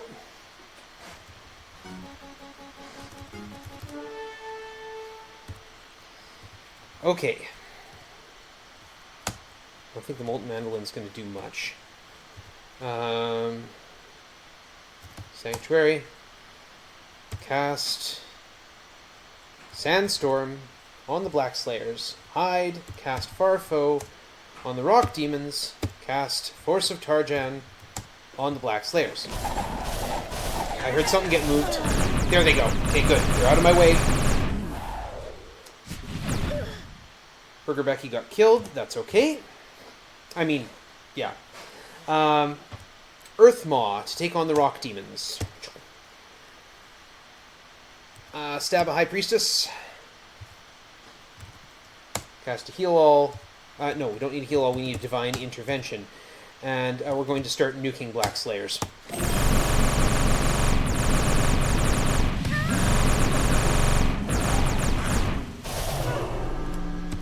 Earthmaw didn't work. That's okay. Ranged attack a High Priestess. Hide in the shadows. Heal all.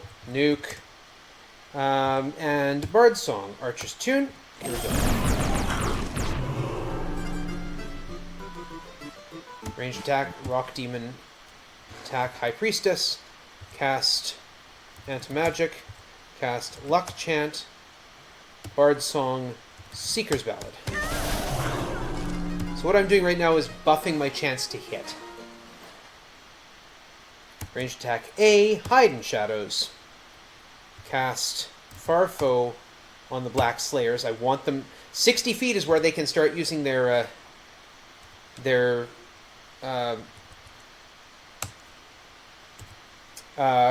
can use Night Lance at me. And that's a lot of damage for them to be doing. See?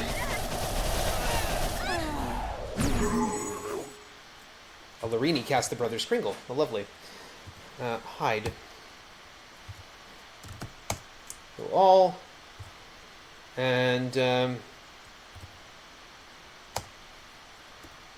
nuke. Yeah, okay.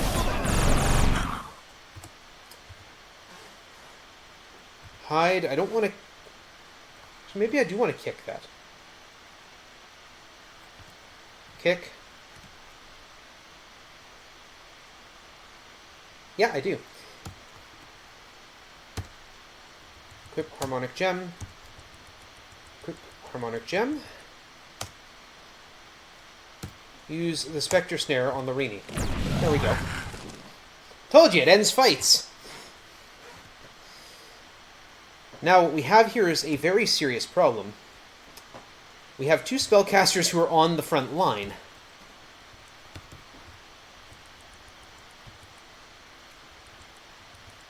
Staff of Lore, use the Harmonic Gem, ranged attack.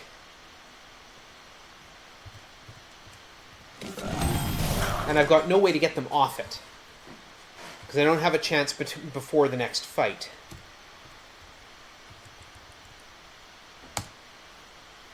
So, in we go. 3 Black Slayers shouldn't be a problem.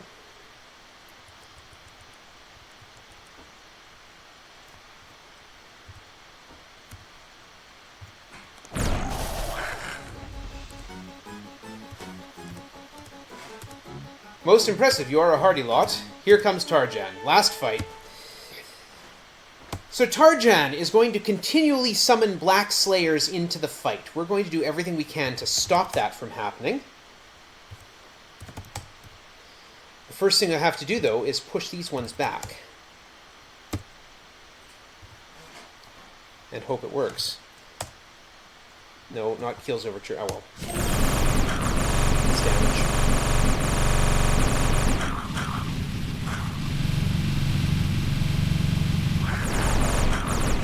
There they go. Okay, they're back further. That's good. Tarjan gives us one turn of reprieve before he starts summoning. The only way to kill him is with a Thief's Backstab. So, we're aiming for that.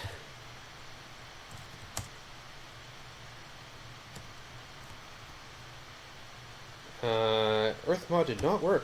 Cool. You've got time. Sure. And that's why I don't like rock demons.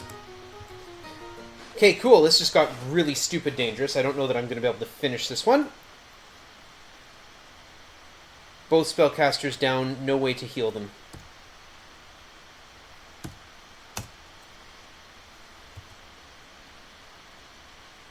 Nothing I can do. So we just go on and see if I can get through it. Nope. Reload. Oh, this game. All right. Rock on.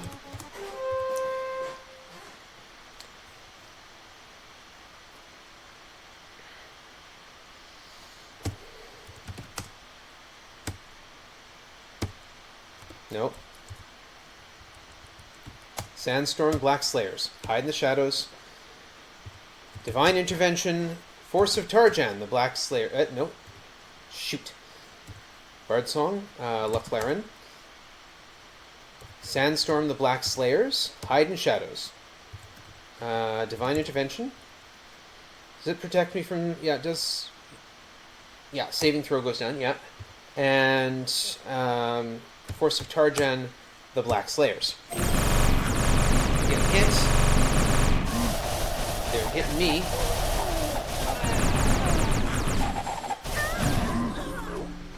They didn't get pushed back. Yeah, we're going to get killed.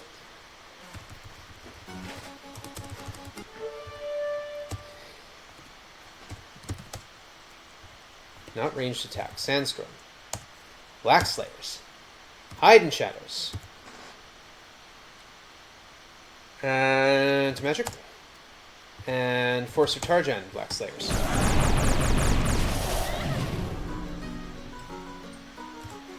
Must Sandstorm. Yep, there they go. Okay. Spell Song.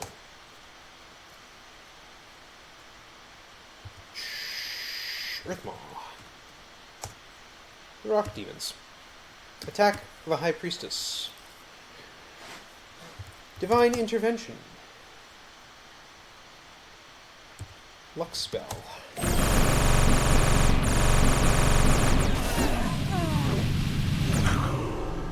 Okay, we got them with Earth Maw. I forgot this. The Black Slayers would be moving forward. Sandstorm is...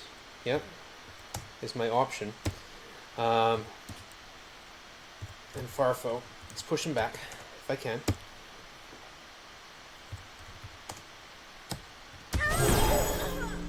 Okay, good. High Priestess casts Death Strike at a High Priestess and critically hits, killing her. Fortunately, that was my High Priestess casting Death Strike at theirs. Okay, we're doing okay. This is actually better than last time. We're going to equip a Harmonic Ring for later. Going to hide in the shadows. Start nuking. Black Slayers don't have a lot of hit points and have very little magic resistance. So, that just leaves Larini. And apparently Legless has been killed. Alright, no, you can't attack from there. Heal all. You've got the Staff of Lore. Equip a Harmonic Gem. Yep. Use the Staff of Lore. Use the Staff of Lore, thank you. And...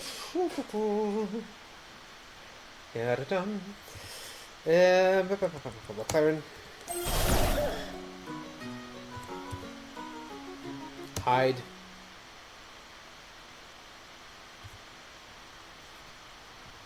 You've got a Harmonic Gem equipped. I think you're pretty cool. Alright. Grave Robber.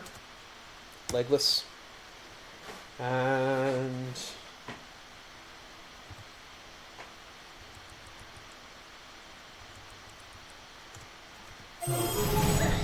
bunch of Kringle Brothers, okay, yeah.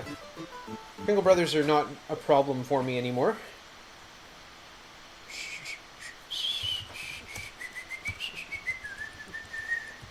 Harmonic Gem. Legless, since you're behind the line, you're going to need something better to do. Night Spear is going to be useful, but first let's get the Harmonic Staff on you. Still got Larini. Dun, dun, dun, dun, dun. Use your Harmonic Gem. Melee March. Use that Harmonic Staff. Attack. From 60 feet out. Okay. Double check everything.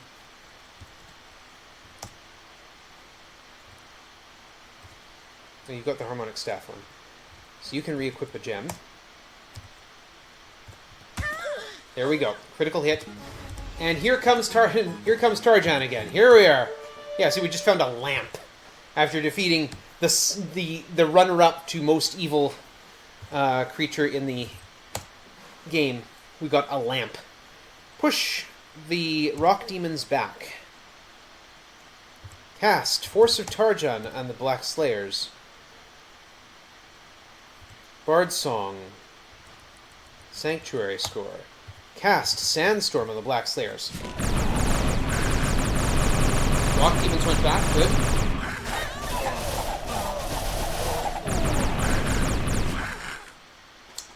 Well, we got them pushed back eventually. How bad is it? Redbeard's out, Dink's out, Legless is out. Okay.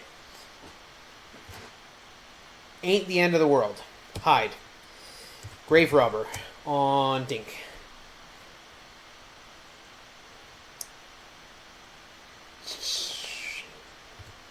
Start buffing. Don't have a choice. Got Sanctuary in play. Native Melee March. I need someone up who can push Black Slayers real quick. Hide. Force of Tarjan on the Vampire Lords. They're too close.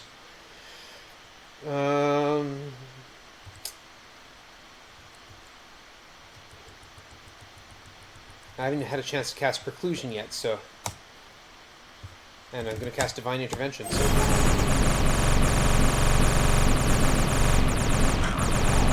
Oh, right!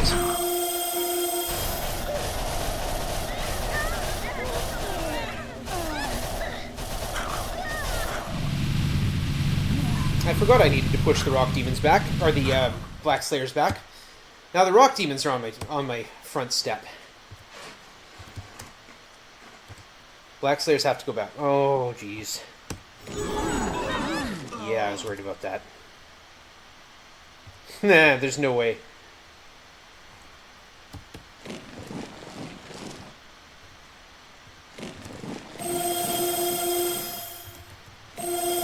Vampire Lords of Casting Restoration, yeah. Well, at least we'll kill Tarjan.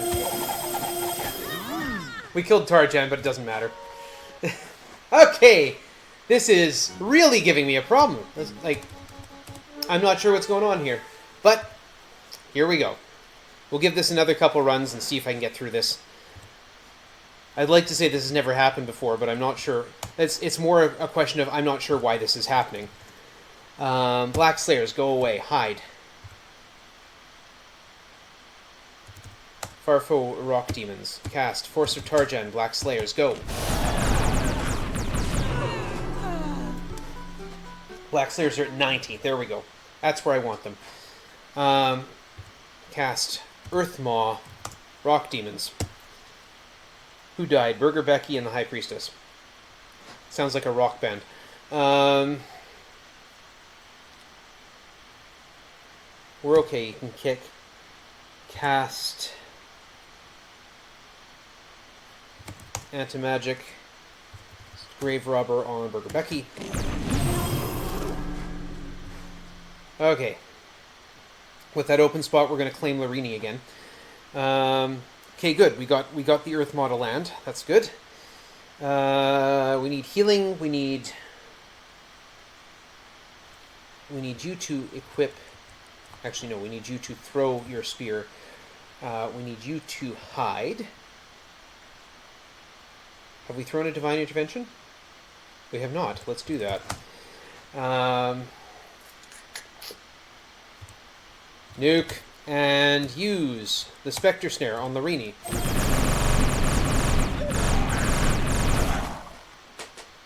Okay, so we got Larini.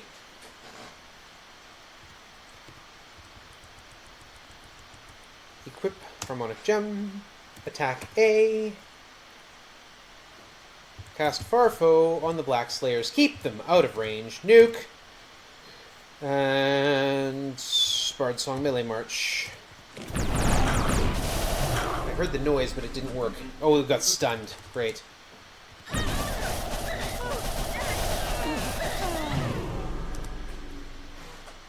Archmage down. Chronomancer still there. Sandstorm on the Black Slayers. Push him back. Attack A. Cast Grave Robber on Dink. It's got to work. Good. Oh, good. We pushed them back again. Range attack A. Hide in the shadows. Grave Robber. Nope. Won't use Grave Robber. Got Staff of Lore in hand. Equip a Harmonic Gem. Cast Heal All. There we are. Okay. Just the Black Slayers left. That is not a problem. Equip. Okay, we got a Harmonic Gem equipped to use it. Hide. And nuke. Nuke. Nuke.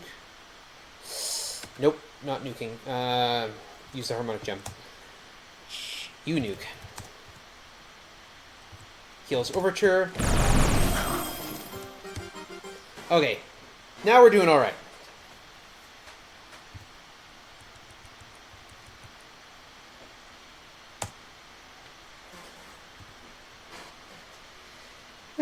Burger Becky and the High Priestess was huge in the 80s. You couldn't go anywhere without hearing their music.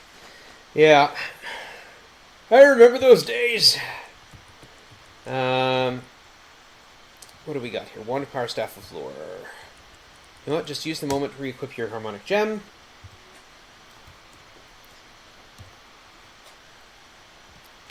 Wisdom Helm is not going to be useful. Throw a Harmonic Gem in your outfit. Ranged. Hide. There we go. Okay, Tarjan. Here we go. Again. Sandstorm, Black Slayers. Hide in the shadows. Force of Tarjan, Black Slayers, which is a sandstorm as well. Divine Intervention. Bard Song. Sanctuary.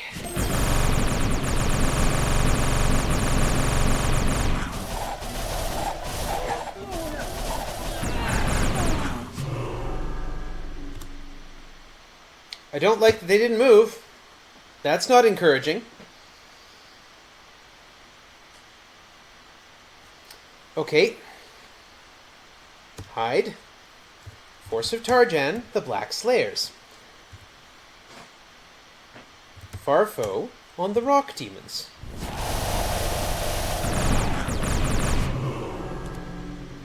There they go. Excellent. Hide. Force of Tarjan on the Vampire Lords. Farfo, the Black Slayers. I love it when I just don't have time to heal. Hide. Cast. Force of... No, not Frost Force. Force of Tarjan on the Rock Demons. Cast Farfo on the Black Slayers, who are now in range to try me. Okay, everyone's back. Okay, hide.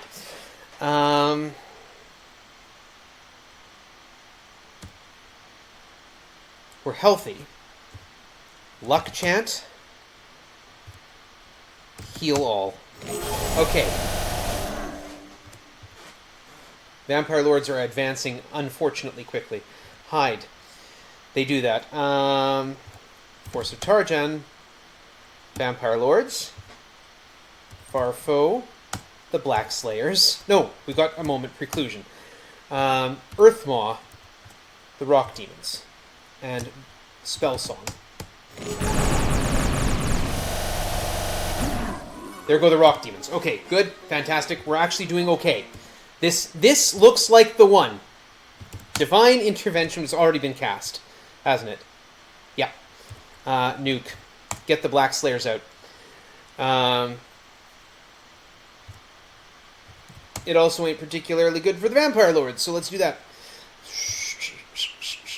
Jolt Bolt. And Melee March.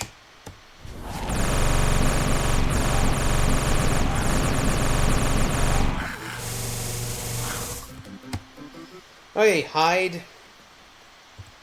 Nuke. We're out of points. Nope. Use the Harmonic Gem. Thank you. Now you're going to cast a nuke. And just to make things better, Earthmaw, the Vampire Lords, Bard Song, Seeker's Ballad. So here's Tarjan's gimmick, is he keeps resummoning Black Slayers. Fortunately, he's going to die very, very quickly.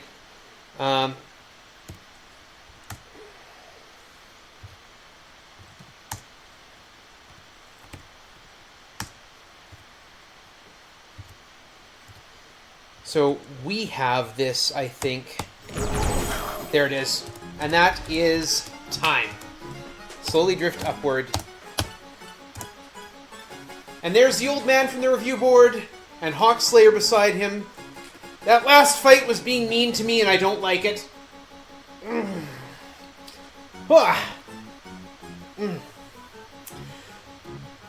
So, you are thanked for...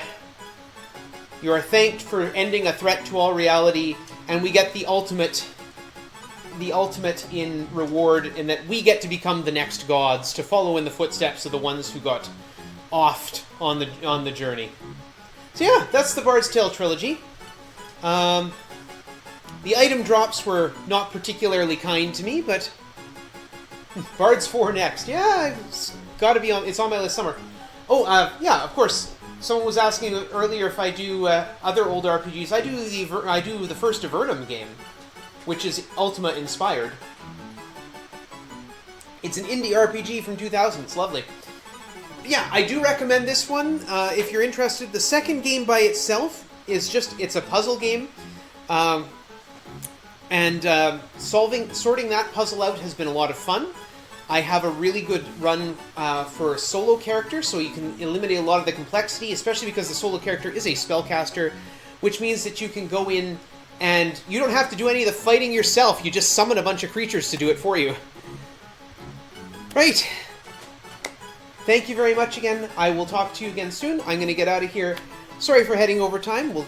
You guys have a good day and enjoy the rest of the marathon. All the best.